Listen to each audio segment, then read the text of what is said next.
Chapter 1195. The location of the University of Political Science and Law was not the only high school. There were many other schools nearby, such as comprehensive universities, music schools, and medical schools. This was a major urban planning in the past 10 years. Let's call it the university town. However, in order to save space, a superstandard library was built in the middle of many schools. Students from nearby schools could borrow books here with their student ID. Of course, the library was almost full. If you wanted to find a good spot, you had to come early. Otherwise, you could only choose the lawn outside the library or the artificial lake. Chen Mingming came here today to return books. The person in charge of registering Chen Mingming was a female student who worked part-time. She was not a student of the University of Political Science and Law, but a comprehensive university nearby. The temporary administrator was called Tara, and she came from the grassland in the north. Tara in Mongolian meant the wilderness. The girl's skin was not rough like those who grew up in a sandstorm. Instead, she had the delicate skin of a Jiangnan girl. She had bright eyes and white teeth. She must have lived in the south for some time. Generous and warm. "You're here again." Tara smiled as she watched Chen Mingming take out a few books that were not due yet. "You're so fast this time." "Uh-huh." Chen Mingming nodded and did not say much.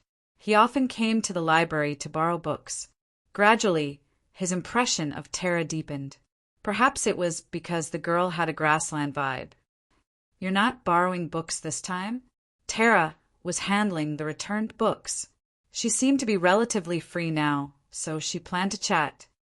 "No." Chen Mingming shook his head. "I don't think I'll have a chance to come here again." Tara stopped what she was doing and showed a puzzled look. Her lips moved slightly as if she wanted to say something. "Are you done with the registration?" Chen Mingming asked in a low voice. "Oh, yes, it's done." Tara nodded. Chen Mingming nodded politely and turned to leave. For some reason, Tara suddenly had an impulse. After Chen Mingming walked a few meters away, she walked around the counter and quickly walked up. "What's up?" Chen Mingming looked at Tara in surprise. "Can I treat you to a meal?" Tara smiled and did not hide the expectation and enthusiasm in her eyes. Chen Mingming thought for a moment and then nodded. Class ended early, and there was no second class in the afternoon. Zhao Lu looked at the time. If he could catch the bus at this time, he would be able to reach the rehabilitation center before the rush hour. Therefore, after packing up his books and tools, Zhao Lu lowered his head and left quickly. In fact, in addition to picking up Xiao Xiaoqin from the rehabilitation center, Zhao Lu also planned to go to the nearby shopping mall. He had taken a fancy to a dress and planned to give it to his sister as a birthday present. In front of the school gate, Zhao Lu had just taken out his bus card when he suddenly felt someone put their hand on his shoulder. It wasn't one person, but two people at the same time. Zhao Li's expression changed slightly. It was young Master Feng, Dong Xiaofeng, and the other two. "You, what do you want to do?" Zhao Li's expression tensed up. "Zhao Lu, do you have time?" Dong Xiaofeng walked up to Zhao Lu from behind. With his hands in his pockets, he smiled and said, "We want to talk to you." "I don't have time." Zhao Lu shook his head. "If you have anything to say, say it here." Dong Xiaofeng walked forward and patted the hands of his two teammates on Zhao Li's shoulder. "Be polite, Zhao Lu is our classmate." His teammates shrugged and then let go of Zhao Lu. Zhao Lu didn't understand Dong Xiaofeng's intention, but this was the school gate. There were many students coming in and out, so they wouldn't dare to mess around. "I want to treat you to a meal," Dong Xiaofeng said seriously. "Student Zhao Lu, please accept my invitation, because I want to apologize for what we did to you before." "Apologize?" Zhao Lu was startled. Then he frowned and shook his head. "No, as long as you don't harass me. We won't interfere in each other's business. Last time in the equipment room was an accident. I didn't do it on purpose, I'm sorry. He just wanted to keep the peace and live his life in the future." He would continue to study, continue to get good grades, then graduate and find a job to make his life better, so that the smile on his sister's face would stay for a longer time. Zhao Lu, I sincerely want to apologize to you. Dong Xiaofeng put his hands on Zhao Li's shoulders. If you accept my invitation, then I can only go to your house to apologize. Zhao Lu frowned immediately. He didn't want to let people disturb his life, especially the family that had become peaceful. He really didn't want to welcome people like Dong Xiaofeng. Dong Xiaofeng sighed. It's actually like this. The school already knows what we did to you, and they severely criticized us. Even our parents found out, and they scolded us as well. My dad told me that I must apologize to you properly, or I'll be in trouble. You see, I also want to enjoy the school life, and don't want to cause so much trouble. It's just that my old man wants me to do this. He ordered a table full of dishes, and insisted that I bring you there personally so that I can apologize to you. I have no choice. You can't really expect me to apologize to you personally, right? I'm begging you, please do me a favor. With that, Dong Xiaofeng took out a wad of cash from his wallet, at least 2,000 or 3,000, and then put it in Zhao Li's hand. Help? I don't want this money. Zhao Lu shook his head. Just a meal, right? I told you, Zhao Lu is really a good classmate. Dong Xiaofeng sighed and smiled. It's just a meal. It won't take long. Don't worry. I promise I won't trouble you after this. I hope so. Zhao Lu nodded. He didn't want to continue to be entangled with Dong Xiaofeng. If it could be solved, it would be the best. Shihai Restaurant was a restaurant in the campus where students often went to eat. It mainly served Chinese food, but also provided accommodation. But the taste of the dishes here was unanimously praised. Tara took the initiative to find a seat near the window. She enthusiastically sat down and began to order dishes. Did I order too much? It's okay, just order. Chen Mingming smiled. It's my treat. No, I said it's my treat. Tara shook her head. She put her hands on the table and leaned forward. Don't underestimate me. I can still afford this meal. Chen Mingming nodded and directly accepted the girl's confidence. Why do you want to treat me? He preferred to be more clear about the meaning behind everything. Because I like you. Tara looked at Chen Mingming. Her bright eyes were like stars. Chen Mingming was quite surprised. Although he had interacted with this girl many times, most of the time it was about borrowing books and returning books, and occasionally a few words of idle chatter. They didn't even exchange contact information. Chen Mingming didn't continue to ask why. After a moment of silence, he directly said, "Next week, I'm going to emigrate." The girl's bright eyes were suddenly surprised and then confused. She opened her mouth and then laughed. Her eyes began to flicker. She subconsciously looked out of the window and then looked at Chen Mingming. She said with relief, "It's okay. If you don't like me, I won't be hurt. You can just say it." Chen Mingming didn't say anything. He just calmly looked at the girl and watched her gradually panic. Are you serious? Tara finally realized that this boy who often came to the library to borrow books was not a person who was good at joking. Next Wednesday, 8:00 in the evening. Chen Mingming once again gave an accurate time. Tara heaved a sigh of relief and leaned back in her chair. She didn't say anything else. Later, the waiter served all the dishes. Tara didn't eat, but Chen Mingming minded his own business and ate. You won't be able to find a girlfriend like this. Tara suddenly spat out in a fit of anger. Aren't you eating? The food won't taste good when it's cold. I'm not eating. I'm not in the mood. Tara glared. You'll be punished if you ruin a girl's friendship like this. Tengri will definitely punish you. Chen Mingming said, "This is China. It's not under Tengri Heaven's jurisdiction." Tara shook her head and muttered, "Why would I like you?" Chen Mingming asked curiously, "Why do you like me?" Tara shrugged. The girl was straightforward. "Actually, I don't really like you. I just like you more than others, so I want to try." "Try?" Tara came closer and said mysteriously, "If I say that I'm actually a monster and I want to experience the feeling of human love, would you believe me?" Chen Mingming smiled and gracefully picked a piece of meat for Tara with the chopsticks. He put it in her bowl and said slowly, "Do monsters like people who don't understand romance?" Tara said indifferently, "Monsters like to look at faces." Chen Mingming smiled. This monster was really honest. However, in the ancient novels, it was really a combination of a beautiful demon and a handsome lover. Tara said, "Actually, I've noticed you since the first time you entered the library." Chen Mingming almost opened his mouth.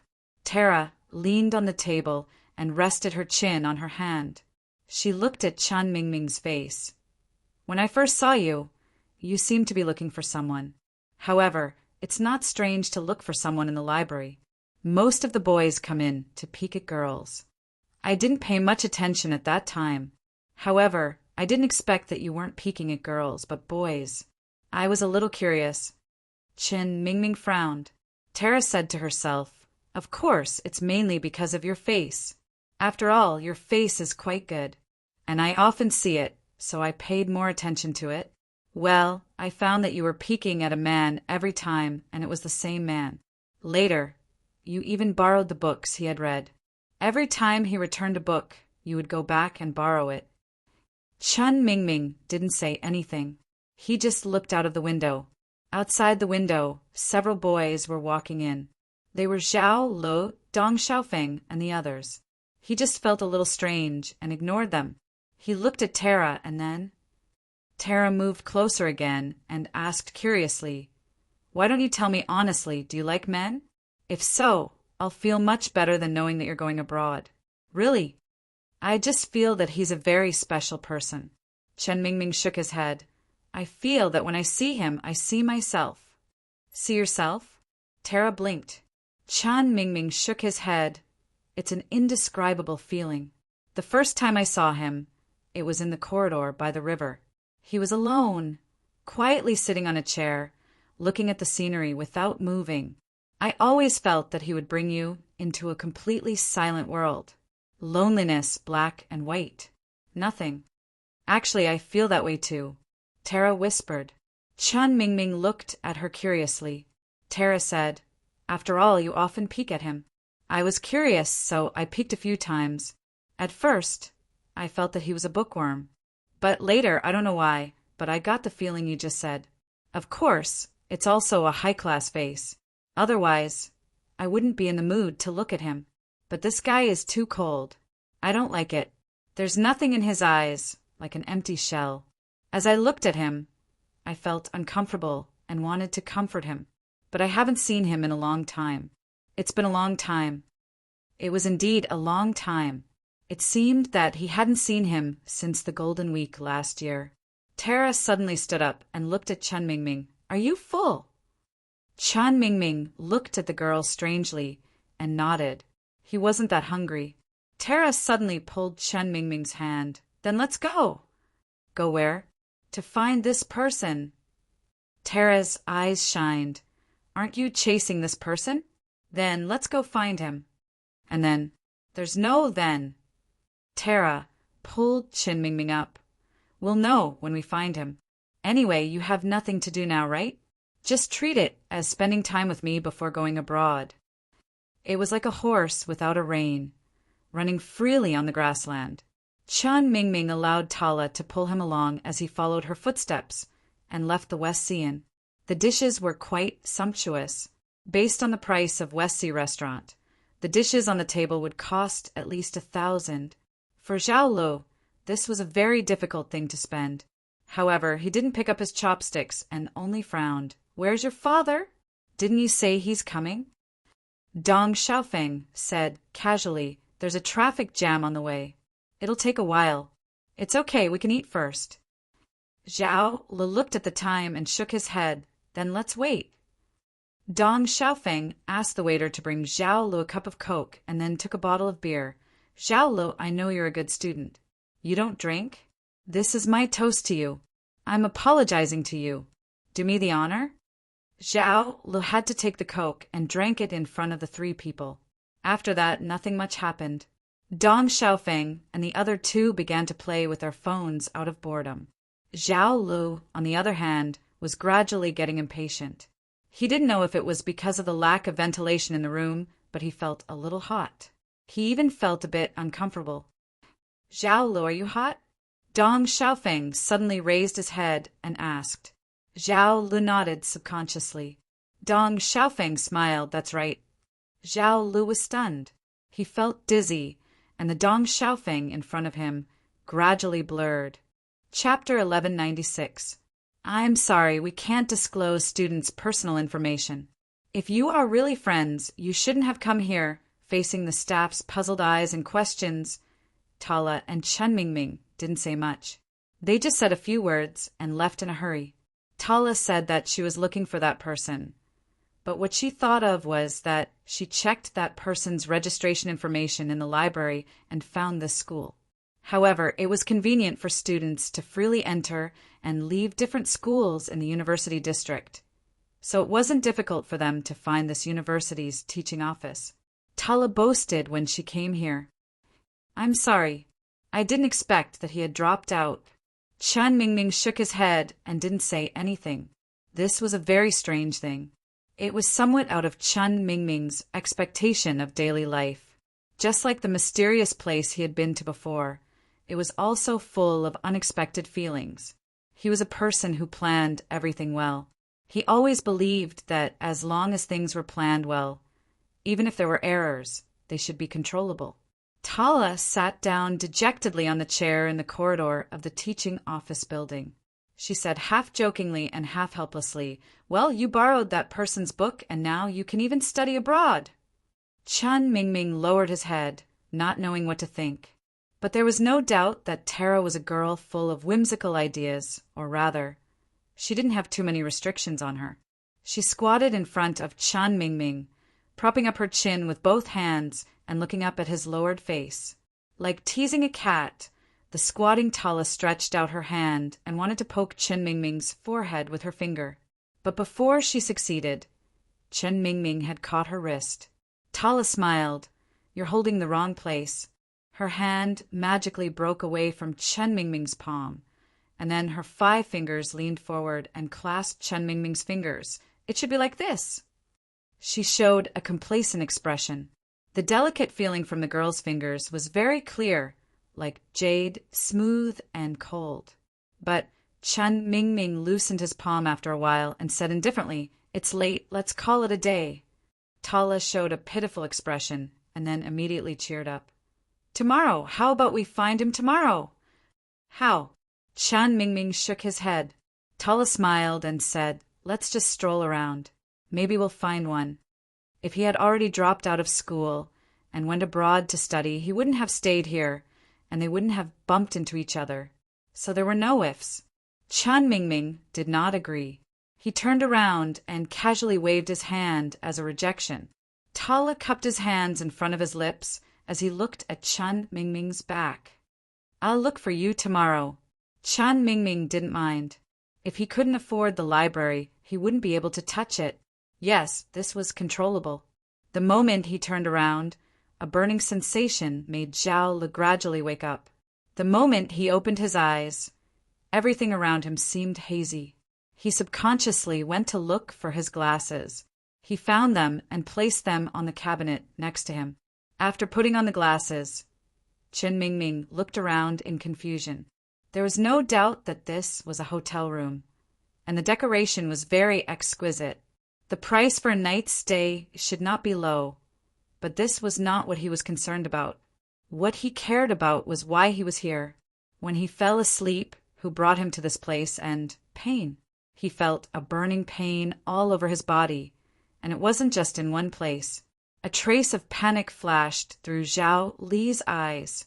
He hurriedly ran to the bathroom and took off his coat. He turned his back to the mirror and looked at his own back. Red scars. Streaks of red scars had even broken through his skin. They were like red snakes that coiled around his back. Every single one of these scars was the source of a burning pain. Zhao Lu only felt that his head was still very heavy. What happened in the process of him losing consciousness? He couldn't have fallen asleep for no reason. Was it Dong Xiaofeng? Subconsciously, Zhao Lu picked up the phone and opened the social media app. On the way, Dong Xiaofeng used the excuse of leaving the phone with a friend to persuade Zhao Lu to add him as a friend. What did you do to me? After sending the message, Zhao Lu held the phone with both hands and stared at the screen. Time passed by. Suddenly, the screen flashed. A photo popped up. In the photo, Zhao Lu saw himself. He instantly felt a chill run down his spine, and his face turned pale. In the photo, he was naked and kneeling on the ground. There was a collar around his neck. The collar was connected to a chain and was being held by a woman. The woman was wearing a very revealing leather jacket and a butterfly-shaped mask. Dong Xiaofeng! You son of a bitch! What did you do to me? However, before he could finish typing the message, the screen flashed again and again. One photo after another appeared on the screen of Zhao Li's phone. In the photo, Zhao Lu had an intoxicated expression on his face. He was either lying on the ground or lying on the ground, moaning loudly. He was like a tamed pet that was being wantonly toyed with by the queen-like woman. He was unable to continue typing the unfinished message. Zhao Li's hands seemed to have been drained of strength, and he leaned against the wall and slid down to sit down. At this moment, the notifications had stopped. Instead, a video appeared. Zhao Li's hands trembled as he tapped on the video. In the video, the woman's laughter was loud and clear. She waved the whip and lashed Zhao Li's body again and again. Does it feel good, little puppy? Good, good. Do you want this sister to hit you a few more times? Yes, bark like a dog, bark. Woof, woof, woof. Unbearable images and filthy words, they were not censored. Dong, dong, dong, dong, dong. The other party requested a voice call. Zhao Lu picked up the phone with trembling hands and accepted the call. The anger in his heart made him roar, Dong Xiaofeng! You son of a bitch! How am I a son of a bitch? This woman must have at least 10,000 yuan to play with. What, is her body not good enough? As a brother, I'm not bad, right? Dong Xiaofeng! What do you want to do? Zhao Lu, I won't talk nonsense with you. The people that I, Dong Xiaofeng, want to bully have never resisted. Listen carefully. From now on, you will do whatever I ask you to do. Even if I ask you to strip naked, you better not say no. No way! Think carefully, you are a good student. TSK, TSK, if these photos and videos are posted outside, what do you think those teachers and students who think you are good will think of you? This man is so dirty. I heard that you have an older sister. How about I send some to your sister? Don't worry. There are more shocking things to come. Do you want me to let you have a look first, classmate Zhao Lu? How dare you? Zhao Li's eyes were about to burst. Then see if I dare or not. Remember, playing with me is like trying to break an egg against a jade stone. If you break, at most I will be dirty, and it will be clean with a wipe. Before class tomorrow, go to the West District and buy a set of fried dumplings from Huangshan Lu. Remember, before class. Dong Xiaofeng. Young Master Dong. The other party refuses to communicate with you. The other party refuses to communicate with you. The other party refuses to communicate with you. Zhao Li's hands dropped down at once, and he reached out to grab his head, and knocked it against the wall. He sat there motionless, as though he had lost his soul, and his eyes were lifeless. But the phone rang again. Zhao Li twisted his stiff neck and glanced at the phone. It was a call from Zhang Shaoqin. His eyes lit up at once, and the phone rang a few times before it was connected. Everything was instinctive. Little Lu, what's wrong with you? You haven't come over for so long. Did something happen? It was a worried and anxious tone. Zhao Li's heart trembled. He tried to force himself to smile, but the voice that came out of his throat was hoarse. It's nothing, sis. I'm fine. Smile. What's wrong with you? Oh, maybe I just woke up. Zhao Lu took a deep breath, carefully. I have an exam in 2 days. so I went to the library to read in the afternoon. Maybe I was too tired, so I fell asleep.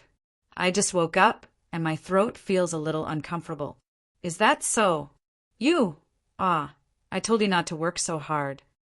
Zhang Xiaoqin sighed and said, How about this? I'll let the people from the center help me out, and then I'll take a taxi back. You don't have to come and pick me up, it's too late. No, it's fine, I'll come over now. Zhao Li quickly got up and looked at the bruises all over his body in the mirror. He gritted his teeth and began to put on his clothes. I'll be there soon, sis, just wait for a while. I'm worried about you being alone. All right, there's no need to rush. I got it. Zhao Lu took a deep breath, dressed neatly, lowered his head and hurried out of the Shihai restaurant. Dong Xiaofeng. Young Master Dong. In the private room of the bar, a beast-like roar came from the phone, and then the call was directly turned off by Dong Xiaofeng. After this, Dong Xiaofeng's two teammates burst into laughter. I can already imagine the look on that coward's face when he goes crazy. Too funny, young Master Feng. This move of yours is really amazing. Yes, I reckon that coward must be hiding and crying right now. What's there to cry about? Maybe he's looking at his wonderful display right now, and I'll take another shot? Ha ha ha. Dong Xiaofeng didn't say anything, and only sneered at the two guys who were laughing. Then he casually picked up a bottle of beer and slowly drank it. His teammate stopped laughing. But young Master Feng, I thought you would post these photos and videos tomorrow. Why? Do you really want Zhao Lu to work like a horse for you? Dong Xiaofeng said indifferently. If I post them now, I'll just play with them once. But as long as I have these things, I can play with them however I want for the next few years. Isn't it good to have more toys in school? His teammate said, Isn't it too cheap to just let him buy a fried bun tomorrow? The other teammate slapped his head. Idiot!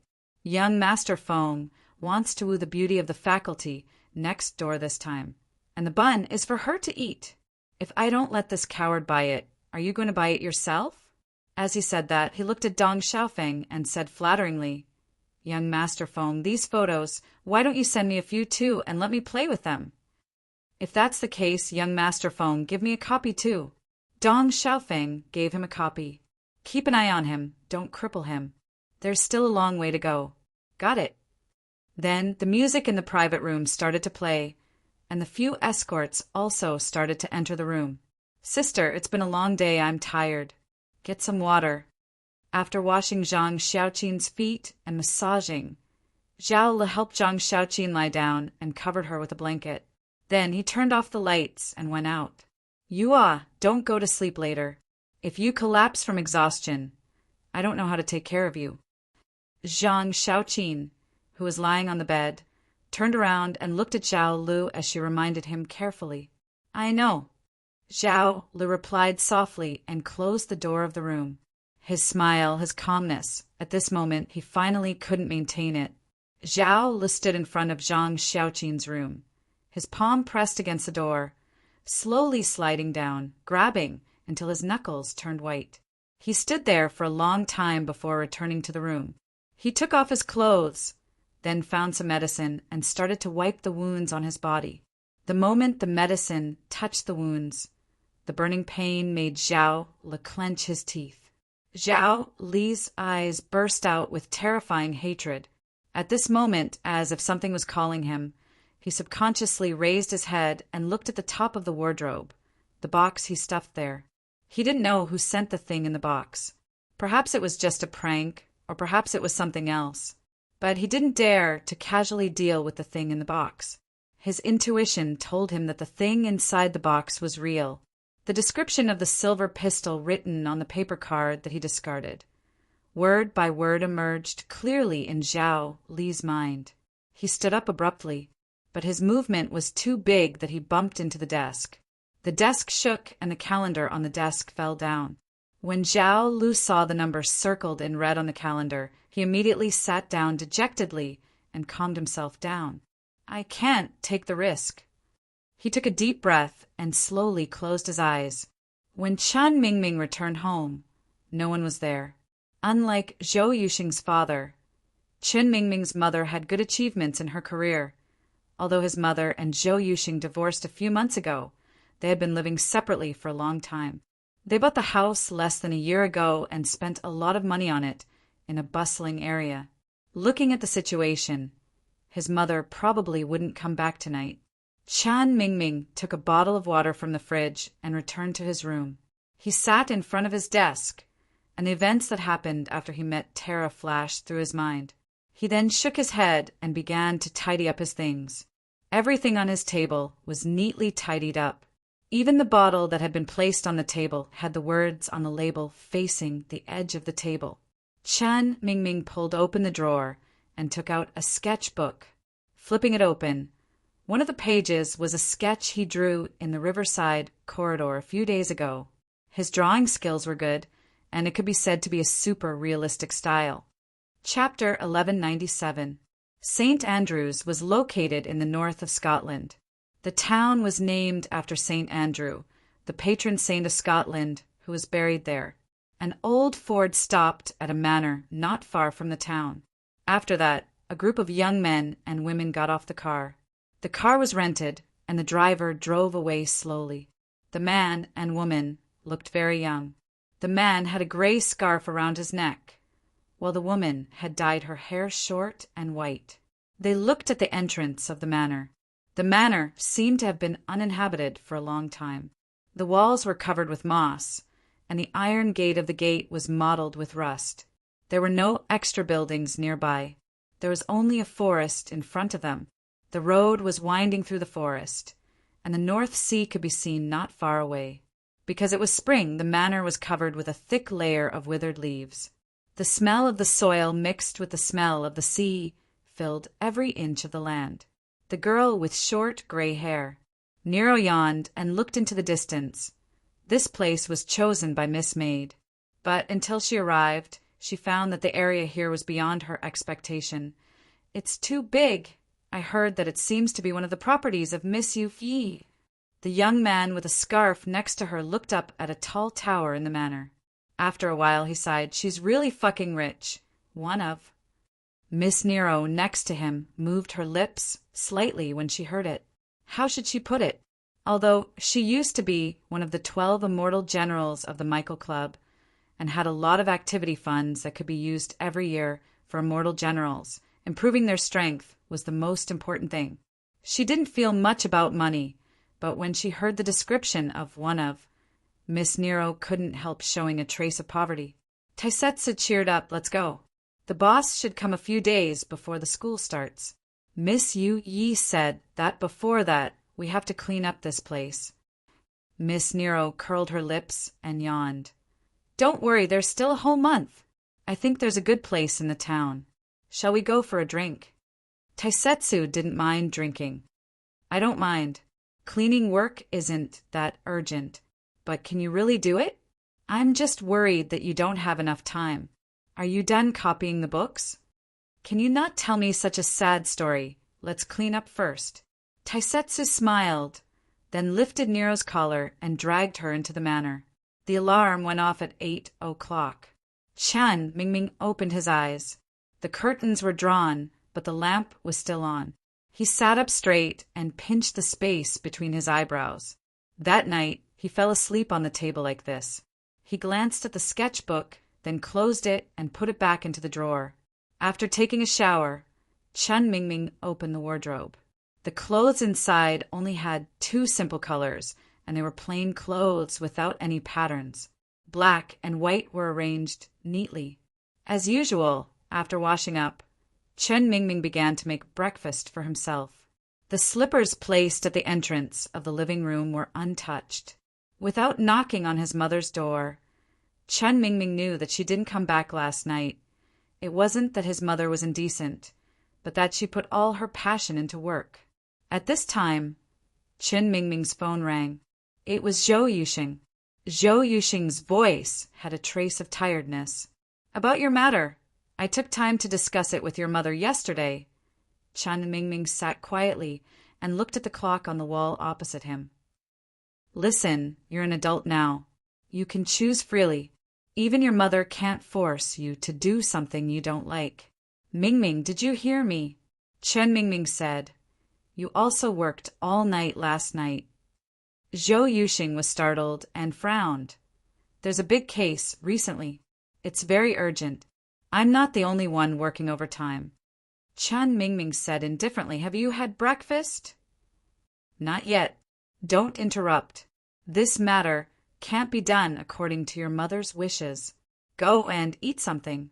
You've been up all night. Eat something liquid. It's good for your stomach. I said, don't interrupt.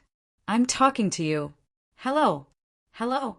Chen Mingming clicked on the airplane mode and finished his breakfast bit by bit. Then he cleaned up, washed the dishes, and put them back in the cupboard after drying them. He went out as usual. Morning. Hi.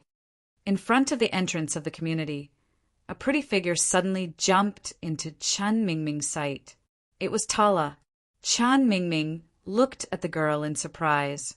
It was spring, and the weather had become much warmer. Today, Tara was wearing a dress. Her legs were straight and wrapped in thick cotton stockings. Then, she wore a white coat and held a cup of coffee in her hand. How did you know I live here? Chen Mingming asked curiously. Tala brushed her bangs and smiled proudly. Didn't I say that I'm a monster? Monsters are omnipotent, don't you know? I said yesterday that I'll look for you today. What do you think? I keep my promise, right? Chen Mingming said indifferently, did you make a promise? Tala walked forward. The enthusiastic girl naturally held Chen Mingming's arm. I don't have class today. I'll accompany you for a day. Tomorrow, you'll accompany me for a day. Then, I have to work on Saturday and Sunday. Next Monday and Tuesday, I have to study for exams. Chen Mingming opened his mouth and frowned. Tala whispered, I'll accompany you to find that person. And you accompany me on a date. Chen Mingming lowered his head and thought for a while. Where to find him? I've already searched the school. I don't know anything else. You'll have to go to a crowded place. Tala blinked and said, There's a food festival in Dongle Square today. There might be a chance. I'll accompany you. No, I have class. Chen Mingming shook his head. Tala held his arm and walked forward. The girl's voice was unquestionable. You're going abroad. Why do you have class? Come, follow me. I'll make sure you're full. Well, we'll find him. His life was disrupted again. In front of the teaching building. Here's what you want. Zhao Lu turned his head away, but his hand still gave out the thing. There were some beads of sweat on his forehead. In order to get the thing in his hand, he had to get up early and rush for a long time. He ran all the way and barely caught up with the time. Dong Xiaofeng smiled and opened the bag. Not bad. You even brought it with you in a thermal box. You have a bright future. I'll call you if there's anything. With that, Dong Xiaofeng carried the bag and walked up the stairs of the teaching building. Zhao Lu heaved a sigh of relief.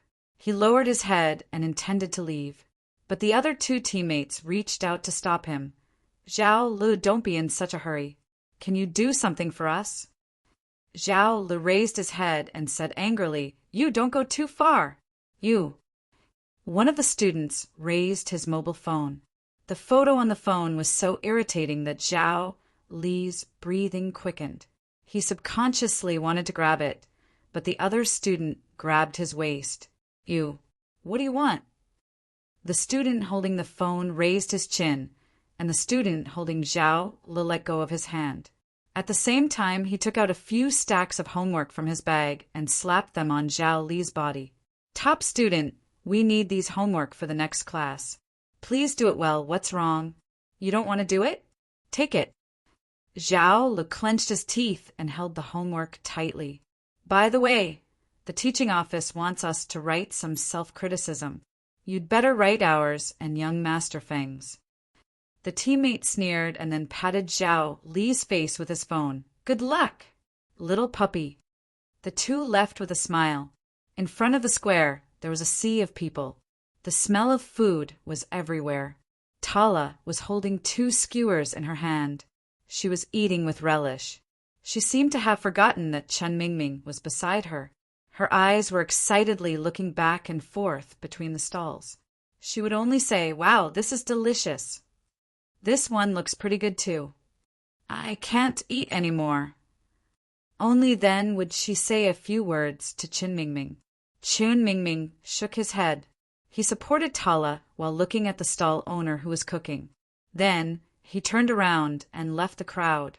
Perhaps she would not have felt so uncoordinated if she did not suddenly barge in as part of his plan. He thought, to find that person? If Tala did not suddenly think of it, Qin Mingming felt that he would not think in this direction. There was no doubt that he clearly knew that he did care about that person. It was something he yearned for more. Loneliness, desolation, as if she was drifting away from everything. She was like a fairy walking in the human world, silently watching everything that happened around her. That person seemed to have her own world. But this world did not resist the reality. Silence seemed to be only the surface of that person. The deeper level of her inner strength was what attracted Qin Mingming. But since a certain festival last year, he had not seen that person in the library, and Qin Mingming had finished the last book that she read. It was a book about antique porcelain. Suddenly, Qin Mingming felt dizzy. Tiredness came, but it wasn't because he didn't have enough sleep. Qin Mingming's work and rest were very regular. He also mastered exercise and rest very well, so he didn't think that he would have a lack of mental energy. But in the end, he suddenly closed his eyes and fell to the ground. It was reasonable to say that he should have fallen to the ground, but obviously he did not, because a pair of hands caught him. It was a man in a black suit, Wei Zidao, the 47th one. Wei Zidao glanced at Lu Mingho at this time. Lu Mingho nodded, then pointed at a place in the square. In fact, it was the stairwell. They wanted to ask something from Qin Mingming, so they did not want too many people to see. Of course, they did not know who Qin Mingming was, simply because Qin Mingming was one of the more than 50 breaths on the 8 trigrams bronze mirror. Perhaps these 47 could provide some useful information, or perhaps not, as the number of people investigating increased, and they continued to gain nothing. Lu Mingho even began to question whether this fellow with over 50 auras could really provide anything.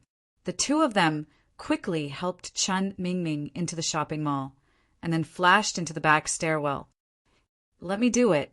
Wei Zidao put Qin Mingming on the stairs and said, then reached out his hand and began to check with the instrument.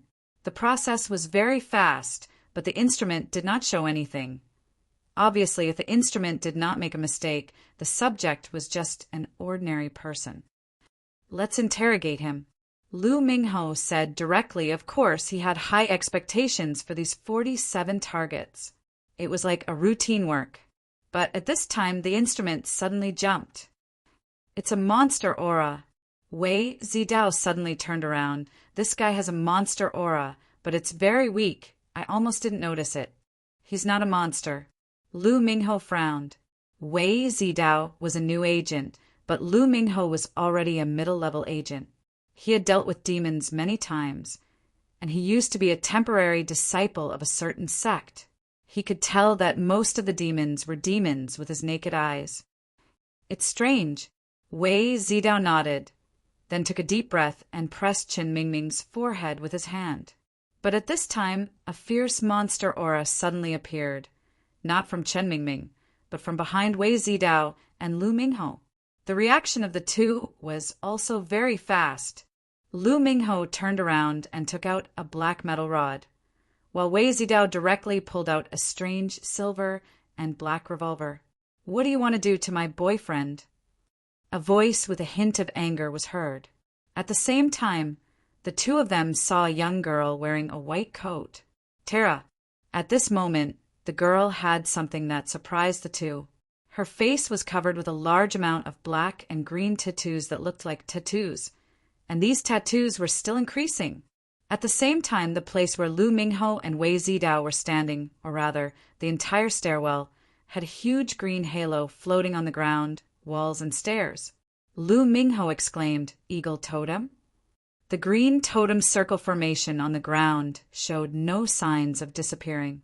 Tala's eyes turned cold. But at this moment, Lu Mingho took out an identification card from his body. Tara frowned, waved her hand, and all the abnormalities disappeared. She hesitated. "You're from the administration."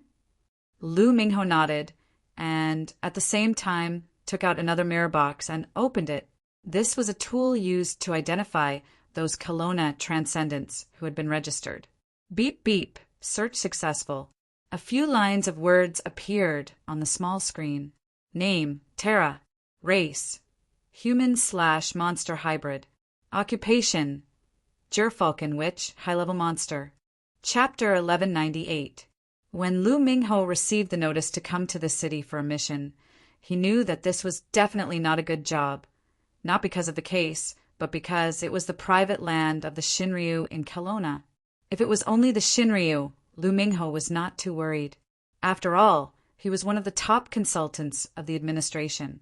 As long as they did not provoke him, it would be fine, but the problem was that there were too many monsters living in this city. The private land of the Shinryu could be said to be the place with the highest proportion of monsters in the city and the country. So if they wandered around here, they might encounter a monster. In fact, Lu Mingho and Wei Zidao had tried to be as careful as possible. When they moved, they tried to avoid the faintly discernible monster aura, but in the end, they still encountered a monster. Moreover, it was a high-level monster and a witch. The offspring of a human and a monster could be very powerful at birth, or they could be powerless because of the imbalance of the bloodlines on both sides. Mixed blood would lead to two extremes. Obviously, the Witch of the Gerfalcon was the type with great power. In the face of a high-level monster, the administration usually needed at least 3 fully armed high-level agents to deal with it. What's more, Tara was a witch. A drop of cold sweat gradually fell down. Lu Mingho was glad that Tara seemed to be the type who was easy to talk to, at least after proving their identity. She did not take any further action. What did my friend do? Those strange tattoos had disappeared. Tara was no different from an ordinary young girl at this moment, but there was still a trace of displeasure in her voice. Friend, isn't he her boyfriend? Wei Zidao subconsciously looked back at Chen Mingming and waited for Lu Mingho's action. This would determine what Wei Zidao would do next. At this time, Lu Mingho took back the metal-long whip and smiled. Miss Tara, it's an honor to meet you. In our archives, Miss Tara's record is good. You haven't answered my question. Tara frowned. Lu Mingho waved his hand at this time, and Wei Zidao put down the special revolver that could shoot Taoist bullets. He then briefly explained the cause and effect. This is what happened, Miss Tara. Your friend happened to be in the scent that we were tracking. Therefore, we are just doing our job impartially. Tala was still frowning. After a while, he shook his head and said, I've known him for almost a year. He's just an ordinary person. I can guarantee that. According to what you said, the murderer has the ability, so naturally it can't be him. There's so many demons in this city. If you don't investigate, aren't you putting the cart before the horse? We also want to investigate, but this time only he and Wei Zidao were here, and Wei Zidao was still a rookie. 2 middle-level and low-level agents of the administration. In a place like this, which was like a monster's base, they might offend some big boss hiding here. What should they do? In fact, after seeing the body in the detention center, Lu Mingho had the idea of closing the case. Anyway, it was only a villain who died. There was really no need to waste the authorities' resources. Moreover, there were thousands of similar cases where a transcendent was suspected to have seen injustice. The Bureau had accumulated thousands of such cases over the years. If it wasn't for Chang Zhao's death, the two of them would have closed the case and returned to report on their mission. Since Miss Tala is the guarantor, there's naturally no problem. Lu Mingho quickly nodded. I'm sorry about today's matter, but Miss Tala, don't worry.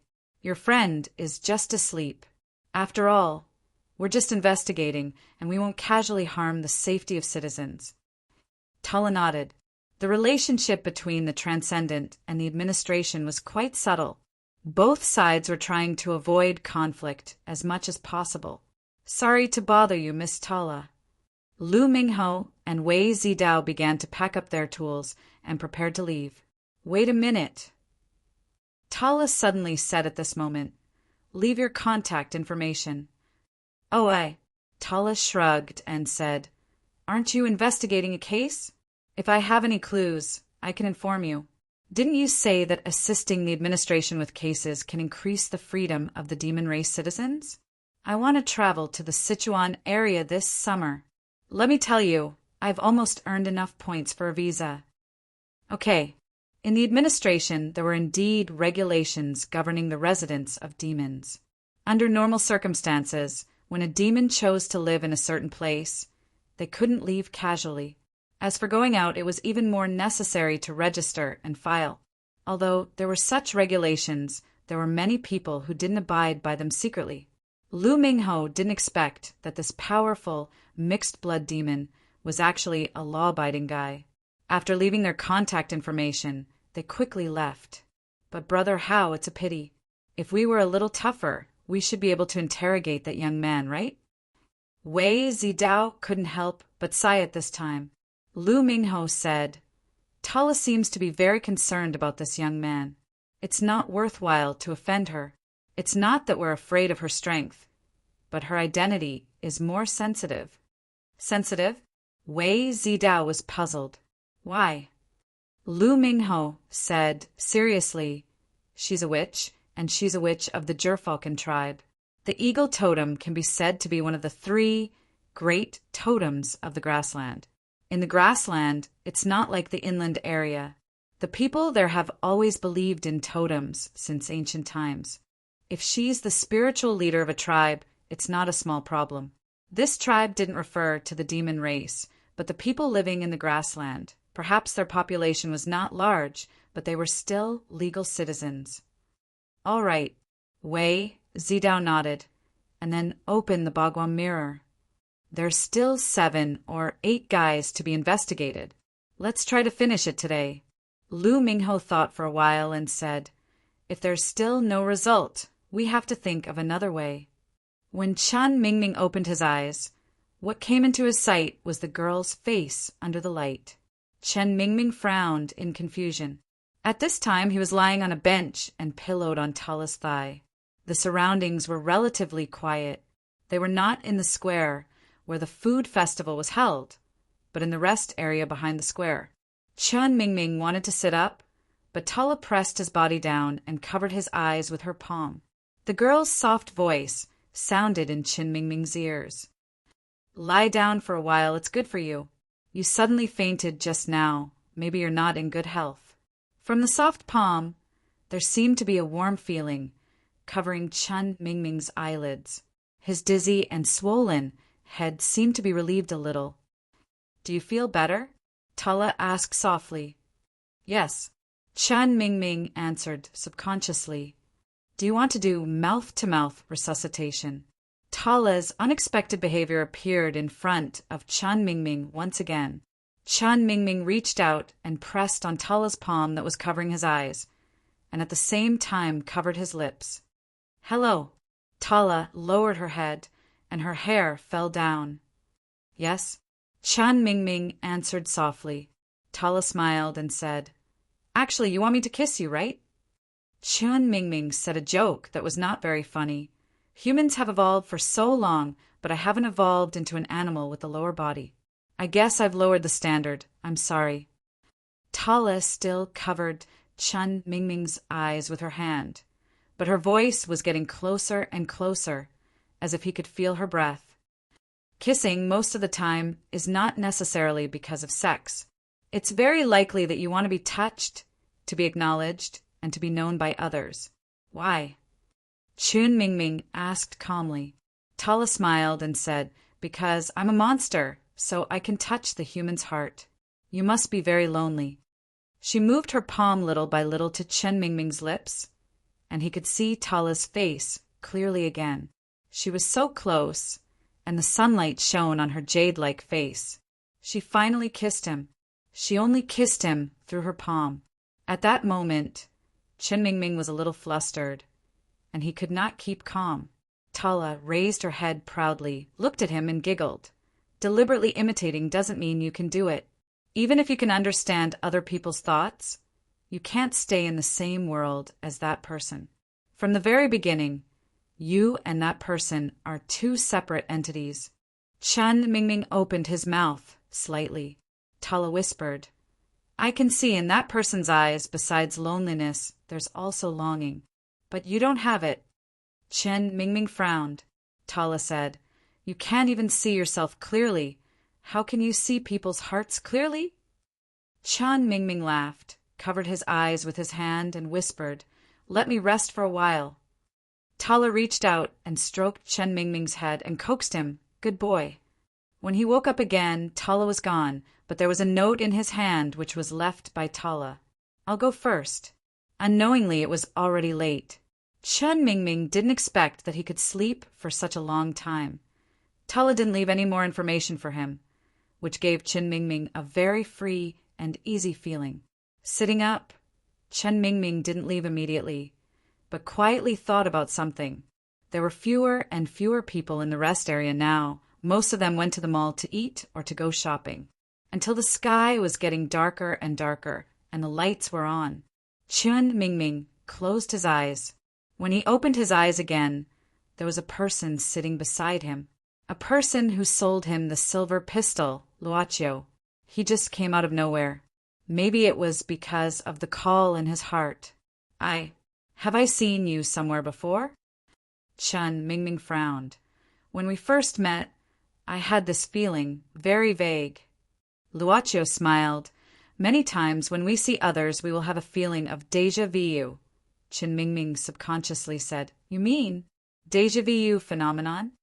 Luochio smiled and said softly, Customer, is there anything you need from me? Try. Chen Mingming thought for a while. Just like how I inexplicably went to your place, is there any other way to make you appear? For example, you giving away the gun, is that also an attempt? You really know? Chen Mingming nodded. However, since I have obtained an unknown item, shouldn't I first find out its truth? That's right. Luochio smiled. Since the contract has been signed, the item is yours to use. Of course. How you use it is up to you. Chen Mingming looked at Luochio and suddenly asked, Do you think he will use it? Luochio asked back. Giving and using are often tied together. Customer, before giving it away, didn't you already think about it? Chen Mingming shook his head. No, I just gave him 2 options. 2 options, huh? Luochio looked at Chen Mingming and suddenly smiled. You and I are somewhat similar in the past, but not completely. Chen Mingming frowned.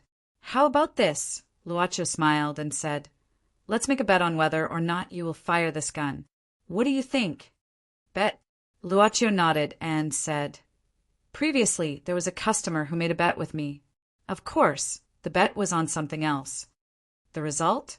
There are winners and losers, Luochio smiled and said, Of course, customer can also choose not to participate. This is just a temporary project, something I did on a whim. Maybe I will change my mind in the next moment. What are the stakes? Chen Mingming asked calmly. If you win, I will give you something of the same value as this gun for free. Luochio said indifferently, But if you lose, our contract will skip the last part. What do you think? In that case, I refuse. Chen Mingming shook his head. Luochio said, Is it because the conditions are not attractive enough? If that's the case, I can give you a higher value.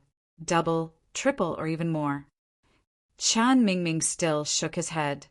Since there is a probability of winning or losing, there is no absolute win or loss. I don't like things that are out of my control. Besides, you can afford to lose, but I may not be able to. You are really a careful person. Luochio smiled and then stood up. If there is nothing else, please allow me to leave. Dear customer, I am very happy to have this meeting with you. Chen Mingming sighed inwardly. In this so-called meeting, he was completely on the side of being led. I am also very happy to have this meeting. Chen Mingming nodded.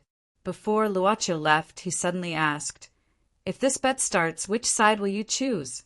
To open or not to open? Luocio said indifferently, "I will choose the side you chose." Looking at Luocio gradually disappearing, Chen Mingming's eyes did not blink. After a long time, he slowly sighed and muttered to himself, "Completely at a disadvantage. See you tomorrow. See you tomorrow." The beautiful girl smiled sweetly, then turned around and walked into a dance studio. Dong Xiaofeng withdrew his hand from the window and closed the window. The two teammates sitting in the back laughed strangely. "Hee hee, young Master Feng. I think this girl will fall in a few days." Dong Xiaofeng looked back and said indifferently, "You drive, I will sit in the back." Okay. Although this was not a top luxury car, there were few students who could afford to drive such a car that cost hundreds of thousands. At least this was a car that his teammates could not afford. The two quickly got off the car and exchanged seats. When Dong Xiaofeng just sat down, the other teammate suddenly glanced at the back of the car. "Young Master Feng, that seems to be your mother?" Dong Xiaofeng frowned and turned around to take a look. In front of a branded clothing store not far away, a handsome and tall young man was holding a charming woman, talking and laughing as they walked out. They were so intimate that they acted as if there was no one else around. "Drive." Dong Xiaofeng withdrew his gaze and said expressionlessly. Chapter 1199. Like a heat wave, it was like a loudspeaker that could move one's skin. Wave after wave, it made one's heart beat wildly. The psychedelic lights, the sounds of revelry, the wine glasses stacked into a pyramid, and the blue flames burning on the wine glasses. In addition to the two teammates, there were two other boys and several girls, swaying in front of the ring-shaped big booth. There were many bottles of wine placed on the table. Dong Xiaofeng held a bottle in his hand and drank almost all of it. He was like an outsider looking at the crazy people in front of him. As for the people who began to kiss passionately, he just looked at them expressionlessly. At this time, a gorgeous girl wriggled to Dong Xiaofeng's side like a water snake and kissed his ear passionately. She moved all the way down, provoking him to her heart's content. Dong Xiaofeng lowered his head and looked at the lustful expression on the girl's face. It was as if he saw maggots crawling all over her face. Her face began to rot, and it was extremely ugly. But this was not real, it was just his feeling. The girl's face was delicate, and her figure was also the best among this group of girls. She was a stunner. Finally, the girl was not satisfied with this little teasing. She raised her head and held Dong Xiaofeng's face with both hands. She slowly moved closer, obviously wanting a passionate kiss. "Go away." Perhaps because the music was too loud, or because the heat wave in her body almost destroyed her rationality, or maybe because of other reasons, the girl was surprised for a moment and continued her next move. "Go away." In the end, she heard it clearly. Then she frowned, snorted coldly, and left, because this man's eyes were really cold. After the girl left, the teammate walked over and sat down in confusion. "Young Master Feng, what happened? Did she make you unhappy? You guys have fun." Dong Xiaofeng directly stood up and took a bottle of beer that he had just opened and not drunk. "I've paid the bill." "Young Master Feng? Young Master Feng. What the hell?" They saw Dong Xiaofeng suddenly walked into the revelry young people, but in a moment his back was out of sight. Another teammate curiously asked, "What happened?" "Who cares? It's not the first time. Let's continue. It's good to be young. If you don't have sex, you won't know your health." The silver Mercedes-Benz SLC ran all the way along the road by the river. When the roaring engine passed the bridge above, it suddenly reached its loudest sound and then came to a sudden stop. Walking to the railing by the river, the damp and cold wind made Dong Xiaofeng feel comfortable all over. His tolerance for alcohol, which had been honed by working in nightclubs for a long time, didn't make him unable to walk due to drinking too much. He just felt hot. He looked at the other side of the river. Most of the buildings were old. He remembered that when he was in elementary school, the place where he lived was right across the river. The lights on that side were the lights of thousands of homes, while the lights on this side were the cold neon lights of a luxurious life. It was hard to say which side was better. Perhaps only when both of them were looking at the opposite side would they have a trace of longing. Dong Xiaofeng heaved a sigh of relief. Suddenly, he took out his mobile phone and tapped on the chat interface of the person, called Zhao Lo. He began to type. Are you asleep? What are you trying to do? Now go outside your house and start frog hopping from downstairs. Then film it for me to see. You're crazy. I'll wait for 5 minutes. Start the countdown. 1 minute, 2 minutes, 3 minutes, 4 minutes, and 30 seconds. Dong Xiaofeng didn't even blink his eyes. He just stared at the screen and gradually became lost in thought. Finally, the mobile phone suddenly vibrated. The screen began to refresh one short video after another. Although the light was dim and the camera kept shaking, the person who was caught was already frog hopping down the stairs of his house. Even the sound of breathing could be heard. Video after video, Dong Xiaofeng leaned against the railing, allowing the cold wind to blow as he drank his wine one mouthful after another. Finished. Gymnastics. What? Broadcast gymnastics set 15, or continue frog hopping downstairs.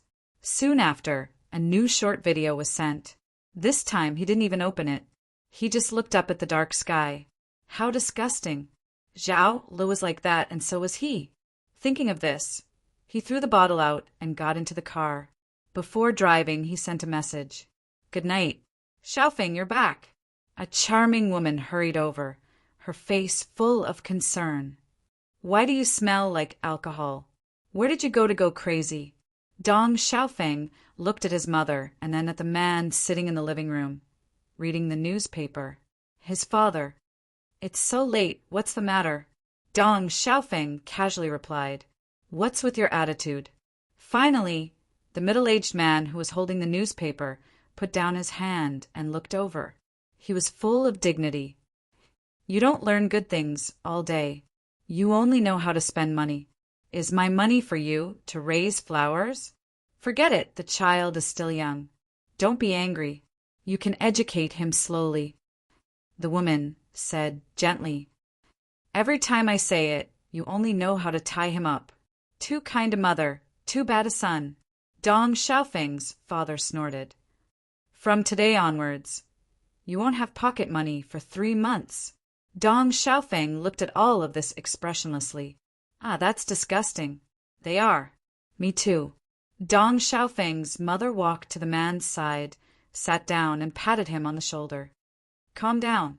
The child is still young and doesn't know how to behave. Stop it. You only know how to help each time. It's all your fault.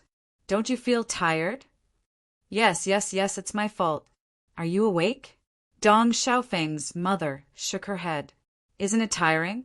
Dong Xiaofeng's father sighed and glared at Dong Xiaofeng. Hurry up and take a shower. You smell like alcohol. Do you look good? I know.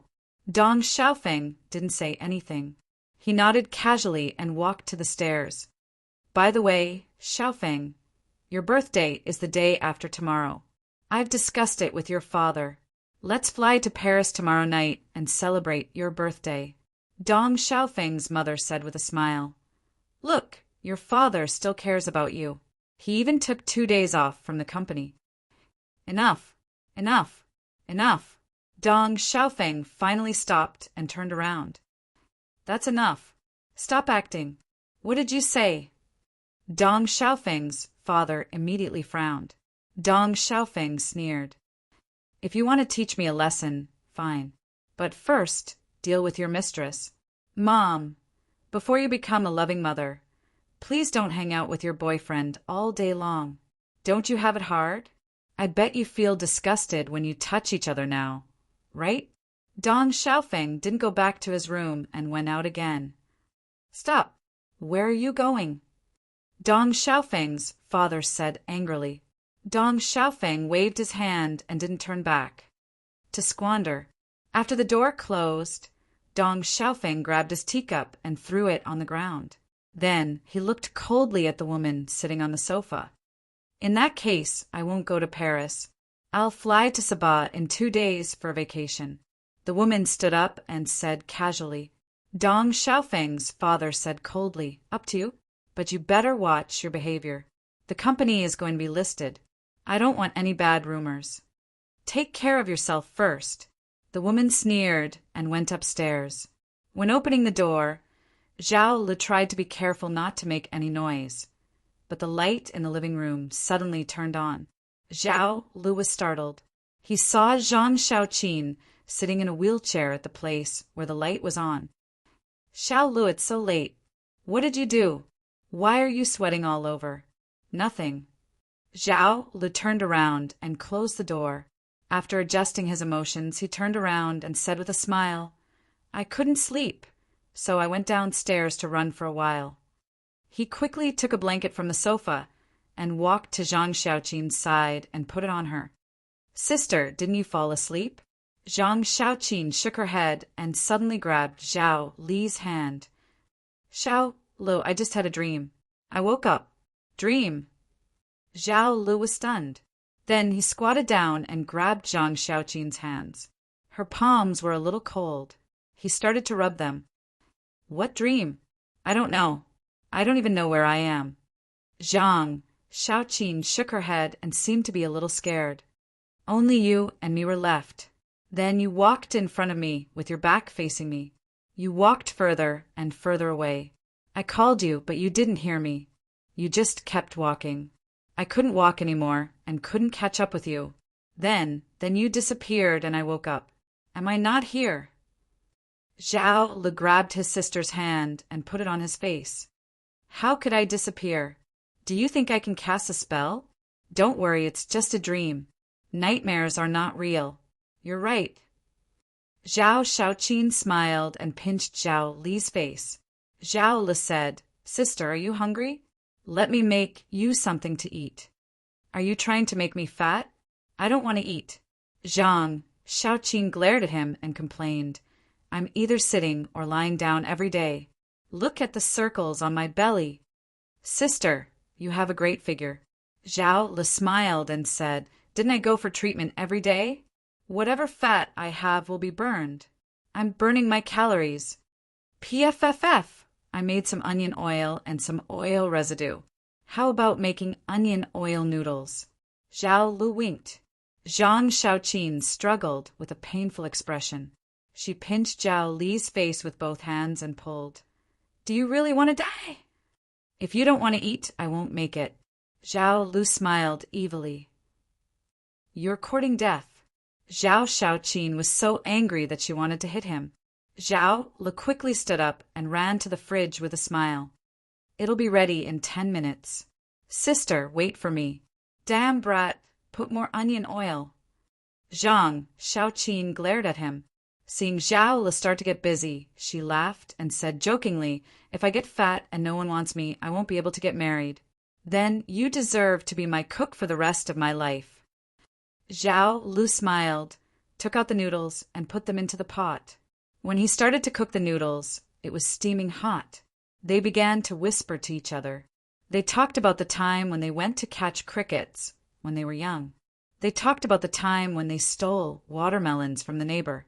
They talked about the time when they liked to watch Ultraman and Sailor Moon.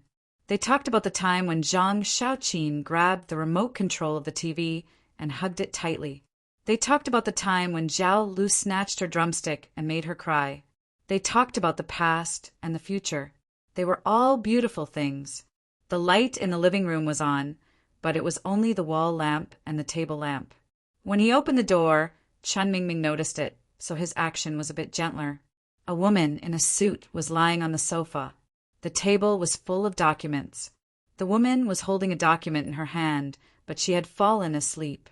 Chun Mingming didn't say anything. He just went to the kitchen to get some ginseng slices, soaked it in water, and brought it to the woman's side. He put it on the table and tidied up the scattered documents. Your dad came. The woman lying on the sofa didn't open her eyes. She just pinched her eyebrows and said tiredly, "Got it." Chun Mingming picked up the ashtray on the table and poured out the cigarette, but, "If your dad comes to you these 2 days, don't talk to him," the woman said at this time. Chun Mingming nodded. After putting away the ashtray, He looked at the tidy living room and took a bottle of water from the fridge. The woman asked again, "Have you packed up everything? He will leave next week and won't come back this year. Pack up carefully, or it will be hard to find him. We'll talk about it later." Chen Mingming answered casually and walked to the room. The woman opened her eyes at this time and called, "Mingming, Uncle Kai is a very good person. He also has his own business in Canada. Besides cooperating with him, Mom also plans to reorganize the family with him. He is also very willing to accept you. After you go there, communicate with Uncle Kai more. Do you understand?" Chen Mingming turned around and looked at his mother, saying softly, "It's late, go to bed early." The woman nodded and said with a smile, "You've grown up. You know what's good for yourself. Mom always believes in you. Remember to drink the ginseng tea." Chen Mingming replied and walked into the room. After closing the door, there was almost no sound. Chen Mingming sat back at his desk and glanced at his phone.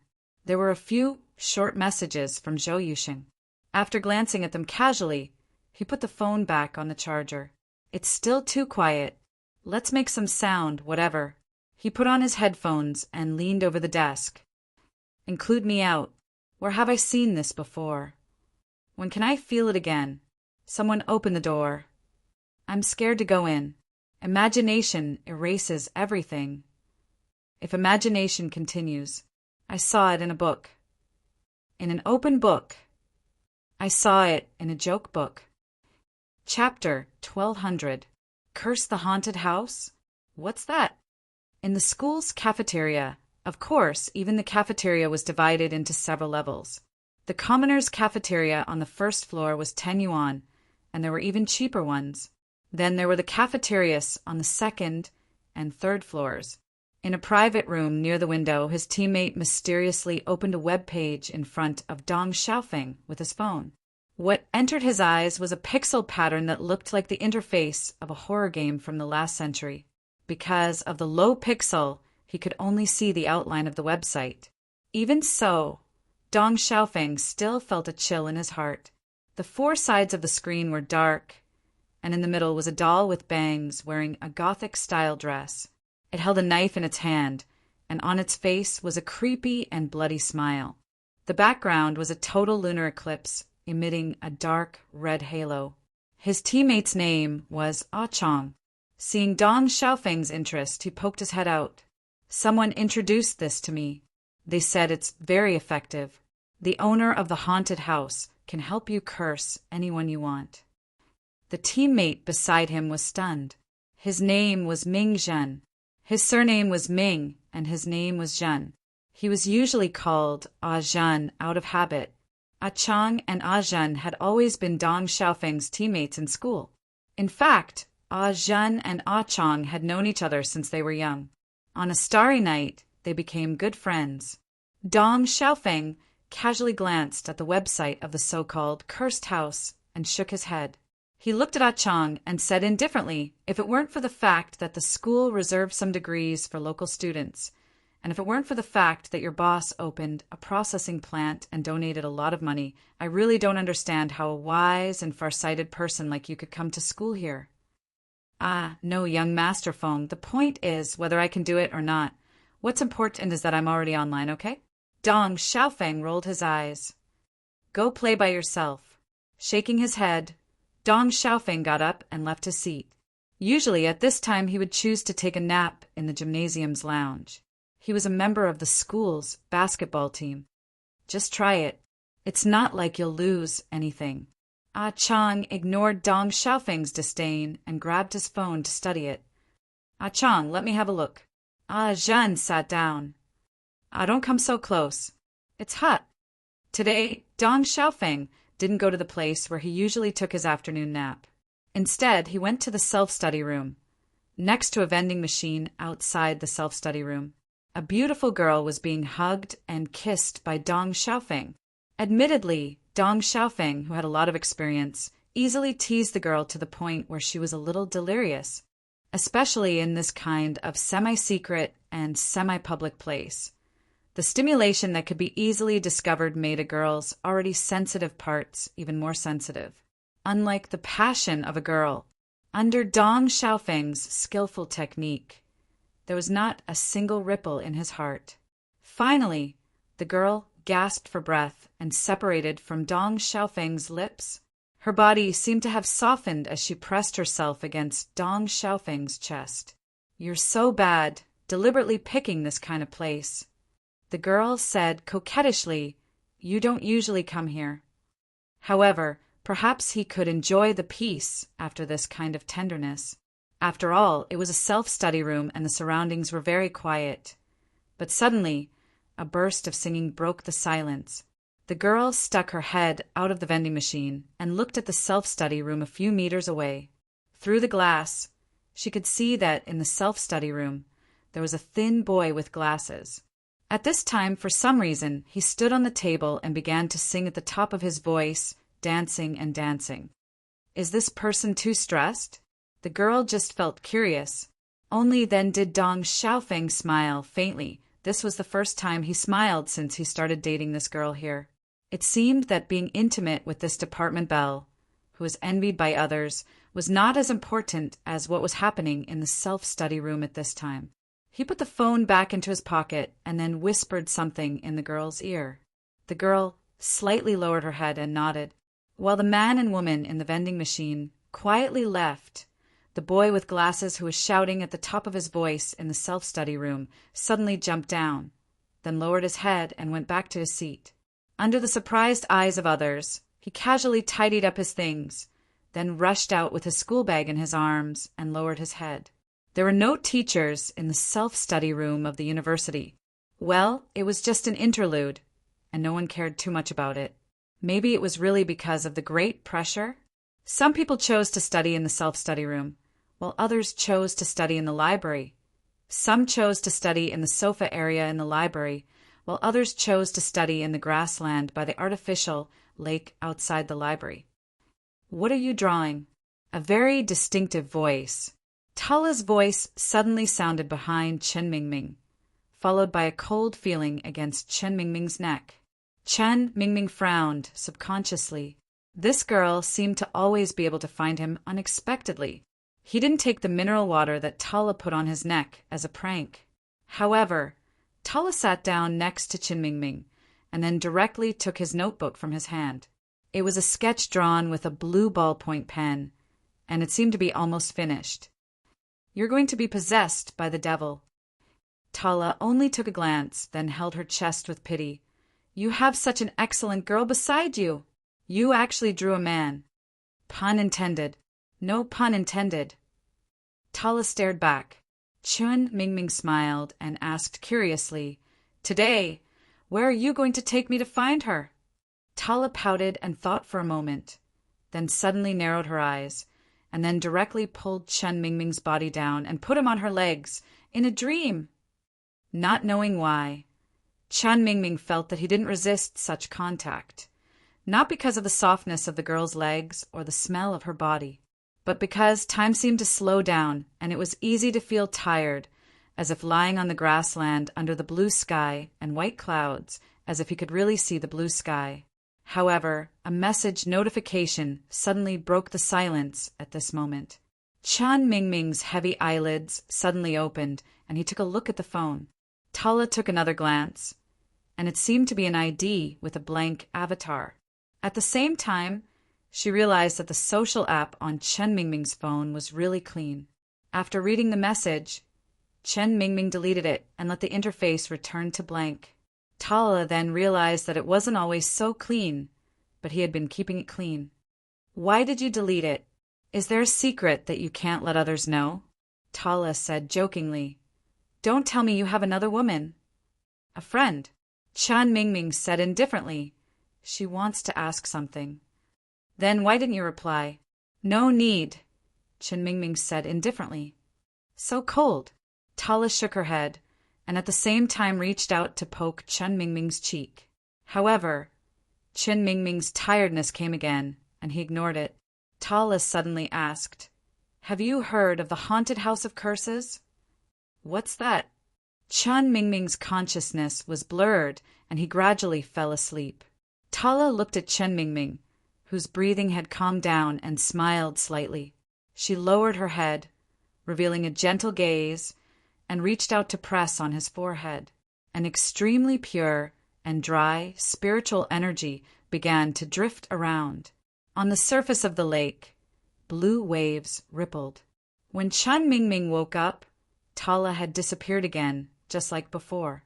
However, when he opened the notebook, he saw that his sketch had been scribbled like a child's, and there was also a cartoon face with its tongue sticking out. At this time, the phone rang. "Do you have time in the afternoon? Come out and talk." It was Zhou Yuxing's call. In the station, during the lunch break, Xiao Bao was fighting in the office. Next to him was a bowl of instant noodles that he had just finished. Suddenly, "Xiao Bao!" The sudden shout gave Xiao Bao a fright.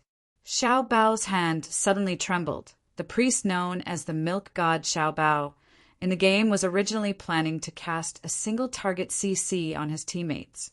But then he made a mistake in his skill and changed it to magic antibody. As a result, his low HP teammate was instantly chopped to death by the physical monster's machete. "Lin Feng, go to hell!" Xiao Bao turned around and said angrily, "I'm about to clear the first floor of the Lunar Demon King Tower. I fought for nothing."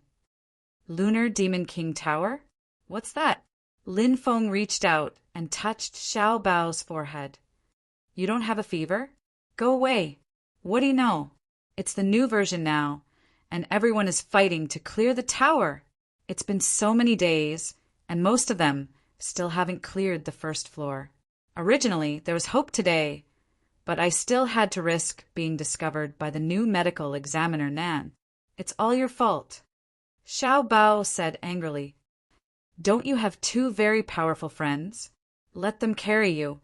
Lin Feng shrugged and sat casually on the table.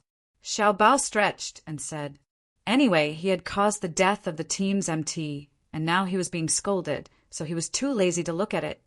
They are preparing to break through the 9th floor, so they don't have time.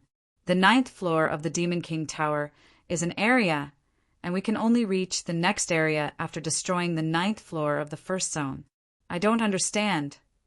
Lin Feng yawned. Xiao Bao frowned. "Are you very free? Why did you come here?" Lin Feng sighed. "The dismembered body case is still a mystery. Director Lu lectured Sir Ma and Sir Zhou for more than an hour this morning, and then they came back and lectured us for more than an hour. It's not over yet." "Oh, so you came here to take refuge." Xiao Bao poured a glass of water for Lin Feng. "Yes, Master Bao, Brother Bao, please help us. Did you find anything new?" Lin Feng asked expectantly. Xiao Bao said, "We couldn't find any useful clues at the scene. The murder really destroyed all the traces.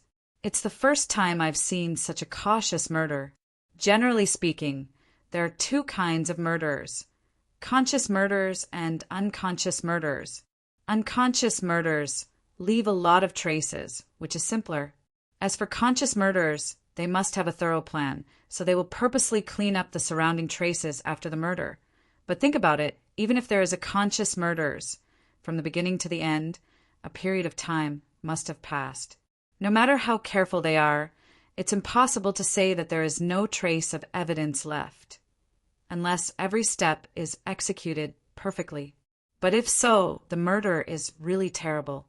You see, dismembering a body is a very cruel thing, which shows that the murderer's mind is very twisted.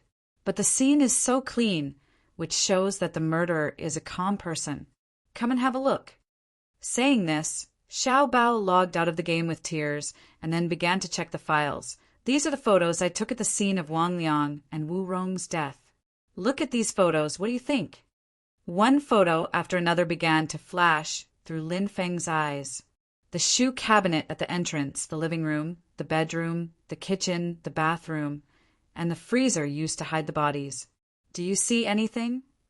Xiao Bao looked at Lin Feng and asked. Officer Lin frowned, arms crossed, and tilted his head. After a while he said, "It seems too tidy." "Yes, tidy." Xiao Bao nodded. "Although no one has lived here for a long time and most of the places are dusty, everything here is very tidy."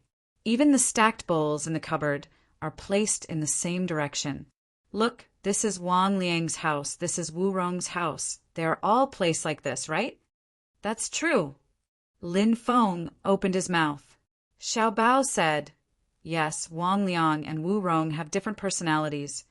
But why do their houses look so similar? You mean this is all done by the murderer? Lin Feng rubbed his brows. Isn't this misophobia too serious? OCD? I don't know about this. Xiao Bao shrugged. But it's useless to know the murderer's personality. Now it seems that you can't even find a suspect? Sigh. Lin Feng sighed dejectedly. It seems that there is a mysterious force controlling everything in the dark. Yo, Brother Feng, so you are also a kindred spirit? It seems that I'm not alone. Lin Feng's phone suddenly rang. Okay, I know. I'll take someone to check it out right now. Xiao Bao asked curiously, what's wrong, Sir Ma's soul-chasing phone? Lin Feng shook his head. No, someone reported a suicide by hanging. I have to go and check the situation. I guess you will be notified soon. Seeing Lin Feng walk out in a hurry, Xiao Bao clapped his hands and opened them, asking, Can I still fight the boss today? Today's harvest is good. On the street, the master and the servant walked slowly. Even now, Boss Luo's habit of going to the supermarket for discounts hadn't changed. But when they passed by an alley, Luochio and the servant girl stopped at the same time. They looked inside. In the middle of the dark alley, there was an inconspicuous billboard. The light on the billboard was only faintly lit. It said, Curse the Haunted House. Chapter 1201. The victim's name is Hai Dagawei. He was in the construction material business and had some assets. He had a wife and a daughter, but they were divorced. The daughter was given to the wife. The body was found around 10:30 a.m. The person who found the body was an hourly worker hired by the victim's family. The security guard in the residential area said that the victim came back at 11 o'clock p.m. last night and didn't go out after that. The surveillance video showed that no one had been here. The doors and windows were all closed. However, when Lin Feng arrived at the scene with his men, the people who had arrived earlier had already collected a lot of information. Lin Feng immediately led his men to walk around the victim's house carefully, but they didn't find any clues. The victim had been hanged. However, the forensic doctor hadn't arrived yet, so the body wasn't taken down for the time being. The police who had arrived earlier had limited tools, and they were also afraid that they would destroy useful information, so they just hung the body up. There aren't any useful clues. It seems that we can only wait for the forensic doctor to examine it carefully, Lin Feng thought to himself. Sure enough, not long after, Lin Feng heard Xiao Bao's voice coming from outside the door. However, when he turned around, the first person he saw wasn't Xiao Bao, but a cold-looking woman who was about 27 or 28 years old with short hair. The first impression Lin Feng had of this woman was that she was cold. Then he felt that she was capable and experienced. Then she had a good figure and an above-average face. Coupled with her unique temperament, it was actually a bonus. Even so, she still made people stay away from her. Medical Examiner Nan, the new medical examiner, was the person who had replaced Section Chief Chin. When Medical Examiner Nan arrived, Director Liu led her to greet the main people in charge of each department. He heard that she had graduated from the same school as Section Chief Chin, but was a few years behind. She was old Chin's junior sister. It was natural to greet each other when they met. Lin Feng greeted her naturally. Medical Examiner Nan nodded. After asking about the situation, she started to work directly. Xiao Bao, on the other hand, was busy with his work. Perhaps he was scolded by his new boss because he didn't come earlier? The whole process was carried out in silence. When Lin Feng focused most of his attention on the black silk stockings worn by Medical Examiner Nan, she had already finished her work temporarily. The preliminary diagnosis is suicide. Oh, suicide, yes. Suicide? Lin Feng, who finally woke up from his daydream of those beautiful legs, was startled. How do you judge? This is just a preliminary judgment, not the final result. Dr. Nan began to take off the rubber gloves on his hands. There are no signs of a struggle at the scene of death. Other than the constriction on the victim's neck, there are no obvious fatal injuries. But just when Dr. Nan was about to explain his preliminary judgment, a police officer suddenly rushed over. Officer Lin, we found it. The victim really committed suicide. Lin Feng was taken aback. As for Dr. Nan, he frowned. Clearly, he did not like to be interrupted. What did you find? Lin Feng was curious. The police officer hurriedly took out a laptop, which was placed on the coffee table. When they entered the room, the laptop screen was facing the deceased, but it had run out of battery and shut down automatically. The technician plugged it in and spent some time to crack the password before turning it on. I'm guilty. The man in the video said a lot of things in front of the camera, from how he started his business by doing bad things to what he had done over the years. At last, the man started his own action. He walked to the stool, hung the rope and kicked the stool away. The man hung himself, and then began to struggle instinctively. Soon he stopped moving and died. And this man was the deceased. Hi Dage, I'll go back first. The new Dr. Nan said directly after the video, and then left with Xiao Bao, leaving Lin Feng and the others in a daze. Officer Lin, what should we do next?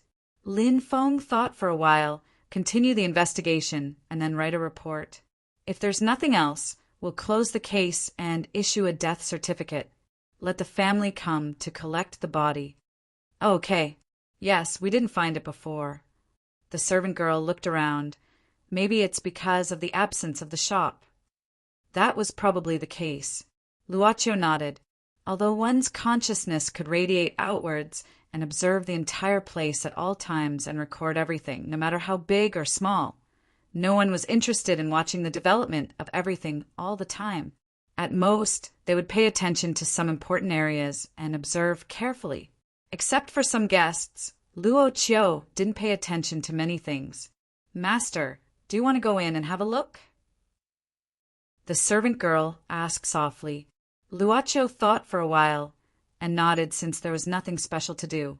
When he walked into the alley, he seemed to pass through some invisible thin film, which seemed to be some means of vigilance and selection. There was a 5-step staircase in front of the shop. It was in a place similar to the basement. It was a very small doorway, only about 60 centimeters wide. The light pipe was on, but it was the kind of light pipe that was about to die. The white light was dim, like gray. After opening the door, they still needed to go down a few more steps. The overall space was not large, only a dozen square meters, which was at most the size of a bedroom. There were not many things in the room. There was a particularly large and exaggerated desk, an old sofa, and then a room full of cabinets which occupied 3 walls, and a small room which should be the bathroom. There were many books on the cabinets that occupied almost all the walls. Almost all of them were books, with only a few decorations. One of the decorations was a crystal skull, which aroused Luocio's curiosity, because Luocio remembered that he had such a crystal skull, but that was a long time ago. Now this skull was placed in the storeroom. It was one of the few things that Luocio collected in the storeroom after he became the boss. A person was lying on the sofa, covering his face with a book, so his face could not be seen clearly. But the bird cage on the large desk attracted his attention, because it was a crow that was locked up here. At this time, the crow suddenly cried, flapping its wings, making a noisy sound, and it said, "Idiot 24, get up, idiot 24, get up," like a parrot. The crow in the cage kept crying, and its voice was harsh. The person lying on the sofa grabbed the thick book that covered his face and threw it out, which hit the cage directly. The cage was also amazing. It did not fall down and seemed to be fixed on the table. The crow immediately stopped crying, folded its wings, and only stared at the cage with its eyes. Sorry, this guy needs to be trained since childhood. On the sofa, the person lying on the sofa sat up lazily, yawning. His messy curly hair almost covered his eyes. but the visible bags under his eyes were covered with a layer of gray. He looked like a patient with deep blindness. He was young, about 25 or 26 years old. The young man stood up like a sleepy person, yawning again, and then walked to the table with his back hunched. He sat down and said, "Please sit down." Although the young man looked sloppy, the small basement was unusually clean, and everything was placed neatly. Even the thick book that the young man had just thrown out after hitting the cage automatically flew back to the wall cabinet. The servant girl pulled out the chair in front of the table for her master to sit down. At this time, the mysterious young man slightly opened his eyes, and then a trace of doubt flashed in his eyes, and then he said in surprise, "Alchemy puppet? What a delicate work. I didn't expect there to be such advanced technology here." Hearing this, the servant girl slightly frowned, but she didn't say anything because Luocio was here. Her master was also looking at this mysterious young man. At the same time, the servant girl was more and more amazed. She was very clear about what this mysterious young man was trying to pry. If it was in the past, this kind of prying would have brought great fear to this mysterious young man. Shinryu of Kelowna had tried to pry several times, and then he was sealed as a child and lived through a difficult period. Since this young man was fine, it naturally meant that her master had grown to the point where he could restrict the automatic operation of the club.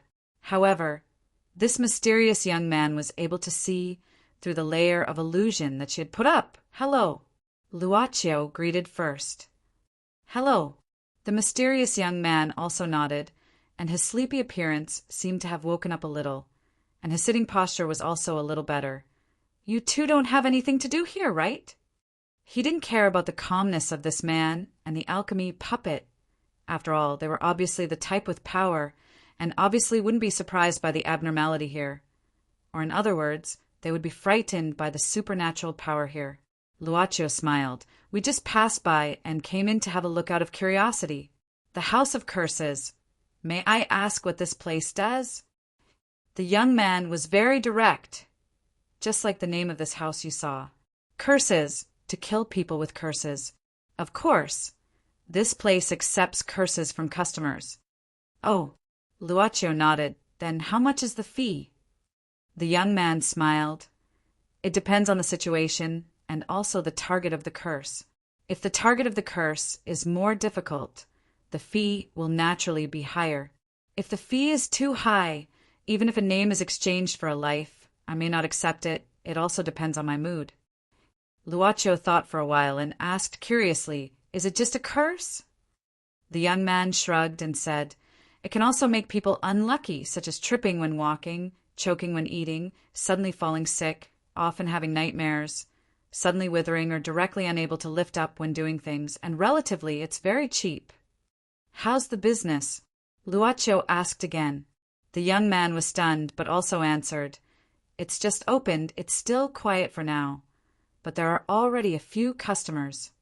Luocio nodded, then stood up and smiled. "Sorry to bother you. I'll visit again if I have the chance, Mr. 24. "Oh, okay." The young man nodded subconsciously. After that, Luocio walked up the stairs, and as for the servant girl, she pushed the chair back to its original place. This action naturally made the young man feel very comfortable, but the servant girl's following gaze made the young man shudder. Knowing that the two had left, the young man frowned. "Damn it! How can there be such a powerful alchemy puppet in this subworld? An immortal puppet? And this man, compared to the original body, is he immortal? Supreme?" He couldn't help but ponder. Now, he was very weak, not even 1/10,000th of the original body, and it was just an accident that he came here. Everything was because more than 2 months ago, a space-time disorder caused a crack to appear in this subworld, and he who was exploring in the endless space-time released a thought out of curiosity and entered this subworld through the crack. But unexpectedly, the crack was directly fixed in a short time, which caused the connection between him and the original body to be directly cut off, and a trace of his consciousness could only stay here. The original body might not care about the disappearance of this trace of consciousness, but as a trace of consciousness trapped in this subworld, He didn't want to hide like a turtle until it was obliterated or even swallowed. Yes, it would be swallowed. Because at the moment when this subworld suddenly had a space-time disorder, in addition to him, there were several different strong consciousnesses who also split their consciousnesses to explore the subworld. He was afraid that the others were like him. Because the crack was repaired too quickly, the split consciousnesses were trapped here. If they reached the level of immortality like his original body, they would naturally understand what benefits they could get if they could swallow the other party's consciousness. Moreover, without the recognition of this subworld's consciousness, he was like an unregistered resident of space-time and needed to be careful. But if he kept curling up, it was not a solution. So he began to do his old business again, doing the business many years ago when he was just a weak conjurer. Thinking of this, the young man rubbed his chin. Speaking of which, this subworld is really interesting. The concentration of elements here has suddenly increased, and it's still increasing. It's almost catching up with that half-demon subworld that we've explored before. At this time, the young man, 24, suddenly felt the table shake slightly. He opened the drawer under the table, took out a mobile phone, glanced at it, and smiled. "Oh, there's a business. It's best to never wake up? What the hell? Such a low-level request. Forget it. Even mosquitoes have meat. Immortal life?" On the way back, Luaccio stopped. This was Miss Maid's opinion. Yes, there's eternity above immortality. But it's not really eternity. At best, it can only be regarded as pseudo-eternity. Even eternity has its strong and weak. For example, the one in heaven can be regarded as the top pseudo-eternity, also known as the threshold one. Miss Maid nodded. Of course, this is just a name for the life that transcends the subworld's consciousness in some subworlds, generally popular in the subworlds dominated by magic. For example, the immortals that once appeared in this subworld where Master is now are also the same. Magic. Luaccio nodded. For the boss, the most intuitive impression of magic was a boy with glasses with lightning on his forehead in a movie.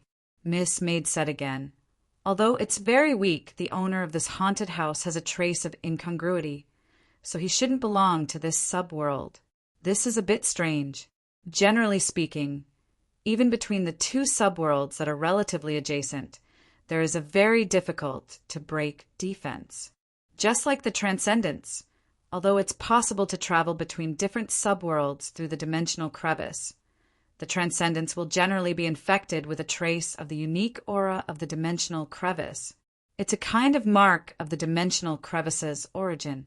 But the owner of this haunted house doesn't have it, so he should have come here through some means, and he just came here not long ago. Basically, it's very close to the truth. Yes, speculation."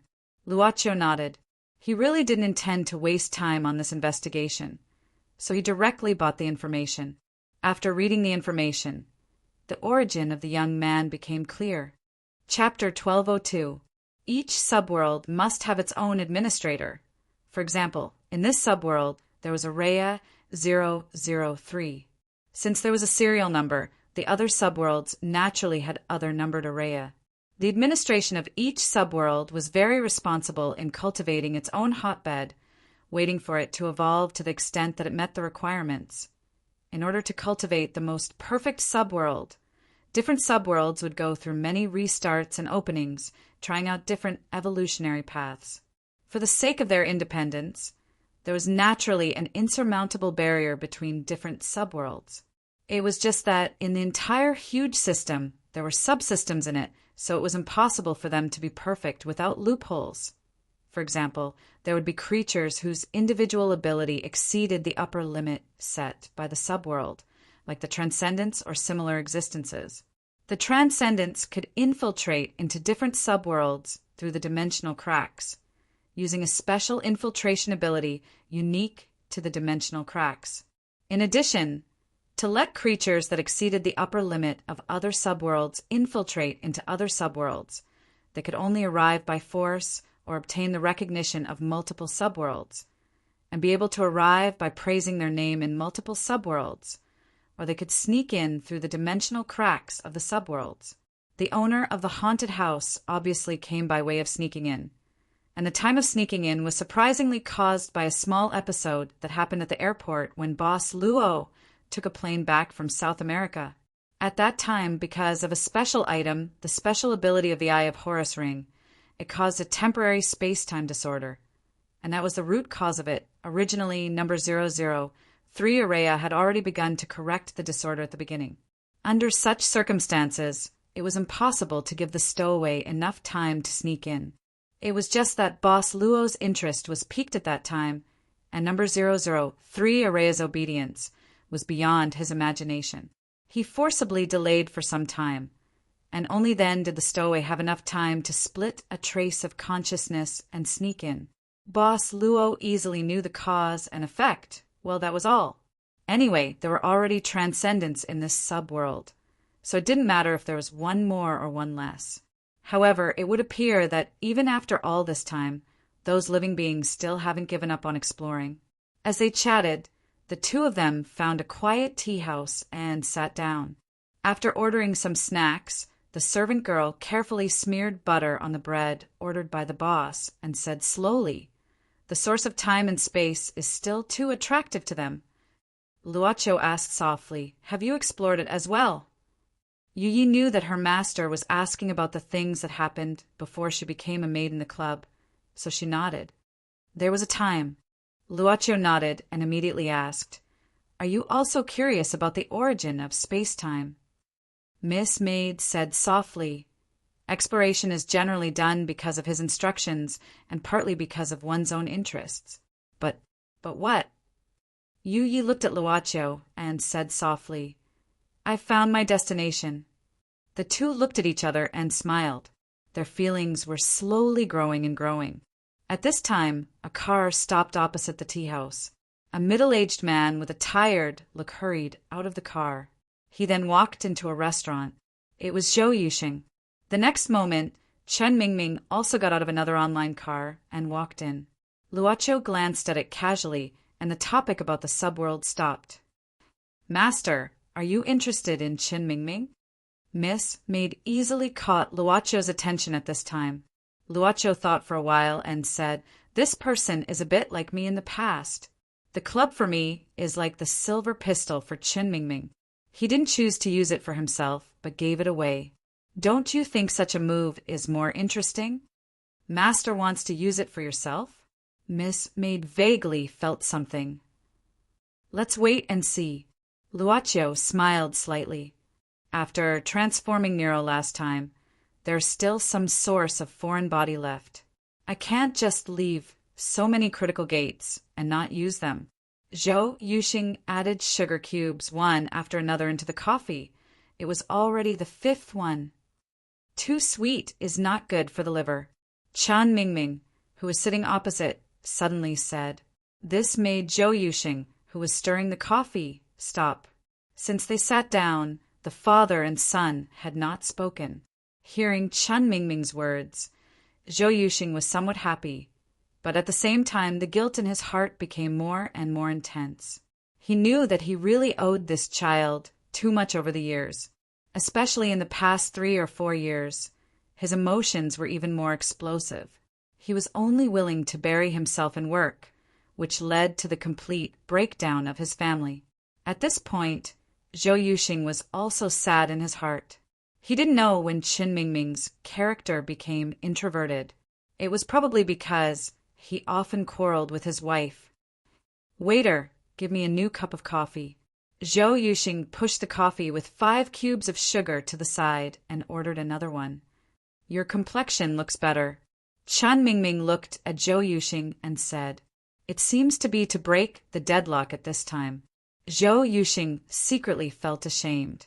He was not young anymore, but he couldn't be as calm and composed as his son. Zhou Yuxing nodded. "You also know that I have had headaches for the past few years. I haven't been able to treat it well or sleep well. But the day before yesterday, your Uncle Gao sent me some new spirit concentrating medicine. I took a few pieces and felt much better. This new medicine is quite useful, better than before. This." Chen Mingming lowered his head, as if thinking about something, and then said, "Teacher Gao asked for leave and hasn't come to school these few days." Zhou Yuxing said, "He said that he wants to travel for a period of time to relax and broaden his horizons. He probably won't come back in a short time. In fact, your Uncle Gao also values you very much and wants to cultivate you. With his cultivation, your development may not necessarily be worse than overseas." All these years, Chun Mingming raised his head, looked at Zhou Yuxing, and slowly said, "You have devoted almost all your time to work. I know. I know that I was only focused on work and neglected all of you, but I will change." Zhou Yuxing directly interrupted Chun Mingming. "I feel much calmer these 2 days. When I calm down and think about it carefully, I feel like I have gone mad." Chun Mingming shook his head and interrupted Zhou Yuxing. He suddenly said, "Can I ask you a question?" "Go ahead." Zhou Yuxing nodded heavily. "If I were an unpardonable criminal, would you arrest me personally?" Chun Mingming asked calmly. Zhou Yuxing immediately frowned. He could only be considered to have calmed down a little these few days, but his emotions were still easily agitated. He suddenly slammed the table, and there was a hint of anger in his voice. "What nonsense are you talking about? I can calmly discuss this question with Teacher Gao." Chun Mingming sighed and said faintly, "Can't you give me an answer?" "How can I be the same as Gao Win?" Zhou Yuxing said, "I am your father. I hope you can give me an answer before next Wednesday," Chun Mingming said softly. Next Wednesday. This was the exact time Zhou Yuxing knew that his ex-wife and son would go abroad. Zhou Yuxing was stunned. He suddenly felt that he had never really understood his own son. He didn't even know what his son was thinking at this moment. A trace of sadness emerged. He looked at the calm Chun Mingming and moved his lips, but he couldn't say anything. "I'll wait for your answer." Chun Mingming stood up, nodded slightly to Zhou Yuxing, and left alone under the surprised gazes of the people in the restaurant. Only Zhou Yuxing was left sitting there alone, smoking fiercely. "There are still 3 left to be investigated. I should be able to finish the investigation in the afternoon." With a trace of fatigue, Wei Zidao and Lu Mingho returned to the office in the city. Just as they entered the door, an abnormally tall figure blocked their way. Moreover, this frighteningly strong fellow was missing an arm, which made the 2 of them a little surprised. "Are you 2 Intermediate Agent Lu Mingho and Junior Agent Wei Zidao?" At the same time, a man who was much shorter and had the word "spirit" written all over his face jumped into the duo's line of sight. Junior Agent Bu Gao of the administration reporting. Lu Mingho was stunned, then nodded and introduced himself, but at the same time he felt a little strange. Why was there a new agent here? Although there were some obstacles in this investigation, he didn't apply for backup. Logically speaking, there shouldn't be a new agent here. "Comrade Bu Gao, why are you here?" Wei Zidao asked directly. The overly spirited young agent Bu Gao suddenly smiled and said, "It's like this. Because I participated in the Mount Tai incident and performed outstandingly, the organization specially assigned me to a new place to take up a permanent post." And Lu Mingho had a big question mark. Bu Gao quickly ran to the coffee table and came over with 2 gift boxes. "I passed by here and saw the mission information. I know that the 2 of you are temporarily on a business trip here, so I came over to say hello and get to know each other. After all, there will be opportunities to work together in the future, and I also want to get to know Senior." The overly energetic guy even had a hint of flattery in his voice. Lu Mingho looked inside and didn't know whether to laugh or cry. The administration was a place that spoke based on strength. It was rare to see such a guy who spent so much effort to get along. But it was good to have someone flatter him. Besides, one wouldn't hit a smiling person. "You're too kind." Lu Mingho laughed, "but forget about the gift. The administration has rules that we can't accept gifts. You should return it. Senior, you're really law-abiding, a role model for our generation." Bu Gao suddenly had a look of admiration. This guy was probably born in the old officialdom, so he must be very successful, right? Lu Mingho shook his head inwardly and immediately looked at the one-armed man standing behind Bubugao. He frowned. Who is he? Bubugao quickly said, Oh, he's called Wang Hu. He's a South China tiger demon. After I influenced him, I recruited him as my exclusive logistics support and took up the post with me. Lu Mingho nodded and didn't pay too much attention to Wang Hu's matter, not to mention the logistics staff. Among the official investigators, there were also investigators who served the demon race, and some were even high-level. As for the logistics staff, there were also some weak demons who would be recruited. Generally, the demons who served as logistics staff were generally weaker, or their abilities were more suitable for support, or they were oppressed by other powerful demons and sought protection from the administration. This Wang Hu had a broken arm, so he was probably the type who was seeking protection from his enemies, right? After all, with the administration's reputation, the demon race would more or less have scruples. But to be subdued by Bubugao, even though he was a tiger, his strength must be limited, right? After all, no matter how Lu Mingho looked at it, this Bubugao was a rookie. At this time, Bubugao gently nudged Wang Hu with his elbow, and the dull Wang Hu seemed to have remembered something.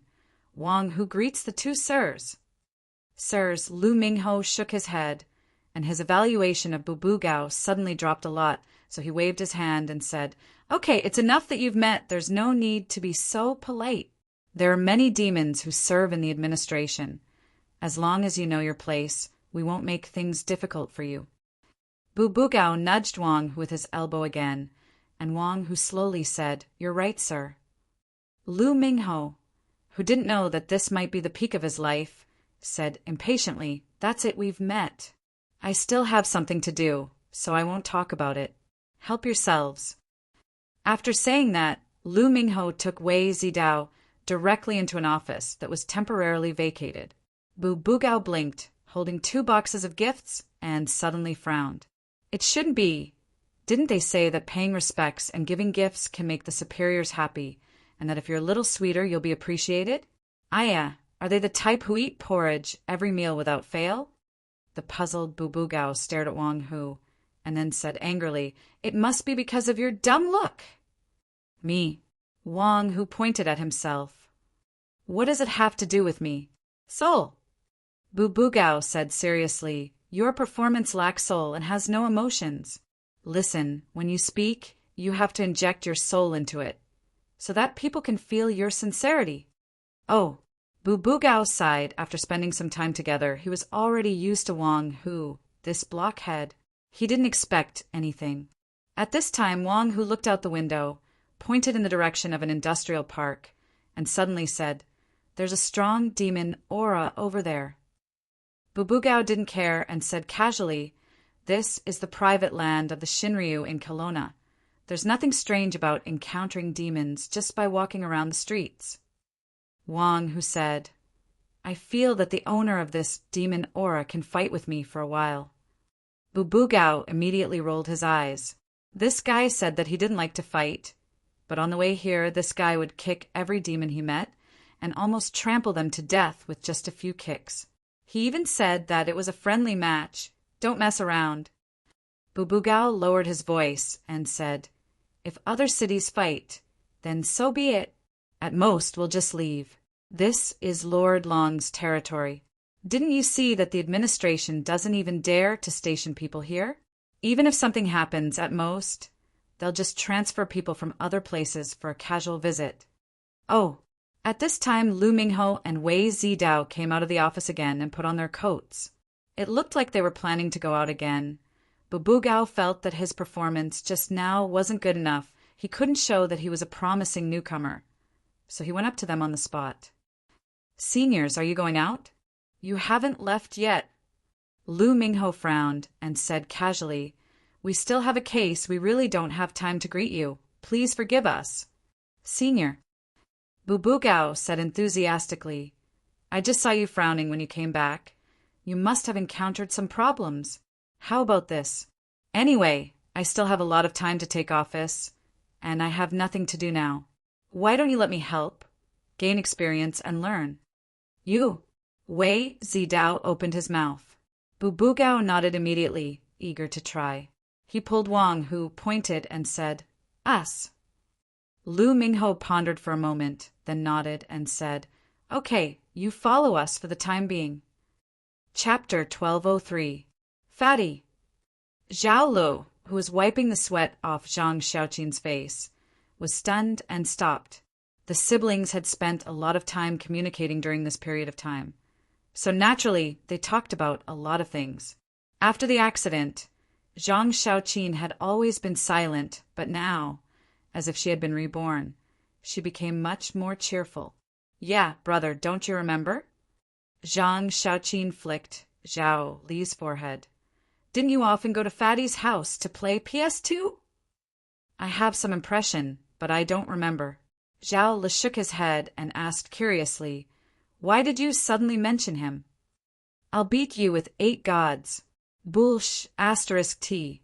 I haven't used Terry yet. Look at me. Wu by sure 4 style divine dust. Take my heaven and earth brilliant tyrannical fist. Ha, 38 combo. You lost. Let's do it again. While speaking, Zhao Lu vaguely remembered a round face. It was almost 13 or 14 years old. At that time, the siblings' parents were not divorced yet. They were still living on the streets of the lower town. There was a chubby kid in the neighbor's house. He was easily bullied because he liked to cry. Zhang Xiaoqin smiled and said, Nothing. I seem to have seen Fatty's mother today. She changed a lot, and I almost couldn't recognize her. Maybe I got the wrong person? Here, Zhao Lu was stunned. He remembered his sister said that she met an old colleague and gave him 500 yuan. It was strange to meet people she knew in such a rehabilitation center. She probably came to see a doctor? Zhang Xiaoqin said casually. She entered a doctor's room and didn't come out for a while. I was thinking about whether to say hello, but I thought better of it.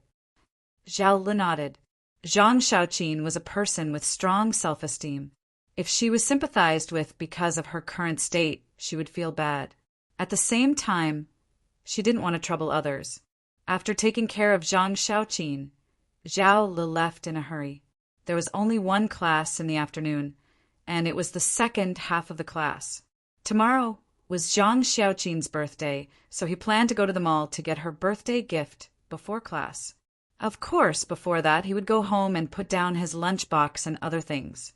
After leaving the treatment room, Zhao Li hurried to the entrance of the center. That's settled then. I'll pick you up at the airport tonight. A woman's voice rang in Zhao Li's ears. He subconsciously turned his head to take a look. In an office next to him, there was a woman with a smile on her face, walking out like a spring breeze. She seemed to have taken good care of herself. Perhaps she looked a few years younger than her actual age. Through the crack in the door, she could see a young and handsome doctor sitting inside. Although he was called a doctor, he was actually just a physical therapist. Zhao Lu, who had some guesses about the relationship between the two, did not pay too much attention to it. Looking at this woman's face, he vaguely had an impression of her. Thinking of his sister's words, he thought that this could be little Fatty's mother. If that was the case, then she was really much younger than she actually looked. Is she really little Fatty's mother? Zhao Lu was stunned, then shook his head. He didn't think too much about it and quickly left. He still had to rush home. After the woman closed the door, she glanced at the young man who passed by and frowned. This child, I seem to have seen him somewhere. After returning home, he washed his things. When he was about to go out, his phone received a message. After Zhao Lu glanced at it, his face changed slightly. Zhao Lu sat on his sofa for a while, then suddenly gritted his teeth and ran into the room. He took down the box on the wardrobe, then took out the things inside and stuffed them into his school bag. A silver pistol? Bubugao stopped in his tracks. This was just the beginning. They hadn't found one of the remaining 3 targets yet. Before this, Bubugao had already learned about what had happened from Lu Mingho and Wei Zidao. Bubugao's identity could be verified and his ID was real. The equipment he carried from the administration also had a serial number. Lu Mingho did not intend to hide anything from his colleagues in the administration. Originally, the exchange of information between the agents was not a big deal. With Bubugao's authority, he could also know this. Of course, some confidential things would not be revealed. Now, several of them were waiting for the target to appear. But Wang Hu was also here. Wang, whose giant-like body and the appearance of a broken arm were very eye-catching. Looking at this man whose muscles were like steel, it was hard for passers-by to imagine what kind of accident would cause him to lose an arm. Although Lu Mingho and Wei Zidao were also curious, they did not deliberately inquire about Wang Hu's privacy. They just casually asked about Wang Hu's origin. Regarding Wang Hu's origin, Bubugao had already made sufficient preparations. In fact, he didn't know where Wang Hu came from. He only knew that this big guy had forgotten the past and didn't know how his arm was broken. But Wang Hu's explosive strength also made Bubugao feel like he had picked up a treasure. This guy was dull and easy to talk to, although he didn't know when he would suddenly wake up. If he let such a big fool wander outside and join some bad group, it would cause more trouble. Of course, Bubugao had some selfish motives. After all, with such a strong big fool, it would be much more convenient for him to deal with things when he took office in a place in the future. As a weakling who had just made his debut, when facing some old demons in the deep mountains, with Wang Hu by his side, he was naturally confident. Therefore, after almost selling his body and accompanying some old leftover woman in the archives of the headquarters for a few days, Bubugao finally figured out the problem of Wang Hu's identity. Of course, because of the Mount Tai incident, many people died and now the headquarters was in a mess. They had no time to care about a small logistics, support, personnel's information. Coincidentally, Wang Hu had an extra identity file in the administration.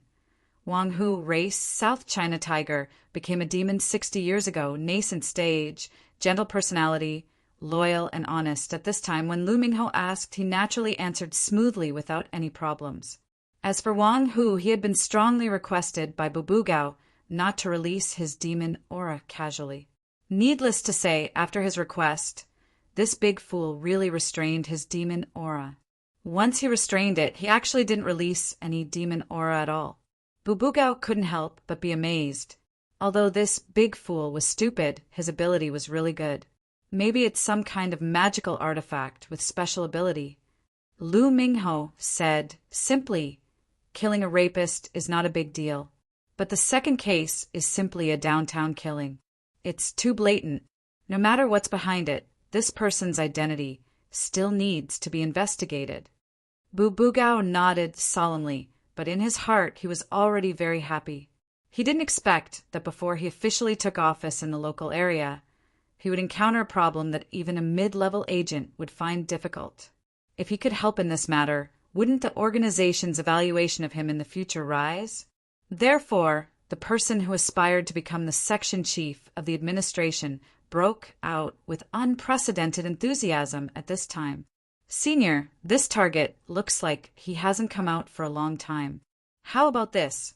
I'll think of a way to lure him out. Bubugao hurriedly volunteered. Lu Mingho and Wei Zidao looked at each other, then smiled and nodded, happy to enjoy the results.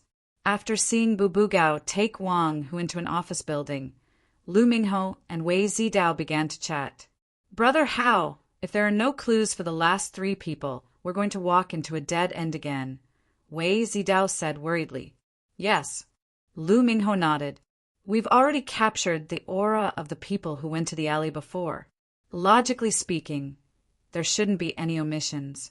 And Qian Er's confession has already proved that such a person exists, unless this person also has the ability to erase his own aura. Wei Zidao had a different opinion. He suddenly said, Brother Hao, actually I still have some reservations about that kid that day. You mean the young man protected by the witch of Hai Dongqing? Lu Mingho frowned. Wei Zidao nodded. Yes, you see, when we just put him down and were about to interrogate him, this witch of Hai Dongqing suddenly appeared like a guardian.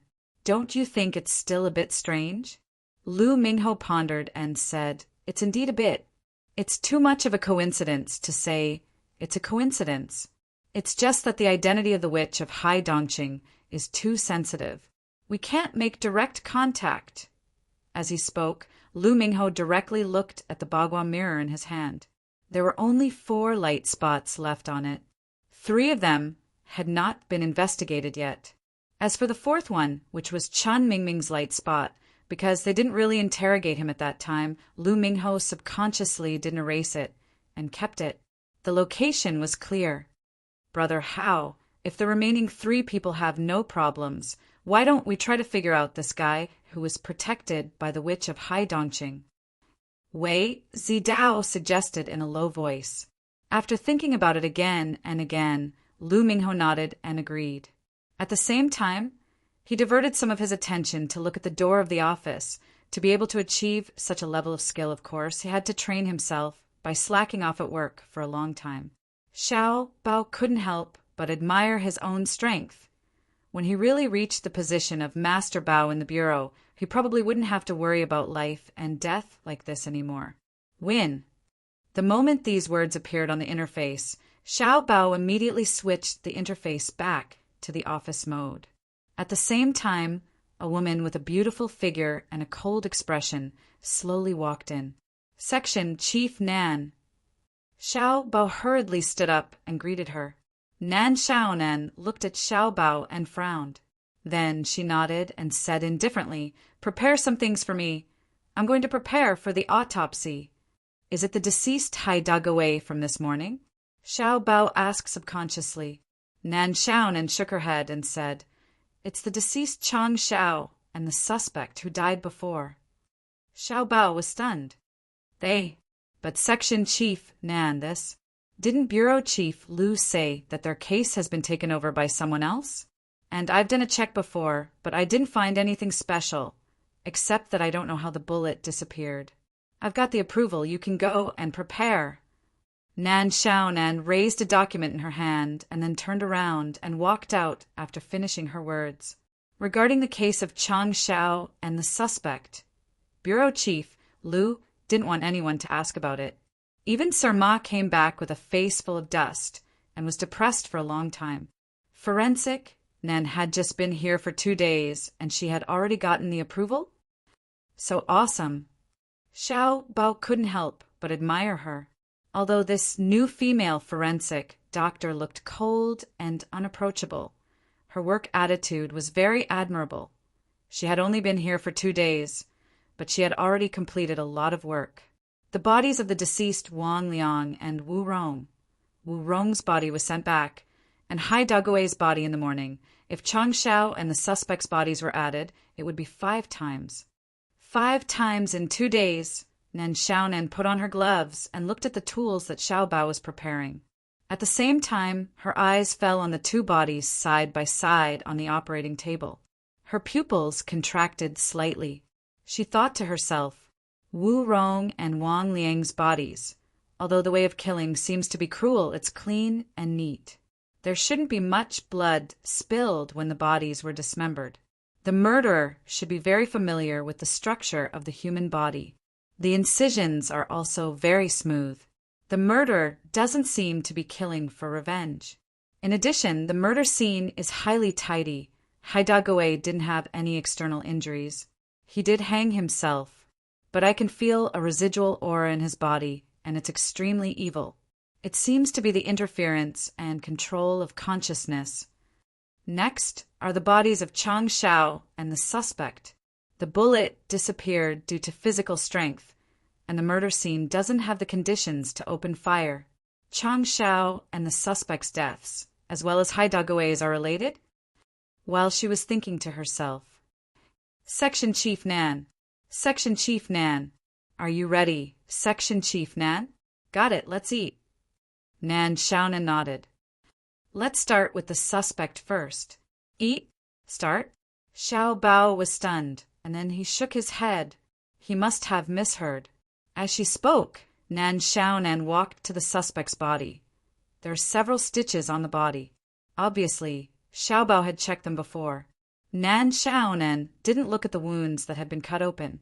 Instead, she directly held up the head of the deceased bent down, and stared at the wound on the forehead that had been cleaned, a small bullet hole. At this moment, Nan Xiaonan's eyes suddenly shrank. What's going on? Hai Dagui has extraordinary power, but it's only the power of evil. It's similar to curses or black magic. But why is there a trace of the power of the law left in this wound? She suddenly put down the suspect's head and turned to look at Chang Zhao's head. She did the same thing, touching the head with both hands. Then her lips, which were hidden under the mask, opened slightly. Her expression was solemn. It's still the law. In the afternoon, the sky was gloomy as if it was going to rain. Although it was the beginning of spring, the weather was still a little cold. The weather in the south was very humid. Now, when the cold wind blew, it was even colder. Chapter 1204. In the autopsy room, Xiao Bao blinked and looked curiously at Nan Xiaonan's autopsy work. Generally speaking, along with the autopsy process, the results of the autopsy should be mentioned so that it was convenient to record. However, Nan Xiaonan didn't say a single word. This caused Xiao Bao, who was like a pen and paper, to not be able to write even a single word. It's done. Nan Xiaonan suddenly stopped. You can put the body back. Xiao Bao was stunned. It's done? He did not record anything.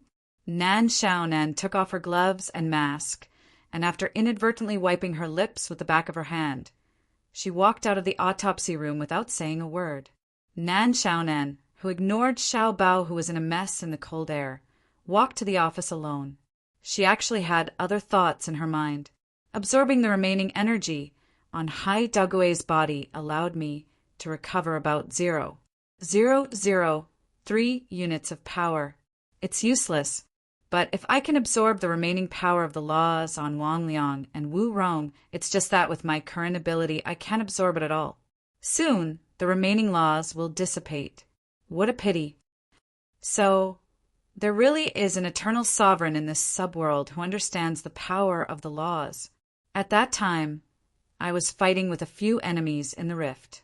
Unfortunately, I had to draw out the power of the origin to resist the erosion of the origin of the dimensional rift, causing this subworld to suddenly become damaged. I only took a quick look at the rift, and only felt that there were several powerful auras in this subworld. Later, when I checked my consciousness fell again, it was the same for my enemies. At this time, the suppression of the worlds while on transcendence is terrifying. It is probably not easy for my consciousness to recover to the level of my original body. The world's barrier has been repaired, and my original body is naturally unwilling to pay a huge price to descend. It should directly give up and focus more on dealing with the enemies in the rift. I'm afraid that the consciousnesses of my enemies who have fallen here have also suffered the same fate, so I'm not afraid. What I am afraid of is something else. At that time I was fighting with a few enemies, and it seems that 2-dimensional voyagers of unknown strength had also passed by. They probably released their consciousness to check this place and fell here like me. Right now, he's probably worrying about how to break through the restraints of the subworld, right? Nan Xiaonan had already returned to her office. She made herself a cup of coffee and sat down. She quickly adapted to the development of this world's civilization. After all, in her previous world, although magic had completely replaced science, there were still some people who couldn't use magic and insisted on walking the path of science. Although they hadn't developed to the level of modern civilization, they had already developed the so-called difference engine. I've fought with those enemies for countless years, and I know them very well. Even if we all fall here at the same time, the situation on both sides is still at the same level, so there's nothing to be afraid of. However, if these enemies were to find the 2 undying beings and join forces to deal with me, the situation would be dangerous. I have to find these 2 unexpected wills as soon as possible and see if there's a possibility of them joining forces. Also, the natives of this subworld seem to have quite a few experts. Perhaps I can make use of them. Nan Xiaonan slowly blew on the coffee, waiting for the temperature to be right before she drank it. As for the warmth from holding the cup with both hands, Nan Xiaonan showed an expression of enjoyment. Even so, She could not help feeling a little gloomy. Had she ever been so weak? The subworld's rejection of foreign wills is too frightening. I can only choose to fuse with the soul of the natives of this subworld to be allowed to exist, or my consciousness would definitely be obliterated. But that way, the soul of the natives would affect me. Fortunately, it's not much. Nan Xiaonan, this identity would make it easier for me to move around in society. Still, the atmosphere in this city is chaotic and there are many transcendents. Although there are differences in strength, the powerful one could directly threaten my true form, but it suddenly left a few days ago for some reason. Now, I have to be careful of the other darkness. Yes, darkness. That day, the entire hemisphere was shrouded in a terrible darkness. Even her true form, which had walked the path of immortality for countless years, could only tremble in the instant of that darkness, let alone her current weak self. This was also the reason why she didn't dare to make too many big movements. Lying low was the only thing she could do right now, because she didn't know if the great existence behind the darkness had already noticed her arrival or not therefore. She did not dare to wantonly use secret techniques to recover her strength. Otherwise, there were many individuals known as monsters in the city, which were very suitable for her to recover her strength. She had to be careful.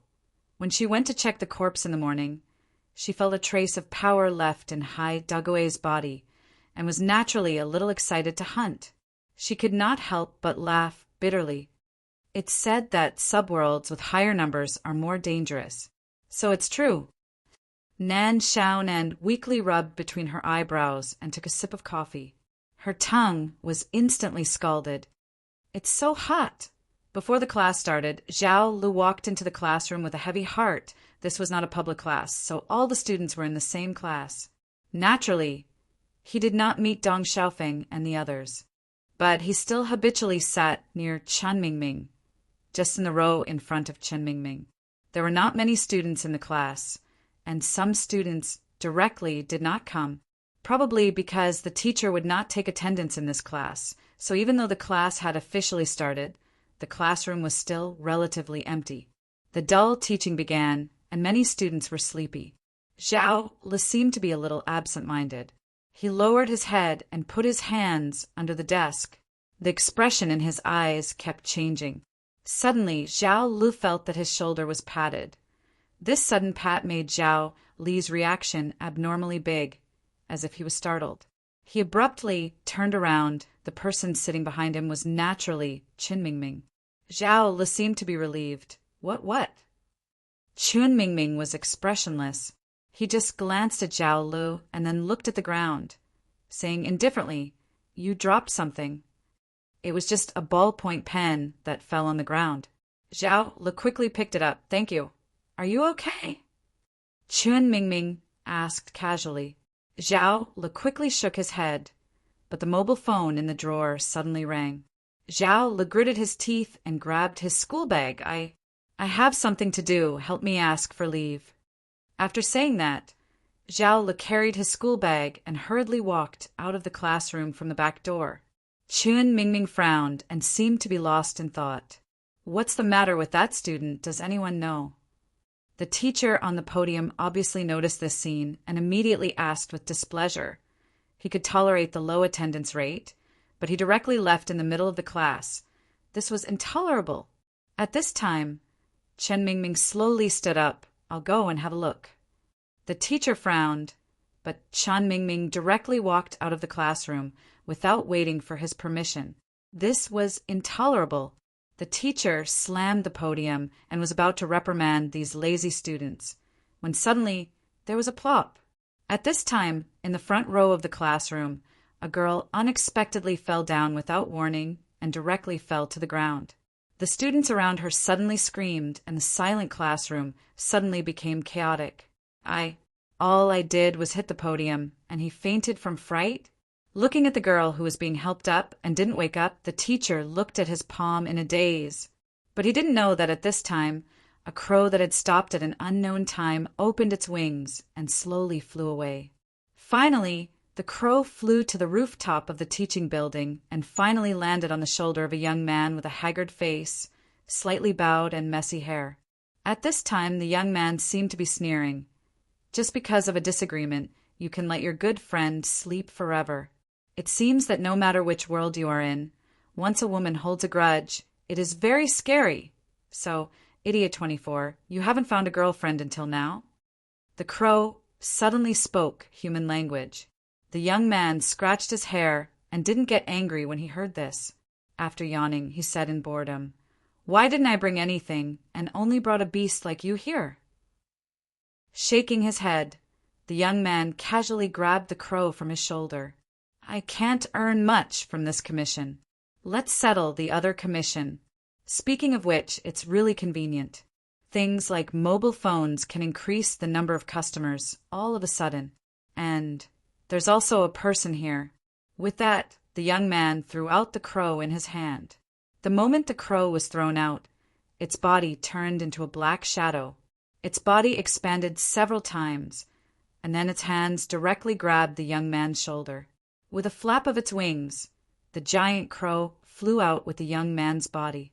Unexpectedly, just as it flew out of the rooftop guardrail, the shadow crow's body shook for a while and instantly returned to its original size.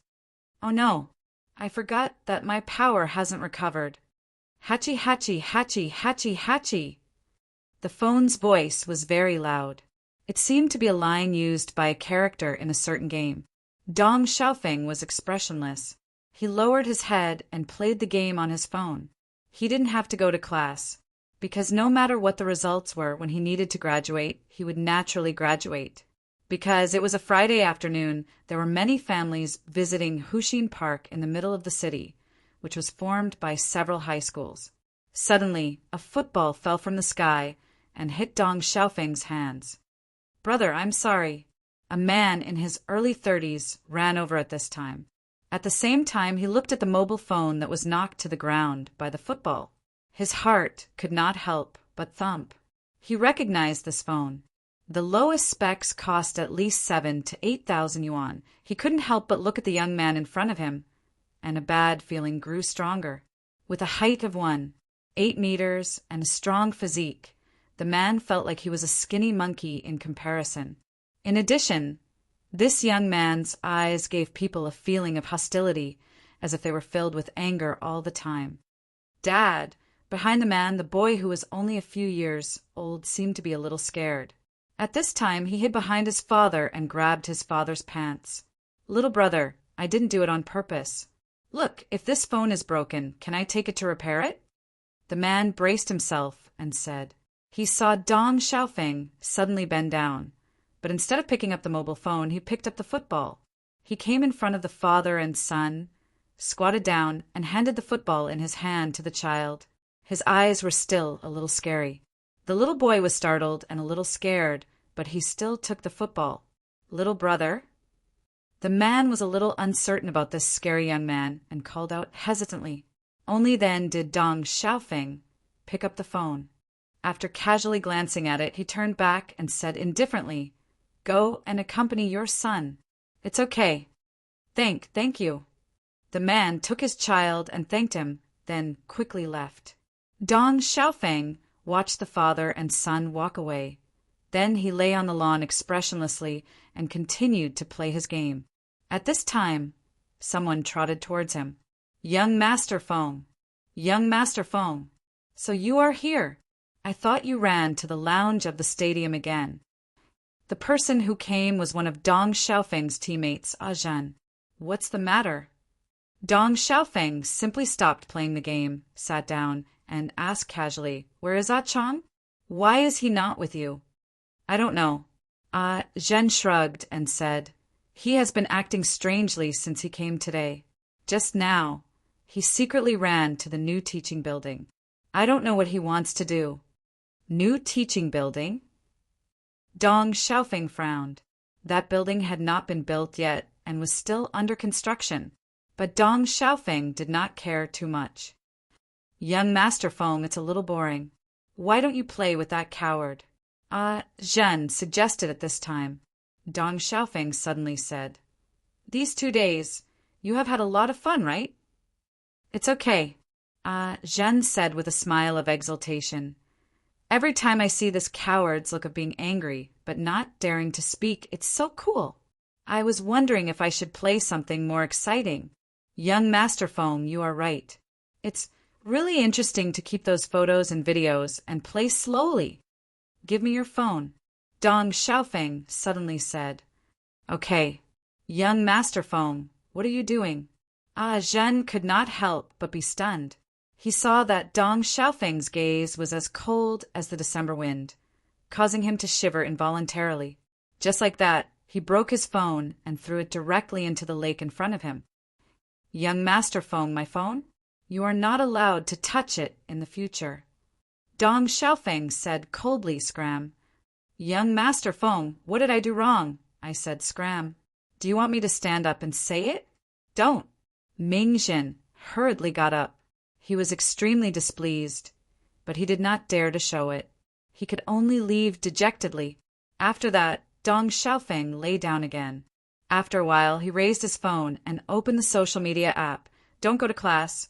Come to the school gate. I'll take you somewhere. After a while, what are you trying to do? One wants me to go to the new teaching building. The other wants me to go to the school gate. Enough. I won't obey you anymore. You should all receive punishment. New teaching building. Chapter 1205. Chen Mingming walked in the corridor unhurriedly. The class was on the 7th floor of the teaching building. He saw Zhao Lu walking towards the elevator. He looked down and saw Zhao Lu walking out of the teaching building. When he came to the elevator door, he saw a woman unexpectedly. You are... Chen Mingming couldn't help but stare at the blonde woman with blue eyes. She was like a perfect work of art. She was from that place, the servant of the man who sold him the pistol. Mr. Chen, are you free? My master wants to have a talk with you. At this time, Chen Mingming looked at the servant girl in front of him with surprise. Last time, he tried to see if he could see the boss. But this time, the boss took the initiative to find him. This made Chen Mingming a little confused. The servant girl smiled and seemed to be waiting for Chen Mingming's response. Chen Mingming had to nod. Obviously, he couldn't resist the mysterious power even if he wanted to. Where is he? Please follow me. The servant girl waved her hand, and the elevator door behind her opened automatically. Chen Mingming walked in directly with a calm face. The servant girl walked into the elevator and praised, Mr. Chen is really a calm person. Chen Mingming said indifferently, maybe I'm just a little slow, or I'm not good at expressing my emotions. The servant girl chuckled. Even your heartbeat is very calm. Chen Mingming didn't say anything. The elevator soon stopped running. When the door opened, Chen Mingming didn't see the first floor of the teaching building, but the lobby of the shop he went to before. Chen Mingming liked the atmosphere in this shop very much. It was as if he had found a quiet place in a busy city. Of course, in terms of quietness, it was naturally not as quiet as the gushi in the old building deep in the mountains. However, it did not have the mood of quietness in the midst of activity. This was the impression this shop gave him. He couldn't help but yearn for it. What's the matter? Chen Mingming sat down and frowned, which was rare for him. Luo Qiu put down the black teacup in his hand and said with a smile, Do you remember the bet I mentioned last time? Chen Mingming nodded. At this moment, Boss Luo waved his hand. Beside the two of them, a light screen that was as tall as a person rose up. The light screen gradually changed, and finally a 4K image quality scene appeared. This is Zhao Lu. Chen Mingming frowned. Through this miraculous light screen, he was able to see Zhao Li's every move. A bet. Boss Luo said softly, Mr. Chen's friend should be the one with the highest chance of shooting. This is a rare opportunity. Mr. Chen, are you sure you don't want to play a game with me? Chen Mingming was silent for a while before he slowly said, I said I'm not betting. If Mr. Chen wins, I'll give you 50 years of life. What do you think? Luocho looked at Chen Mingming and smiled. I think Mr. Chen needs it. Chen Mingming sighed and said seriously, I'm too far away from you. I can't think of anything that you want from me. You're the one who started the bet, and you said you'll only choose the other side. That is to say, no matter which side I choose, you'll win. The condition seems attractive, but it's just a trap. You can give me my life in the blink of an eye, and if I lose, the contract will end. Boss Luo didn't say anything, but the servant girl said indifferently, Mr. Chen, with my master's identity, of course, he won't interfere with the uncertainty of such a small bet. Chun Mingming lowered his head and didn't say anything. Luochio said, in this case, let's wait for the result. What do you think, Mr. Chen? Chun Mingming nodded and then looked at the light screen. This guy was called Xiang Chong, who is usually called a Chong. He was always following Dong Xiaofeng. Zhao Lu looked at this guy silently. On the way to class, he received a message from Xiang Chong, so he had to run out in a hurry. Finally, he met Xiang Chong at the agreed place. But this guy didn't say anything and took him all the way to the newly built teaching building and walked in. At this time, Zhao Lu received another message from Dong Xiaofeng, asking him to wait for him at the school gate. This made Zhao Lu almost collapse, knowing that these guys threatened him with those dirty things and didn't intend to let him go at all. Where are you taking me? Zhao Lu stopped and roared at Xiang Chong, who was walking in front of him. Xiang Chong slowly turned around at this moment, and his expression seemed strange. He didn't look at Zhao Lu, but looked around the construction site and suddenly said, Do you know why no one is working here today? Zhao Lu was agitated and said angrily, How would I know? The boss in charge of this project is dead. Xiang Chong said indifferently he committed suicide. The contractor died, so the workers naturally stopped working, so no one came here. Zhao Lu frowned. What does this have to do with me? It doesn't matter. Xiang Chong shook his head, but it has to do with me. Do you know? This project originally belonged to my family, but that damn guy used despicable means to rob it.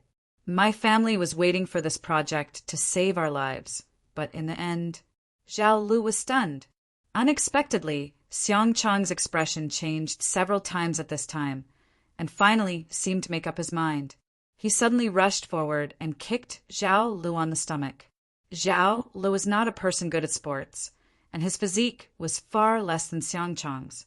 He fell to the ground in pain. He didn't have time to react, and his body on the ground was directly pressed by Xiang Chong. After that, Xiang Chong's fist hit his face again and again. Dong Xiaofeng had also hit him once, but he had always hit his shoulder or back. He had almost never hit those places that were really painful or obvious. Zhao Lu didn't understand why Xiang Chong went crazy at this time and had to instinctively protect his face.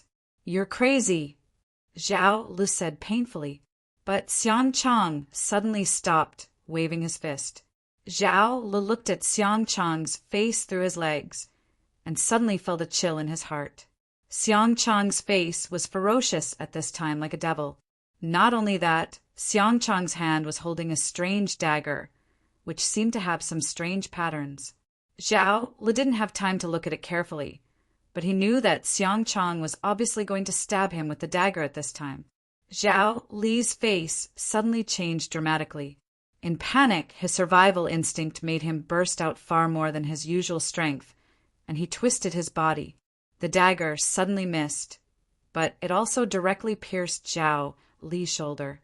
Zhao Lu was in pain, struggled to resist, and finally kicked Xiang Chong away. After breaking free, Zhao Lu scrambled to his feet and grabbed his bloody shoulder. You're crazy. After being pushed away, Xiang Chong not only didn't wake up, but also became more serious, like a crazy man. A life for a life. I just tried it. I didn't expect it to be true. Zhao Lu, you coward, die for me. At this time, Xiang Chong was holding the dagger and crazily rushing at him. But at this moment, a figure suddenly rushed out from behind Zhao Lu. The figure stretched out his hand and hit Xiang Chong's chest like a railing. Xiang Chong crashed into the arm and was directly knocked to the ground. Zhao Li's eyes widened in disbelief. Dong Xiaofeng? At this time, Dong Xiaofeng was slightly panting at this time, and his forehead was full of fine sweat, as if he had rushed all the way here. Dong Xiaofeng turned back at this time and fiercely looked at Zhao Lu. This beast-like gaze subconsciously made Zhao Lu feel cold all over. At this time, Dong Xiaofeng stepped on Xiang Chang's wrist, which was holding the dagger, and said angrily, "Are you F***king crazy?" Young Master Feng. Being glared at by Dong Xiaofeng's fierce eyes, Xiang Chang seemed to be awake for a moment, and suddenly panicked. "Young Master Feng, don't block me. I don't want to die. If I don't kill him, I will die." "What nonsense are you talking about?" Dong Xiaofeng snorted. "You idiot! Are you taking drugs to your brain again?" "I told you not to take drugs, but you didn't listen." You don't understand. Xiang Chang crazily said at this time, "You don't understand. If you don't let me kill him, I will kill you. It's the same as killing you." "You." In a hurry, Xiang Chang's left hand suddenly grabbed the dagger in his right hand and fiercely slashed at Dong Xiaofeng.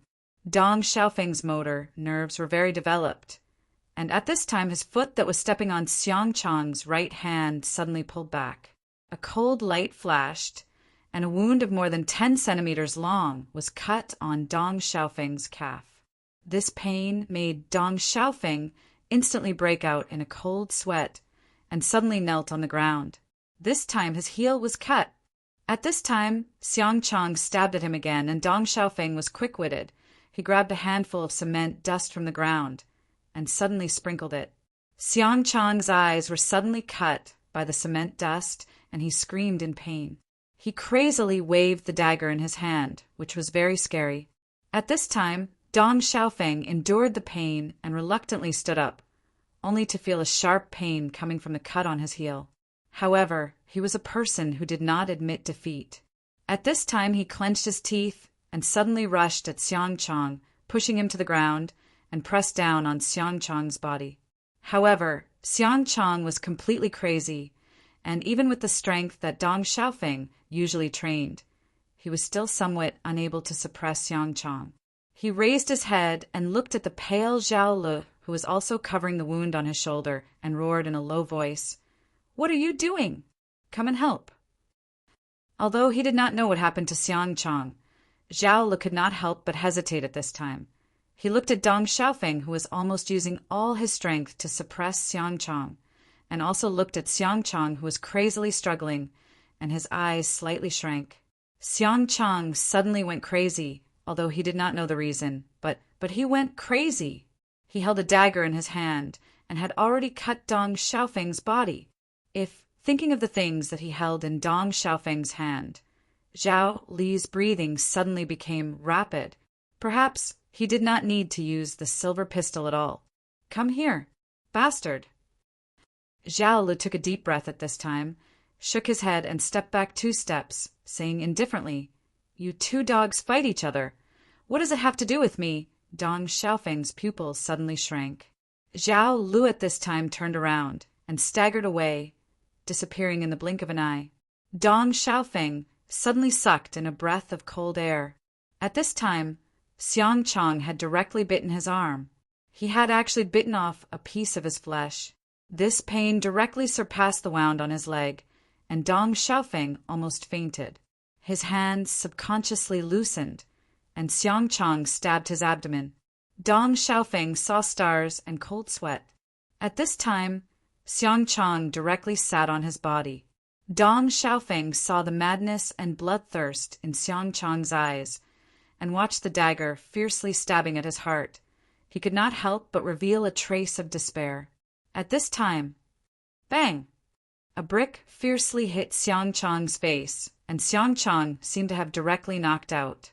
Xiang Chang directly fell on Dong Xiaofeng's body.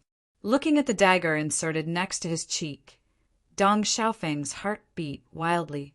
Only then did he see Zhao Lu with a ferocious face and a brick in his hand. At this time, Dong Xiaofeng pushed Xiang Chang away forcefully. Seeing that Xiang Chang's chest was undulating, he wanted to get up.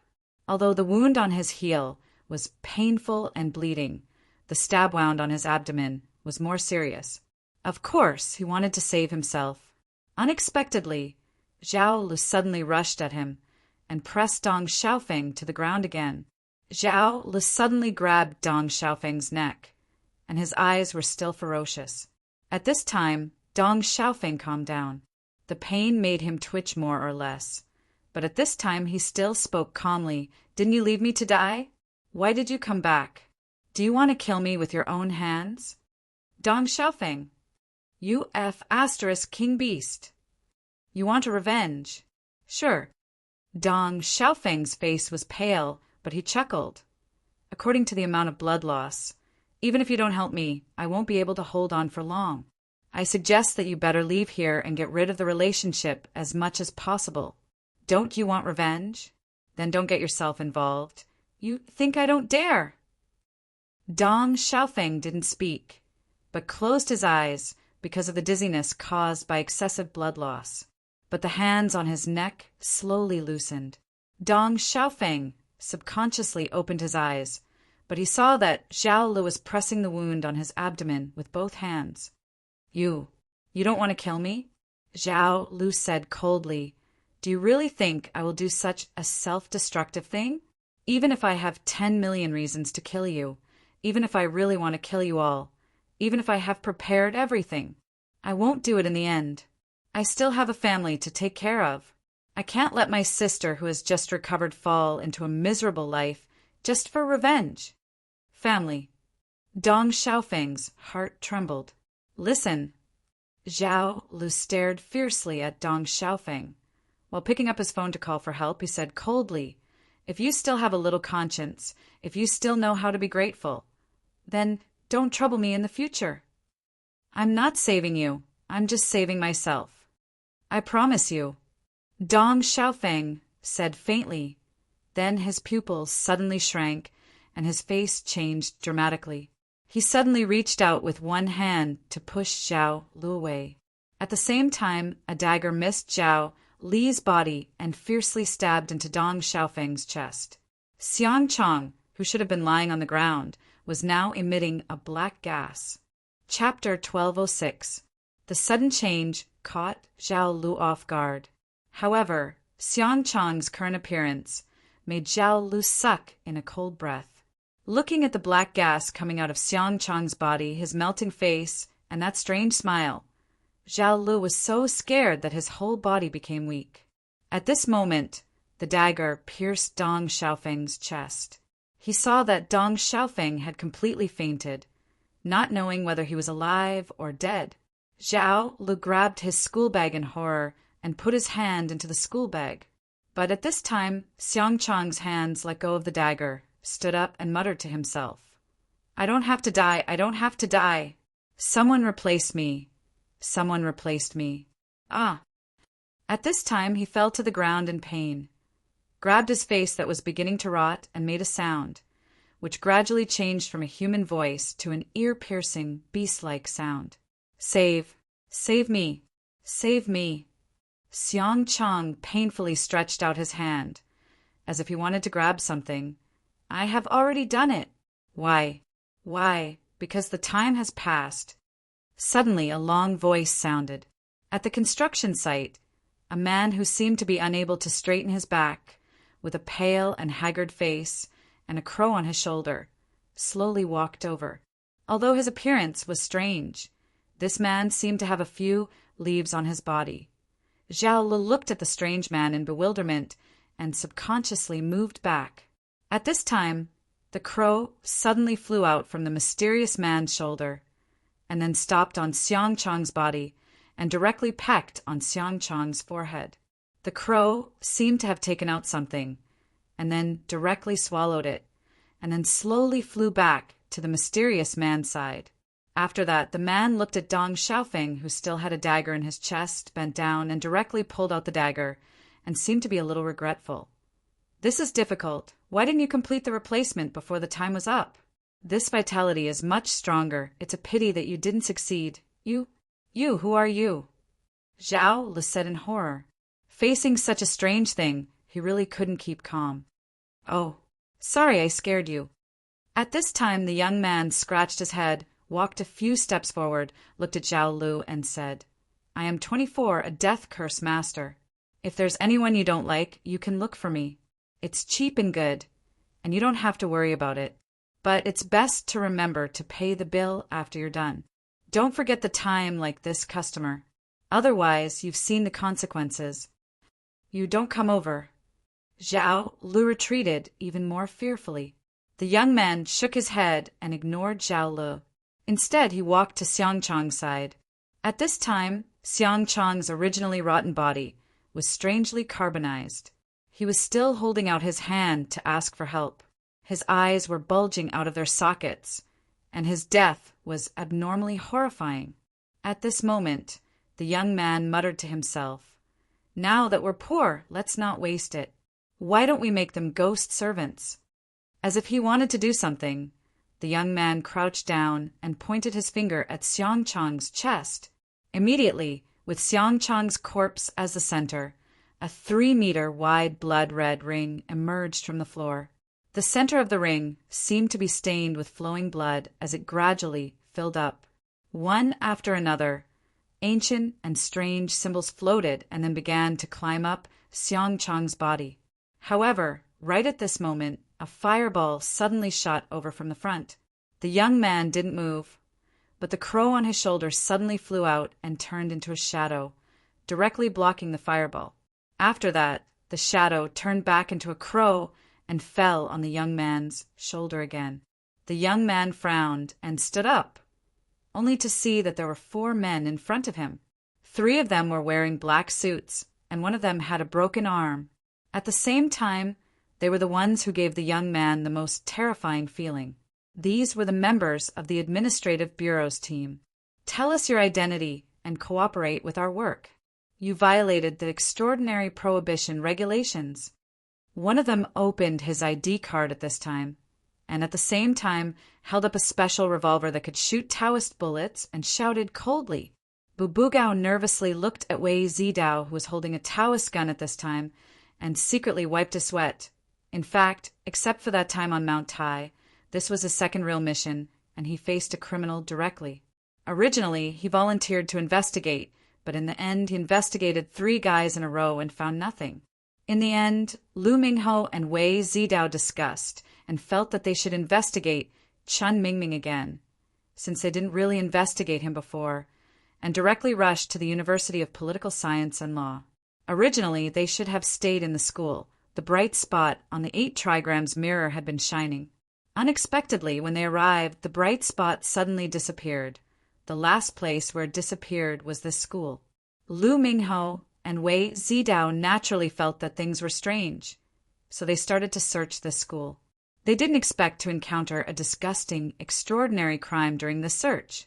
At the moment when they arrived, they only saw this mysterious young man, in a strange way, seem to be doing something. Next to him, there was a young man lying in a pool of blood. A young man was terrified, and there was a horrible corpse lying on the ground.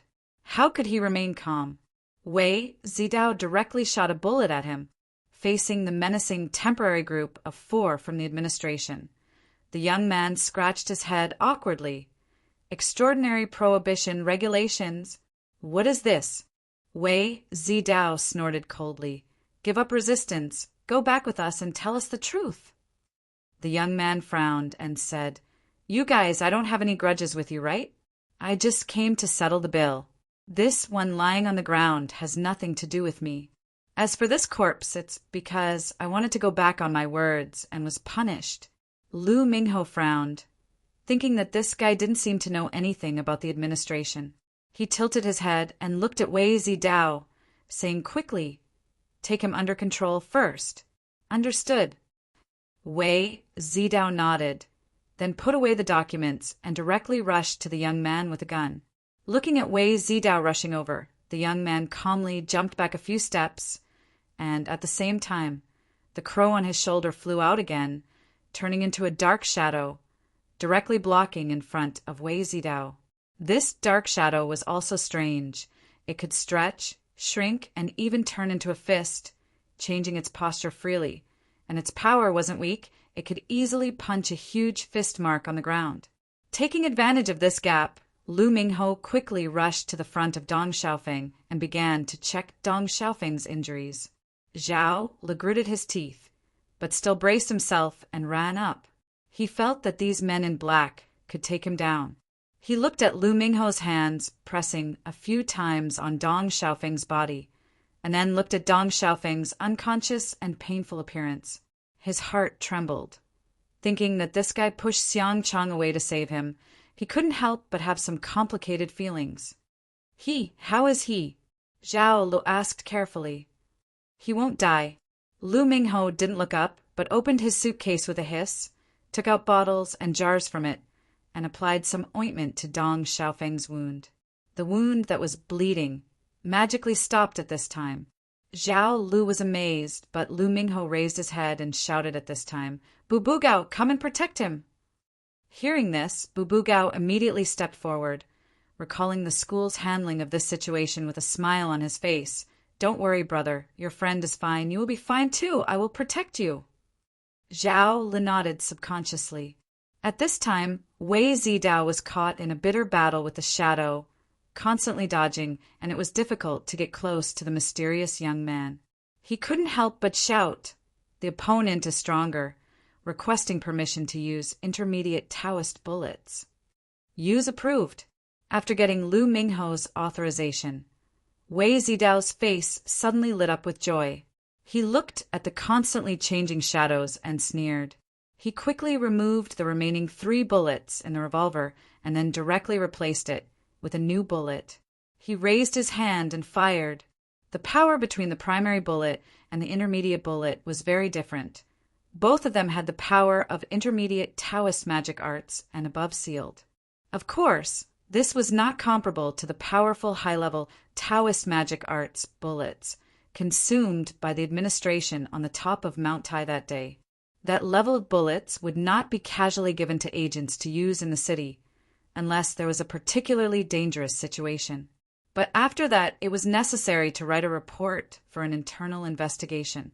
At this time, a bullet was directly shot at the shadow, and at the same time, the place where the shadow was shot exploded instantly. The shadow directly exploded, creating a huge gap. Wei Zidao shot 2 more times in succession. The power of the second explosion directly shattered the shadow and finally fell to the ground like a rag. But these shadows quickly gathered again and turned back into crows and staggered back to the young man's side. "Surrender!"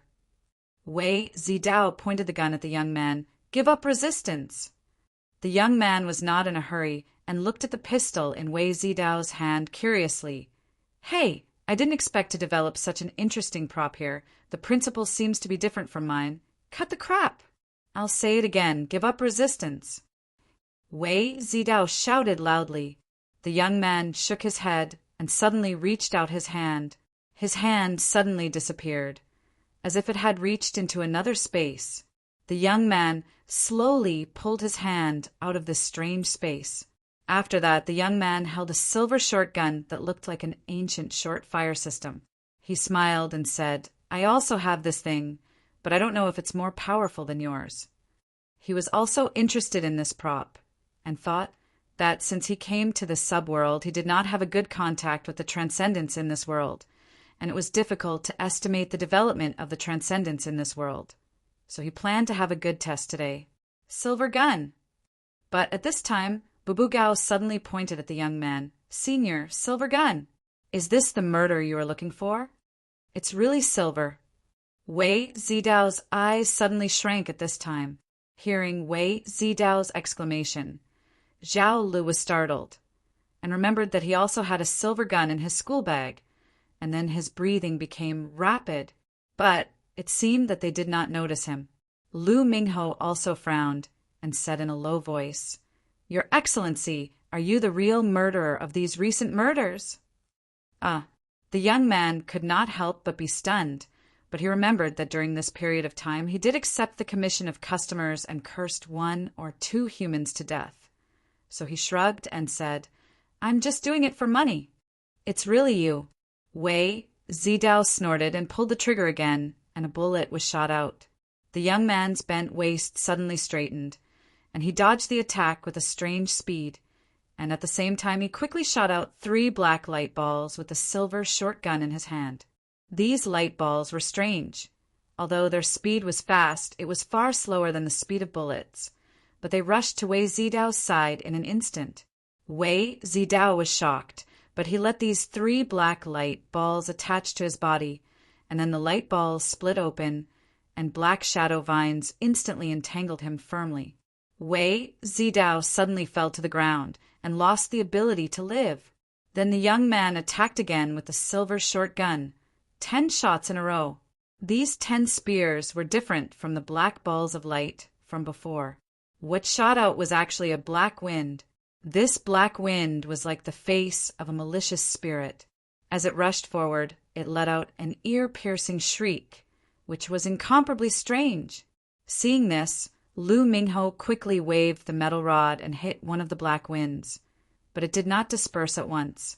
At the same time, Bubugao hurriedly began to take out his equipment. His equipment was obviously complete, but between using the metal rod and the Taoist pistol, he suddenly fell into a dilemma. But the black wind had already rushed in front of him, and Bubugao suddenly screamed. Suddenly, a huge figure blocked in front of him and waved its hand to slap away the black wind directly. Wang Hu! Bubugao shouted happily.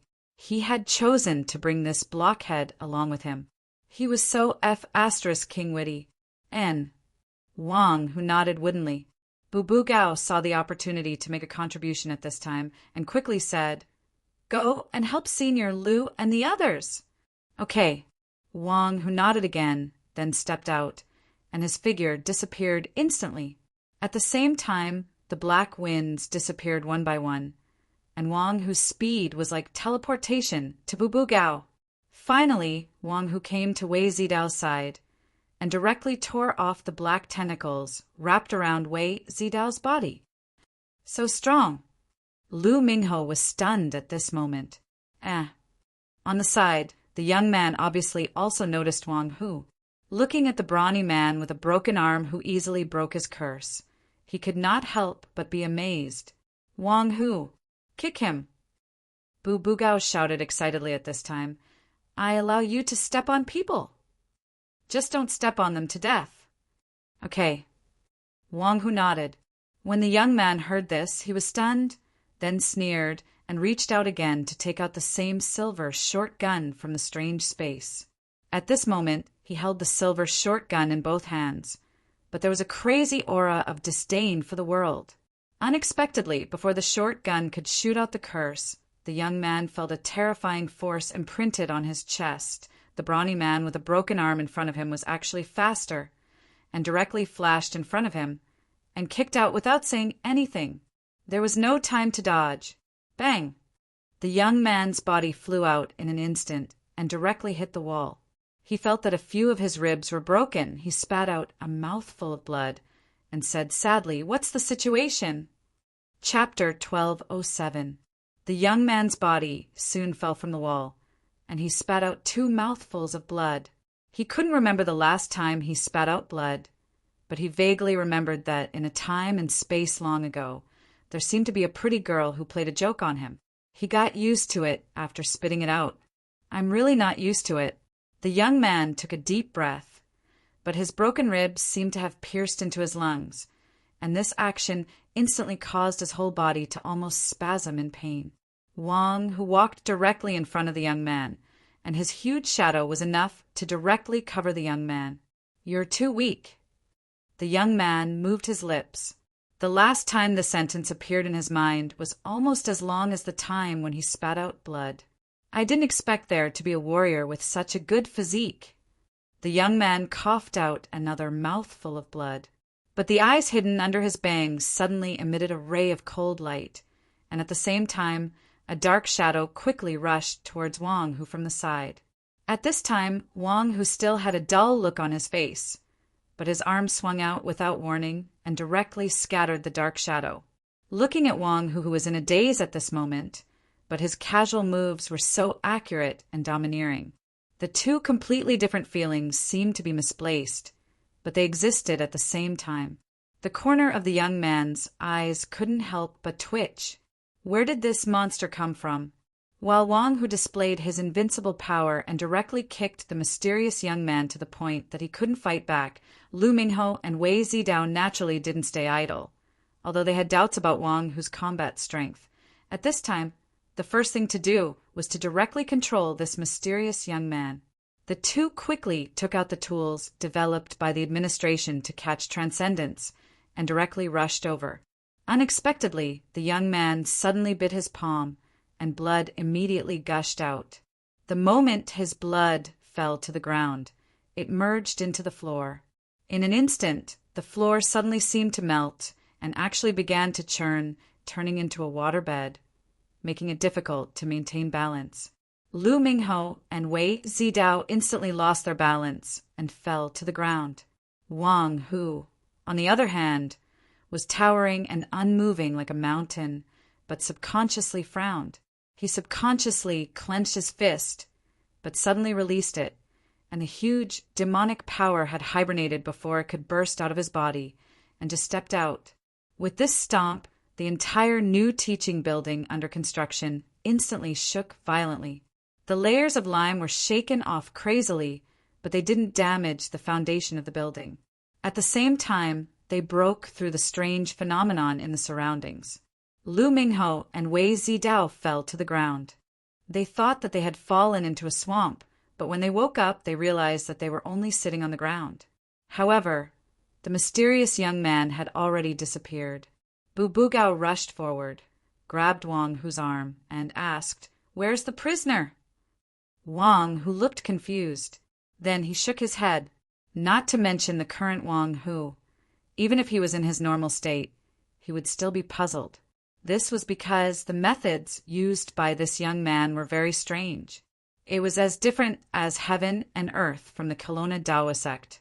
Seeing that Wang Hu did not know how the criminal disappeared, Bu Bugao could not help but feel a little disappointed. At this time, Lu Mingho and Wei Zidao's expressions were not very good. After all, that young man looked like he was seriously injured, but they still let him escape in the end. Fortunately, the appearance of this mysterious young man had been secretly recorded, and the next step was to issue the warrant. Of course, before that, they needed to know more about this mysterious young man. Dong Xiaofeng was unconscious, and only Zhao Lu was left at the scene. Everyone couldn't help but look at Zhao Lu. I'm not very sure either. This person said that his name is 24. Zhao Lu was very nervous, even if the man who claimed to be Lu Mingho had already treated his injuries. He was still frightened by the scene of the agency agents fighting with the mysterious young man. Vaguely, Zhao Lu heard from a few words that they were tracking down the mysterious man with the silver pistol. Zhao Lu was somewhat aware that the silver pistol that these people from the agency were really tracking was the one that he hid in his bag. It was just that the mysterious 24 was innocently implicated. But at this time, how could Zhao Lu confess the truth to Lu Mingho and the others? He subconsciously wanted to keep this matter to himself so that Lu Mingho and the others would not notice anything. Therefore, he was very cooperative with the other party's inquiry. He immediately told the reason why he came to this place, but omitted the matter of being threatened. Bu Bugao was holding a small notebook, recording what Zhao Li said, and asked more about Zhao Li's background in detail. Lu Mingho and Wei Zidao listened on the side and did not stop Bu Bugao's investigation. Anyway, these things were what they had to do.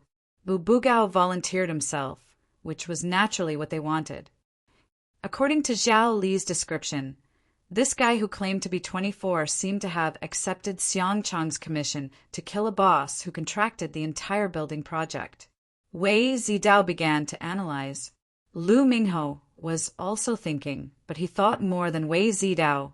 For example, Wang Hu's matter. It was just that he intended to train Wei Zidao, a junior, at this time, so he did not interrupt. Xiang Chang probably wanted to go back on his word after the event, or to protect himself. He intended to kill either Zhao Lu or Dong Xiaofeng to replace himself. Wei Zidao said solemnly at this time, "Although Dong Xiaofeng's wound has been treated, there is still a strange energy left in his body. Maybe we can use this strange energy to track 24's whereabouts." Wei Zidao looked at Lu Mingho and said, "In addition, Zhao Lu is also an insider of this matter. May 24th, not necessarily not look for him. If that's the case, Brother Hao, I think we shouldn't let Zhao Lu take the fragment withdrawal for now." Lu Mingho nodded. "Indeed, but it's not good to stay here for a long time. Let's take Zhao Lu and Dong Xiaofeng back first." Wei Zidao nodded, turned and walked to Bubugao's side. Therefore, in a situation where Zhao Lu was extremely uneasy, he had to leave with this group of people. The light curtain that was comparable to 4K picture quality was frozen at this time. Not to mention Chen Mingming's appearance at this time. Our boss Luo had a strange expression on his face. This expression appeared after seeing the mysterious young man, 24, took out the silver short rifle. Even Luoqiu couldn't help but sigh when encountering such a coincidence. It seemed that there was really such a profession that would inexplicably become a scapegoat. Chen Mingming finally retracted his gaze at this time and slowly sighed, looking at Luoqiu. He was a person who was used to thinking, but he couldn't figure out the intention of this mysterious boss. Did he invite him here just to watch the scene? Wait, why did he regard it as a performance instead of what really happened? Chen Mingming couldn't help but fall into contemplation. Luoqiu didn't disturb Chen Mingming's silence at this time. He was quite patient, so he sat quietly at this time. He knew that Chen Mingming would speak first, because Chen Mingming had more questions in his heart. Finally, Chen Mingming slowly sighed, raised his head and said indifferently he didn't shoot. It is unlikely that he will use this gun in the future. Luoqiu smiled slightly. This actually depends on your wish, whether he will use it or not, and also depends on the extent of the person who gave it to him. Chen Mingming frowned. Luoqiu said slowly, "First of all, when you gave the gun to Zhao Lu, you didn't explain too much about this gun. You only explained how to use it. Think about it. How can a person who has always been a modern, scientific person believe in the ability of this gun at the first moment? His first feeling towards this gun was not surprise, but fear. What do you think he is afraid of?" Chen Mingming muttered, "He is afraid of guns." Luoqiu nodded. "That's right, a law-abiding person will naturally feel fear when facing a weapon that is banned by society. However, it was clear that he was more concerned about the identity of the person who had delivered the gun to him. What he is afraid of is the intention behind it." Chen Mingming nodded. He had also considered this point. So Zhao Lu had not used this gun, which was also within his expectations. Luoqiu smiled. "If you want to let others use this gun, first of all, you need to make them believe that this is a magical spearhead. Of course, your actions are not wrong. The characteristics of this gun are destined to have perfect concealment even if it kills people. The concealment of the gun is perfect, but the person who uses it is not perfect. If you are only willing to stay behind the scenes, you naturally can't come out to make contact with others, which will inevitably reduce the credibility. But if you show up or even talk to the other party face to face and gain the other party's trust, you will definitely appear in this relationship." Chen Mingming shook his head. "I am not you. I don't have your ability to appear and disappear unpredictably. In fact, the key is in the information." Luoqiu smiled. "The use of information can allow you to freely manipulate even if you don't appear in this relationship, even if you are just an ordinary person." Information. Chen Mingming was startled. He suddenly had a strange feeling. He felt that such a conversation was like a kind of teaching. Information about people. Luoqiu nodded. "Let's assume that the ability of this gun has been exposed, but you haven't, for example. There have been more than a few people who have died because of this gun. When people know this information, the credibility of this gun will naturally be higher when it appears again." Chen Mingming nodded. He was a smart person. With just a little explanation, he was able to understand the method. Indeed, if there were a few more victims and the circumstances of the victims' deaths were known to the world, or even a step further and let the world know of the existence of such a gun, when he gave it out again, perhaps the person holding the gun would be able to accept it very quickly. They might even be unable to resist experimenting. Naturally, they would know the ability of the gun through experimentation. The key was information. Chen Mingming subconsciously looked at the light screen beside him. At this time, he still felt that it was unreal. Just like this, he sat in this quiet place and easily knew what was happening outside.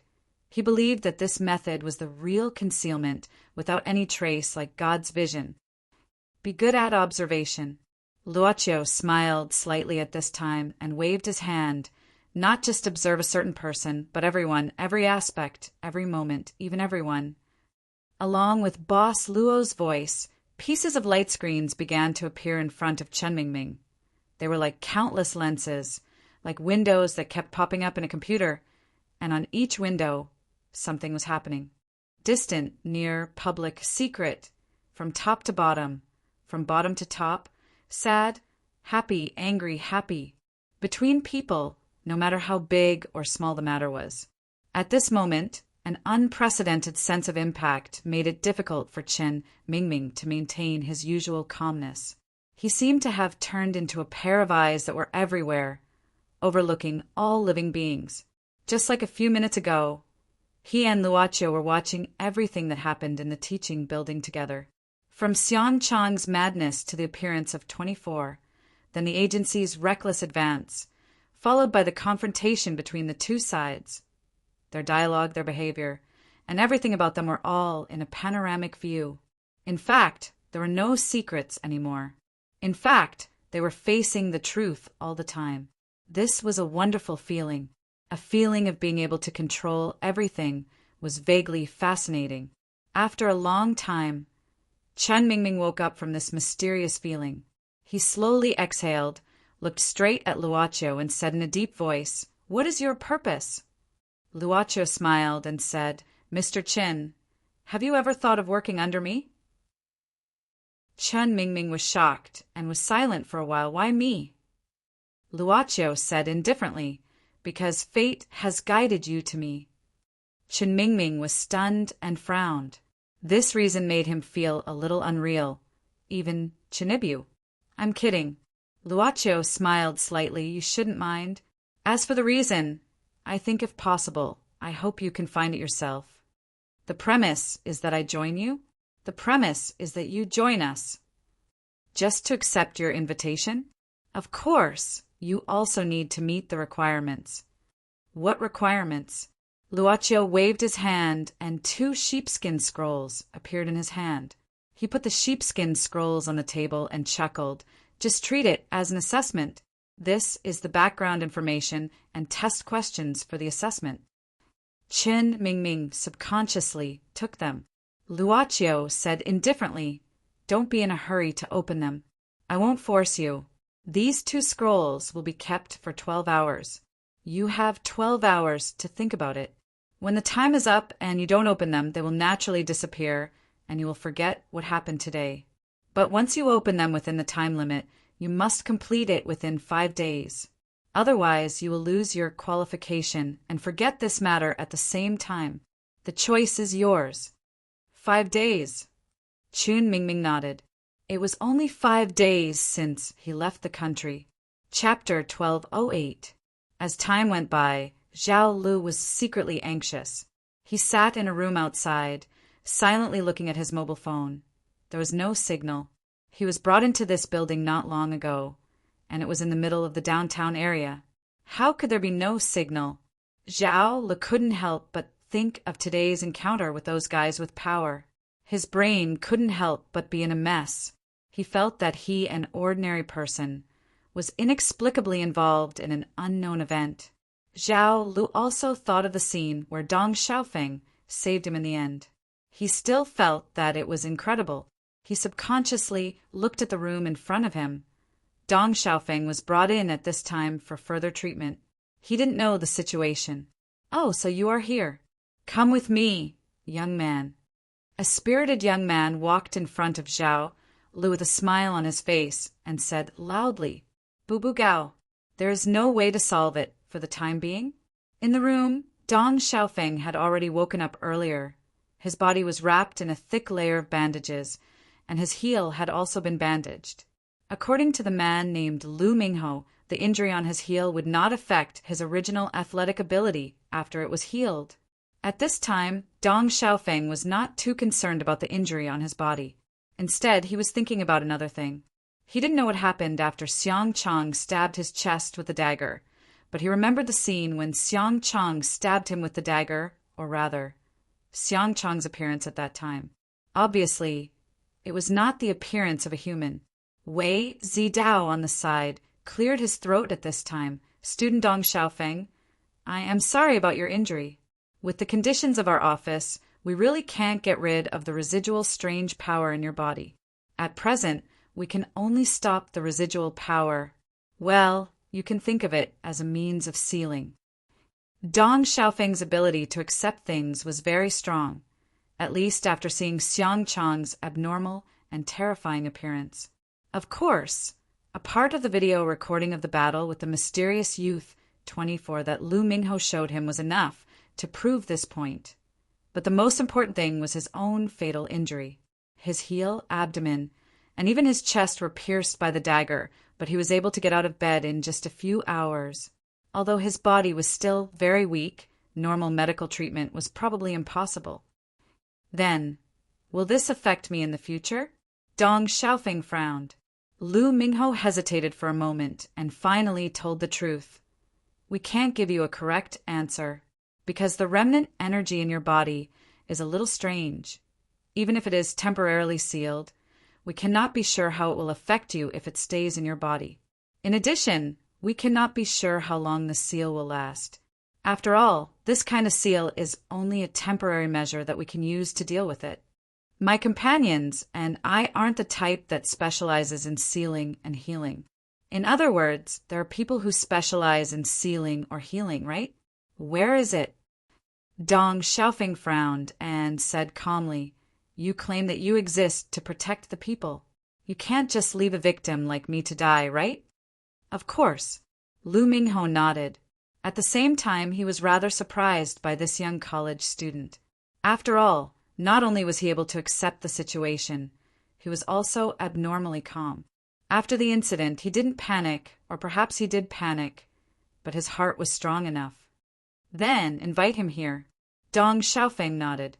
At the same time, his expression relaxed slightly. Wei Zidao couldn't help but feel a little embarrassed. I'm afraid it's not possible now. This student, our stronghold in this city, is a bit special. Generally, we won't send people here. Then what should I do? Dong Xiaofeng didn't make a fuss, but asked calmly. Although he was still a student, because of his family, he had seen a lot of situations in the workplace and officialdom since he was a child. Especially the shirking of responsibility, it was even more common. Lu Mingho and Wei Zidao didn't have a cold attitude, which made him feel that the so-called administration was really people-oriented. You can rest assured about this. Lu Mingho smiled slightly.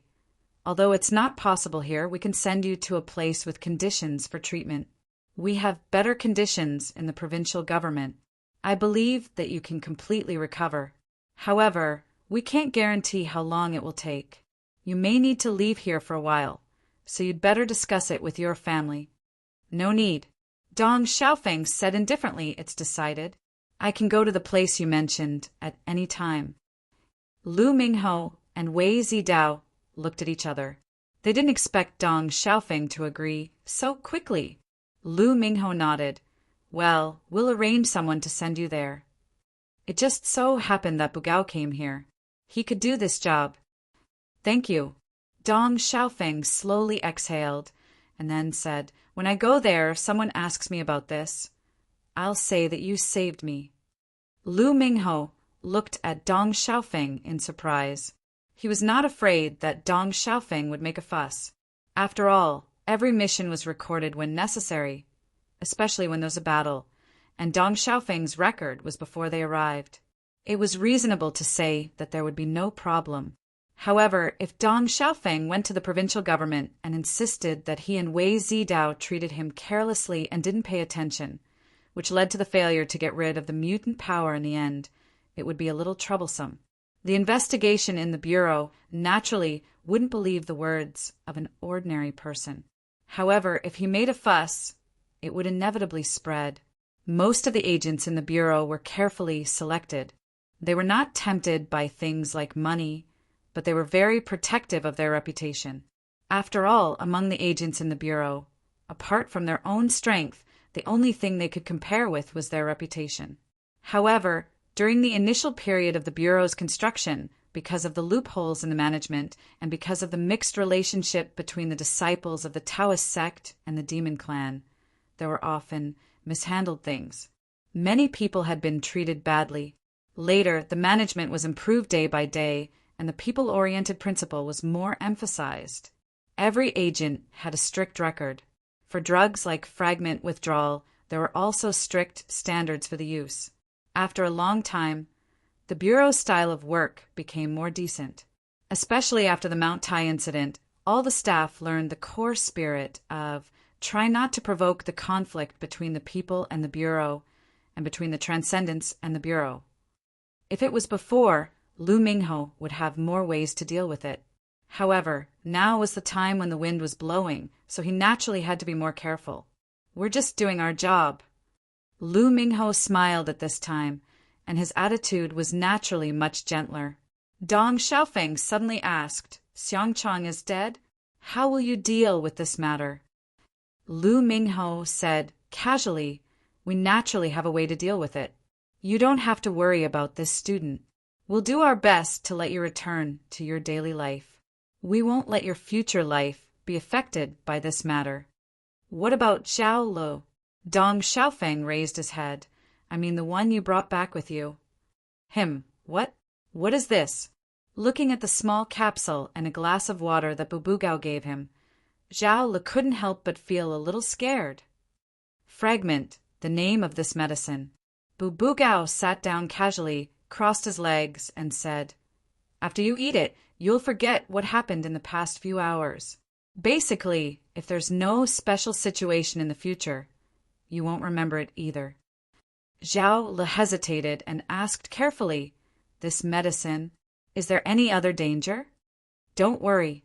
Bubugao said calmly, this medicine has been tested on the spot for more than 10,000 times. As long as a person doesn't take more than 10, there'll be no problem. Zhao Lu asked curiously, what if it's more than 10? Bubugao shrugged and said, it's best if you don't know. Besides, the average person can't eat more than 10 pieces, at most 1 or 2 pieces. If you can really accumulate 10 pieces, then I have to admire your disaster physique. You can meet us more than 10 times. Zhao Lu forced a smile. After I eat it, can I leave? Bubugao nodded. Of course, you've already given your statement. We won't trouble you again in the future. At most, they would send someone to secretly observe and see if the fragment had any effect. That's good. Zhao Lu nodded. But at this moment, the door was suddenly pushed open. Lu Mingho and Wei Zidao walked in with Dong Xiaofeng. Bubugao didn't dare to sit in such a wonderful posture. He quickly stood up. Come out for a while. Lu Mingho said to Bubugao, then looked at Dong Xiaofeng and said calmly, I'll give you half an hour. They sat and looked at each other. There was a table's distance between them. Dong Xiaofeng and Zhao Lu didn't say anything first. Time passed little by little. Zhao Lu thought of, I'll give you half an hour. Suddenly, Dong Xiaofeng took out his mobile phone.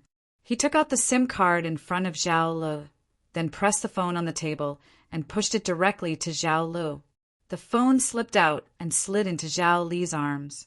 He frowned. What's the meaning of this? Dong Xiaofeng said calmly, Nothing. I'm just tired of playing with you. It's boring. Do you think I'll be so bored to play with you all the time? If I have the time, I might as well find a few more girls. Zhao Lu sneered, but it was a good thing that he handed over his mobile phone. This was probably the best thing that happened to him all day.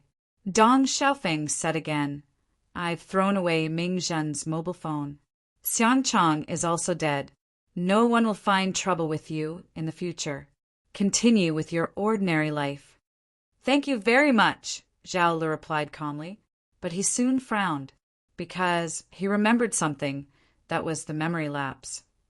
If he took this thing, Dong Xiaofeng might also take this medicine. If he forgot about it, then in the future, would he? Don't worry, I won't take this medicine in the short term. Dong Xiaofeng seemed to have seen through Zhao Li's worries. He said, casually, they said this medicine can only erase a few hours of memory. Even if I take it in the future, I won't forget what happened today. Zhao Li's expression became slightly better. He couldn't forget what Dong Xiaofeng did to him just because Dong Xiaofeng saved him in the end. At this moment, at most, he would treat it as a draw. He didn't want to have any more interactions with Dong Xiaofeng. Thinking of this, Zhao Li didn't want to wait for half an hour. He reached out and grabbed the memory lapse in his hand. At the same time, he picked up the cup of water. Are you really going to eat it? Dong Xiaofeng asked suddenly. Zhao Li was stunned. He subconsciously looked over and saw Dong Xiaofeng looking at him with bright eyes. What do you mean? If I don't eat it, how can I leave this place? Dong Xiaofeng said. If you eat it, you'll completely forget what happened. You won't remember the different things you've encountered, the extraordinary things you've encountered, the other side of the world. I'm afraid you won't have such a chance in the future. Are you willing to be ordinary for the rest of your life? So what? Zhao Li laughed. No matter how extraordinary things are, I'm just an ordinary person. Facing that so-called power, I don't even have the strength to resist. Even if I remember it, what's the use? Dong Xiaofeng said indifferently. I heard there's another way to deal with it. You've seen it too. People like Lu Mingho and Wei Zidao often travel around. And there are many people like them. This is a very large organization. Zhao Li frowned. Dong Xiaofeng continued. Obviously, these people are capable people, and they can't do everything by themselves, so there must be an even larger team behind them to support their work. What do you mean? Zhao Li's heart skipped a beat. He vaguely understood Dong Xiaofeng's meaning. Dong Xiaofeng smiled and said, under normal circumstances, ordinary people who encounter events also have a chance to join this organization. Of course, not everyone can meet this condition. First of all, you have to be young, and you have to pass their test. Only after passing all aspects can you have a chance to join this organization. But generally, you're just a non-staff member. Although you're just a non-staff member, your life is completely different. A bigger world is waiting for you. As I said, these things have nothing to do with me. Zhao Li shook his head. I'm just a very ordinary person, so ordinary that I don't dare to make mistakes. As I said before, you guys treated me like this, and I even thought of killing you. But in the end, I won't do that. I won't destroy myself. Dong Xiaofeng looked at Zhao Li without saying a word. He just looked at him. Zhao Li took a deep breath and suddenly laughed. He said in a self-deprecating manner, it's like what you have. I'm just an egg which will break with a touch.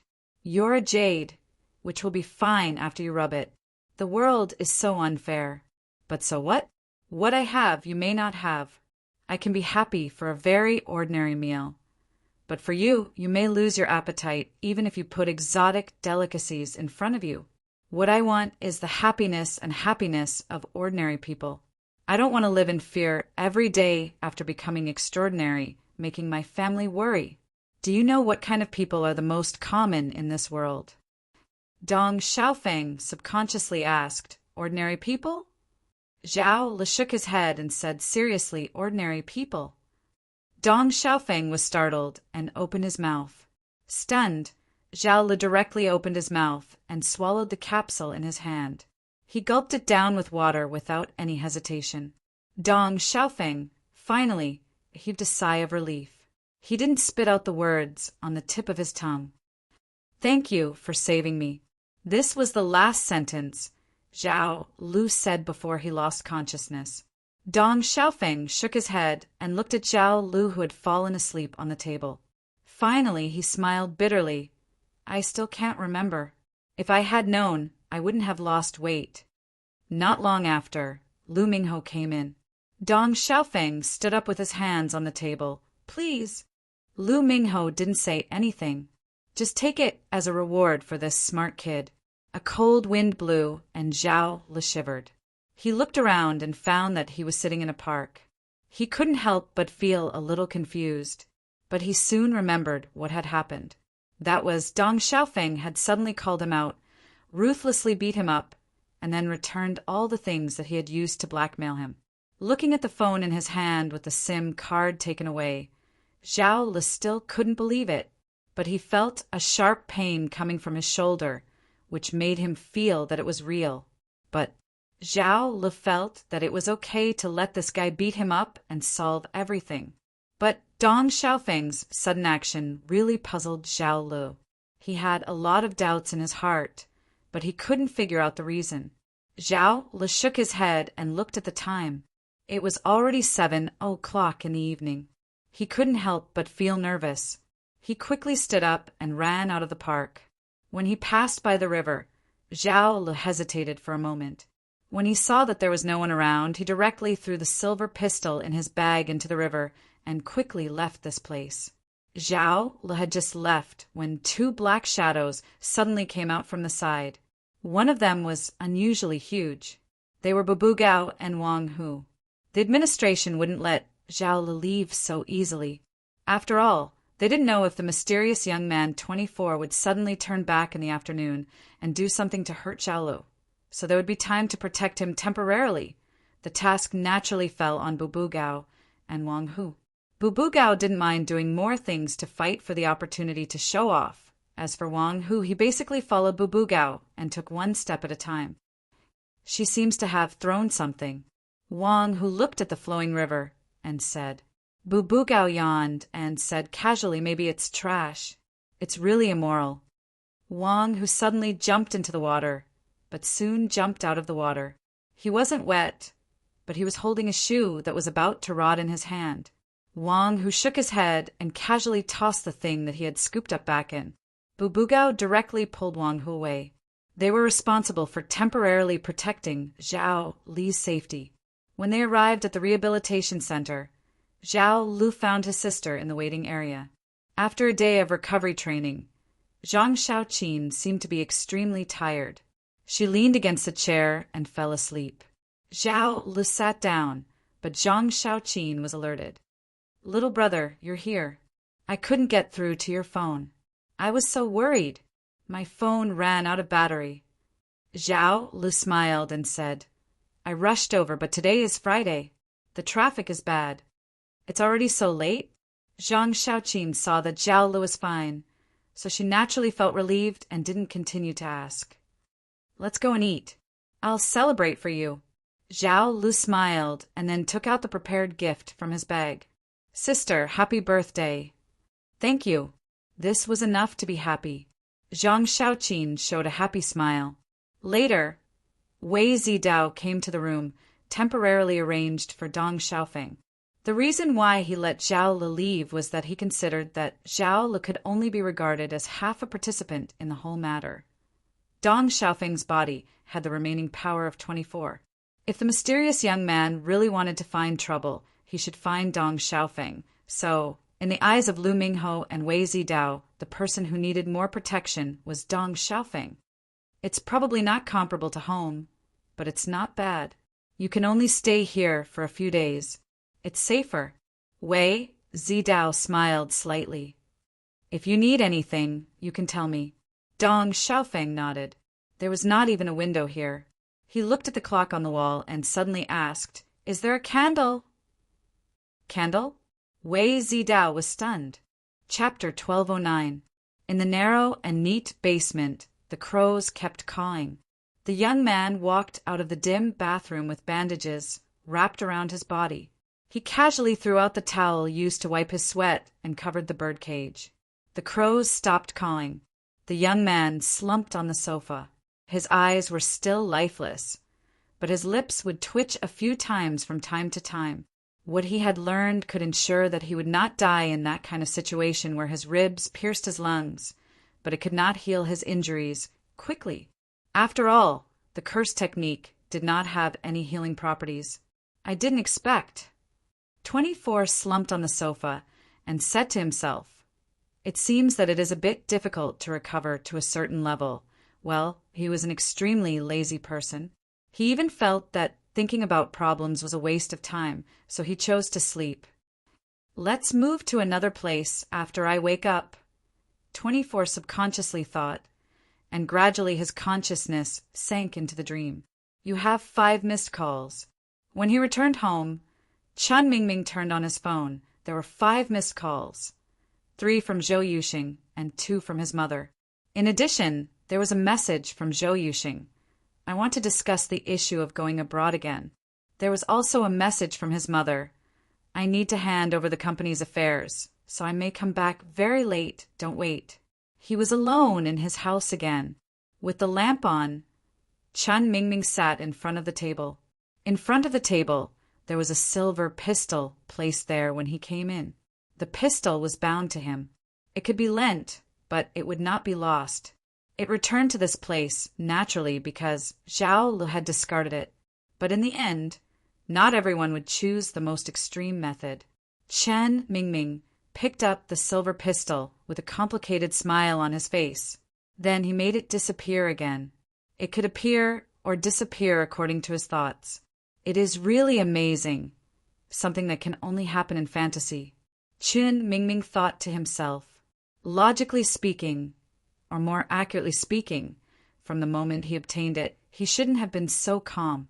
He himself didn't know when his heart had become so unperturbed. Maybe it started when he met the figure on the riverbank that seemed to be very close to him, but also seemed to be very far away. Perhaps it was even earlier. Chen Mingming always felt that he had forgotten something since he was sent away by the servant girl. He tried to think if there was anything he had forgotten, but when he thought about it carefully, there was nothing in his memory that couldn't be connected. Chen Mingming sat down quietly as he recalled the last words the boss had said to him. The 2 parchment scrolls were placed on the desk. If they were not opened, they would disappear with time. If they were to open, he would only have 5 days to complete the task. Chen Mingming remained silent. The moment he obtained the pistol, he didn't feel too excited. He just felt that it was magical. When he confirmed that it indeed had the ability to kill people from a distance without leaving any traces, he didn't feel too moved. He even vaguely felt that this was reasonable enough. However, when those countless lights and shadows floated in front of him, watching every minute and second of the world, an unprecedented throbbing in his soul caused him to not be as calm as he appeared to be. He had always been very decisive in doing things. This was a character that he had cultivated since he was young. Therefore, he opened the first parchment scroll and carefully read the floating words on it. The boss had said that this was the background information and test questions for the assessment. Today, a dismembered body case happened in the city. The deceased, Wang Liang, was dismembered and hidden in a rented house. Chen Mingming subconsciously frowned. Regarding this case, it had caused a sensation. He had also learned about this matter from the internet. Chen Mingming controlled his impatience and continued reading. At the same time, a similar dismembered body case happened in another place. The deceased Wu Rong was Wang Liang's girlfriend. The words on the parchment scroll were written one after another, detailing the relationship between Wang Liang and Wu Rong, as well as Wang Liang's entanglement with several other women, including Zhang Xiaoqin's attempted suicide. Chen Mingming felt that the content on the parchment scroll was almost all the information the police had on the 2 dismembered body cases so far. The key person, Zhao Lu. These were the last words on the parchment scroll. Chen Mingming waited for a moment. When he didn't see any new words, he began to open the second parchment scroll. This should be the test questions. There were 2 questions. Requirement 1. Assist Zhou Yuxing to find the real murderer. Requirement 2. Learn to cry. Chen Mingming didn't feel too surprised about the first requirement. From the content of the first parchment scroll, it was naturally related to the 2 dismembered body cases. However, the first requirement made Chen Mingming silent for a long time. After a long time, Chen Mingming picked up the phone and had a plan in mind. Since the first requirement was to assist Zhou Yuxing in solving the case, it was not suitable for him to investigate in secret, even if he was doing the same thing. It didn't mean that it would be more efficient to do it separately.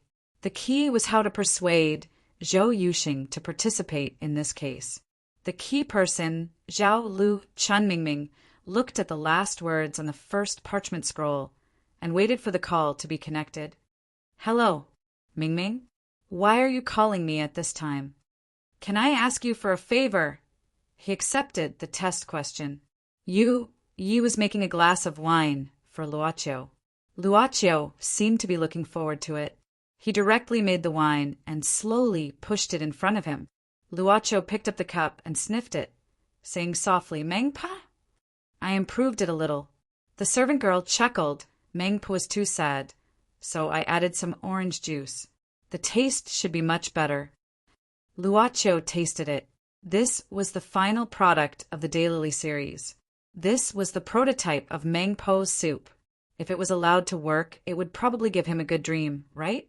Luoqiu slowly closed his eyes.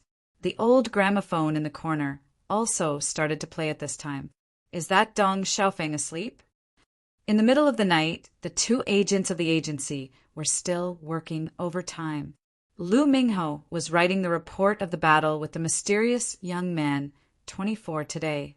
How many bullets were used, what spells were used, how much damage was caused, the number of casualties, and so on, all needed to be reported in detail, especially the suggestions for dealing with the aftermath. After the suggestions were sent, the agency would have a special evaluation.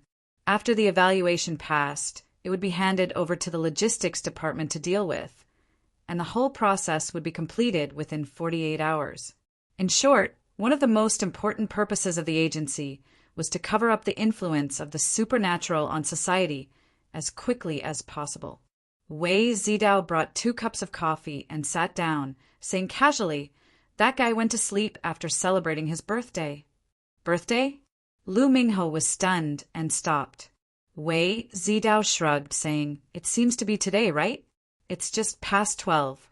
This may be the most unforgettable birthday for this guy. Lu Mingho drank the coffee and seemed to be more energetic. I didn't expect that this guy would want to participate in the assessment of the logistics department. Wei Zidao smiled, saying, Brother Hao, didn't you mention it on purpose? When he asked us how to deal with Zhao Lu, it was you who accidentally mentioned several different ways to deal with him, right? Lu Mingho smiled. There were some things that they didn't tell Dong Xiaofeng, and that was about the foreign energy left in his body. This strange power transmitted from Xiang Chang's dagger to Dong Xiaofeng did leave some of it in Dong Xiaofeng's body, and it was sealed by Lu Mingho himself. But it wasn't impossible to get rid of it, as Lu Mingho said. Although the foreign energy was strange, it wasn't impossible to get rid of it on the spot. After all, there was only a small amount of it left. No matter how strange the energy was, it couldn't escape the law of strength and quantity. No matter how strong a football was, a small iron ball wouldn't be heavier than a card of cotton. I didn't expect that the foreign energy left in Dong Xiaofeng's body would cause some strange changes in his body. Lu Mingho frowned, saying, I found that his somatic cell activity increased greatly, 3 times that of a normal person. He probably doesn't know that his physical fitness has far surpassed that of some top athletes. It's a blessing in disguise. Wei Zidao smiled, saying, under the effect of the seal, I don't know how much this power will improve his body, but no matter how much, he is obviously no longer an ordinary person. Lu Mingho nodded, saying, the Bureau is short of people now. Recently, they have started to select some talented people from the National Army. As for us, we also have the obligation to find talents among the people. I hope that this time Dong Xiaofeng will give us a little surprise. This kid is very smart and calm. Think about it, and he may be useful. Wei Zidao smiled. Lu Mingho sighed, and then asked, by the way, how's the information about this mysterious young man? Wei Zidao said seriously, I have searched the Bureau's database, but didn't find the existence of this person. Whether it's his abilities, weapons, or even the way he attacked, there's no record of him at all. There's not even a reference. In other words, it's all blank. Lu Mingho frowned and said seriously, "This is troublesome. Although the world is big, we have collected information about Kelowna transcendent Taoists and even some foreign transcendent Taoists over the years." At this time, Lu Mingho received an email. He glanced at it and said, "The orders from the top have approved Dong Xiaofeng's participation in the assessment, approved the arrest of 24, and asked that we try to capture him alive. But we don't have enough people." Wei Zidao said with difficulty. Lu Mingho said, "There are also temporary orders to delay the arrival of Bubu Gao and temporarily assist us." "Bubu Gao?" Wei Zidao frowned, saying, "This kid is nothing. But this Wang Hu, I keep feeling that there is something wrong. Brother Hao, this Wang Hu doesn't look like an ordinary Taoist, no matter how you look at him." Lu Mingho said, "I have checked Wang Hu's information. He is indeed logged in, but only recently. But his previous information is also blank. But many Taoists lurk deep in the mountains and forests, and there are many cases of them suddenly appearing. But usually they have to go through an investigation, assessment, and a period of observation before they are approved to be sent to support logistics. I don't know what method this Bubu Gao used to let Wang Hu pass so easily." Wei Zidao shook his head and joked, saying, "Could it be that he got the young lady from the Human Resources Department into his bed? Who cares?" Lu Mingho had been in the bureau for a longer time, and he had seen many strange things in the bureau. "Since there is no problem with the file, we can just use it. This 24 has a mysterious background, and his combat power is not ordinary, but Wang Hu was able to suppress him with brute force. This is obviously a good thing for us." Wei Zidao nodded. "Oh, right, the settlement plan has also been approved." Lu Mingho looked at the new email on the computer again, saying, "Tomorrow morning, go to the police station and visit Bureau Chief Lu. Tell him that the case of the prisoner in the detention center and Chang Xiao can be closed. We have found the prisoner, so let him withdraw the case." "Understood."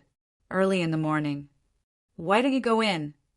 Facing this frequent visitor of the Criminal Police Team 1 and the afternoon tea delivery man, Lin Feng felt that he was under a lot of pressure. "Miss Rin, you also know that this case has a lot of attention from the higher-ups. We can't reveal it casually," Rin Xiling said unhappily. "I didn't even go to the crime scene, and it was almost a week before I came over. I even brought breakfast for you. Other reporters have already dug up all kinds of gossip. But you guys are so good, you don't even leave me any leftovers to eat. How can you be like this?" If it were other reporters, we would have kicked them out, no matter who they were, but Lin Feng didn't dare to say that, so he could only continue to greet this lady with a bitter face. Even though she had restrained herself a lot, which even made Sir Ma feel that this lady had changed her temperament, while Nanny Rin was showing her true nature, Lin Feng was having a hard time dealing with her. But in the corridor, a cold, short-haired woman in a suit walked slowly. It was a kind of compensation. Looking at the short-haired woman's black stockings, Officer Lin felt that today was not too bad. "Who is she?" Ren Xiling couldn't help but ask curiously. "Oh, the first forensic doctor in the police station," Lin Feng said casually. "Her name is Nan Xiaonan. She has just been here for a few days, so you haven't seen her before." "The new forensic doctor?" Nanny Rin rolled her eyes, and then directly took back the breakfast bag in Lin Feng's hand. "Well, I'm leaving. You can go back now." "But breakfast? I'd rather eat than give it to you bastards. Eat by yourself. How can you be so realistic?" Chapter 12:10. Almost instantly, Nan Xiaonan considered many things. Based on past experience, there would more or less be people blessed by the heavens in different eras of the subworld. They would have unimaginable luck. Simply put, they were people who could reach the peak of the world. This type of person was either a genius or someone with a firm will. However, in the same era, how many geniuses and firm wills were there? So why were there people who could reach the peak in the end, And why were there people who achieved nothing their whole lives? Time, fate, luck. Unknowingly, the will of fate favored certain people. The only difference was the degree of favor and the amount of protection. Nan Xiaonan was also the type who had been protected by the world in the past. Otherwise, she would not have been able to reach the peak of her own world, and finally grasp a sliver of a chance to escape the shackles of a subworld. Back then, the protection she had from the will of the world was only the protection of a region, but it had already given her endless possibilities. She really could not imagine how powerful the protection of an entire world could be. She was definitely the child of the world. However, Nan Xiaonan could faintly feel that this woman was somewhat different from the true child of the world. The true child of the world was definitely the person who led an entire generation forward, the carrier who could change the structure of the entire world, the person who could influence the people around them at all times, and the person who could move in a certain direction. But on Ren Xiling, Nan Xiaonan only felt the protection of the will of the world. Moreover, she was very sure that this woman was just an ordinary person. At most, she was very healthy and her constitution was a little better than ordinary people, but not out of the ordinary. This made Nan Xiaonan puzzled even after much thought. The protection of an entire subworld is just for protection. Nan Xiaonan was not only shocked when she came to this conclusion, but also felt that it was inconceivable. As the time she spent in this subworld increased, she felt more and more that this subworld was dangerous. First, Nan Xiaonan sensed a super powerful creature that was not any weaker than her main body. Then, she sensed a huge dark intent that she could only submit to. Today, she met a woman who was protected by the will of an entire subworld. Nan Xiaonan really wondered if her luck was too bad. Another possibility was that even if she had fused with the native soul of this subworld and managed to stay, she would still be discovered by the will of this subworld. And this woman, who had the protection of the will of the child world, was influenced by the will of the child world, which was why she approached him. We can't expose ourselves. In an instant, Nan Xiaonan had already made a decision. Any contact with this kind of person who is protected by the will of the world would be an extremely dangerous thing for stowaways. However, what Nan Xiaonan didn't expect was that she would still run into this strange woman when she returned to her office after circling around for a long time in the office. Xiaobao was happily eating the breakfast brought by Ren Xiling. At this time, when he saw Nan Xiaonan come in, he directly greeted her. "Good morning, Section Chief Nan." "So this is Section Chief Nan." Ren Xiling smiled. Obviously, she had already gotten Nan Xiaonan's information from Xiaobao. Nanny Rin was holding a steaming bun and greeted her warmly. "Come, don't be polite. Have some breakfast first." "Don't come near me." Although she was roaring in her heart, Nan Xiaonan still said calmly, "I have already eaten, thank you." "Xiaobao, she is Aunt Ren, Sister Ren." Under Ren Xiling's caring gaze, Xiaobao quickly changed the way he addressed her. "Hello." Nan Xiaonan nodded, then walked back to her seat and sat down. Ren Xiling gave Xiaobao a warning look at this time. The latter shrank his head in fear, and then quietly minimized the game interface. Nanny Ren walked to Nan Xiaonan with a smile and said seriously, "Forensic Dr. Nan, what do you think about the recent dismembered corpse case?" Nan Xiaonan was stunned. She didn't know why this woman would ask about this matter, but she thought that since this woman could walk around freely in the bureau, she probably had a position. She had only been here for a few days, and she didn't visit every department. It was not strange that she didn't know them. Nan Xiaonan just wanted to send her away without showing any flaws as soon as possible. She felt that it was too dangerous here, so she considered whether she should transfer. While thinking, Nan Xiaonan said casually, "Well, at present, it seems that the two dismembered corpse cases were done by the same person. According to the scene of the murder should be an extremely rational person." She slowly said all the speculations about the murder so far, and occasionally mixed in some of her own personal opinions. Nanny Rin kept nodding and memorizing it in her notebook. One question, one answer. Time passed unknowingly. Only Xiao Bao's face became more and more strange and ugly.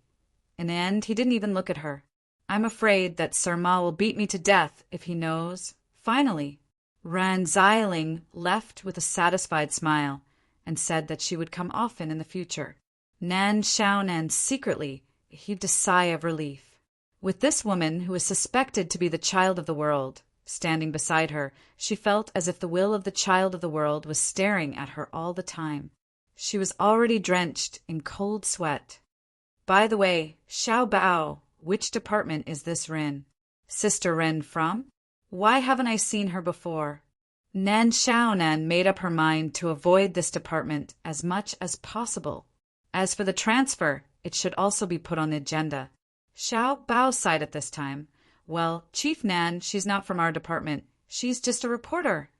Nan Xiaonan slightly opened her mouth and then frowned. Reporter? Xiao Bao hurriedly said, but it doesn't matter. She's a bit special. Even if the higher-ups know that you've said so much, they won't say anything. If you don't say anything, no one will know. Nan Xiaonan seemed to be relieved and nodded. So that's how it is. So he's just a reporter. Fortunately, he's not from the unit. But why would an ordinary human reporter, not someone who can lead an era, be protected by the world? She couldn't figure out the ins and outs of the matter. On this side, seeing Nan Xiaonan let out a sigh of relief at this moment, Xiao Bao, who didn't know the reason for her sigh of relief, also felt a little relieved. Thus, the two people with different thoughts started a new day of work. But what Xiao Bao didn't know was that Nan Xiaonan had already begun to apply for a transfer. To be safe, a slight mistake could lead to eternal damnation. Looking at the information she got from Nan Xiaonan with satisfaction, Nanny Rin was about to leave proudly. But when she passed by the reception room, she accidentally saw a young man sitting inside. Ran Xiling was a bit curious about this young man and couldn't help but take a few more glances at him. Why is this little guy looking at the young man who was staring out of the window in a daze? Ran Xiling's mind wandered for a moment. Instantly, 3 or 4 years ago, when her husband left, the image of the child who was like an empty shell seemed to overlap with this image. Ran Xiling, why are you here? But in the next moment, a surprised voice woke Ran Xiling up. Nanny Ren was startled and saw Ma Haud walking quickly towards her. You've got the wrong person. Ran Xiling didn't dare to stay any longer. She turned around and ran towards the stairs. Wait, don't run. I have something to ask you. Sir Ma quickly chased after her. Zhou Yuxing, who came with him, frowned at this time. Looking at the back of the fleeing figure, he didn't know why, but he seemed to feel a little sad. So she's Captain Luo's. Zhou Yuxing took a deep breath. After taking the new medicine from Gawain these days, his condition seemed to be better than before. It seemed that he was getting better day by day. The depression that accumulated in his heart seemed to have cleared a lot, and the symptoms of his headache were not as frequent as before, although he still couldn't remember what happened at the end of the case a few years ago. For Zhou Yuxing, although he had forgotten how he fought with the gangsters and how they both fell off the building, he didn't forget what happened before. It was that dazzling man who helped him break free from the quagmire in an instant and made him stop resting. Over the years, Zhou Yuxing would go to Captain Luo's grave once a month, insisting on reporting his work. He was very grateful to the man who saved him. Even if he was buried in the ground forever, Zhou Yuxing wanted him to know that he didn't fail to live up to the oath he made before he joined the force. After calming down, Zhou Yuxing walked into the reception room. The young man sitting there was Chun Mingming.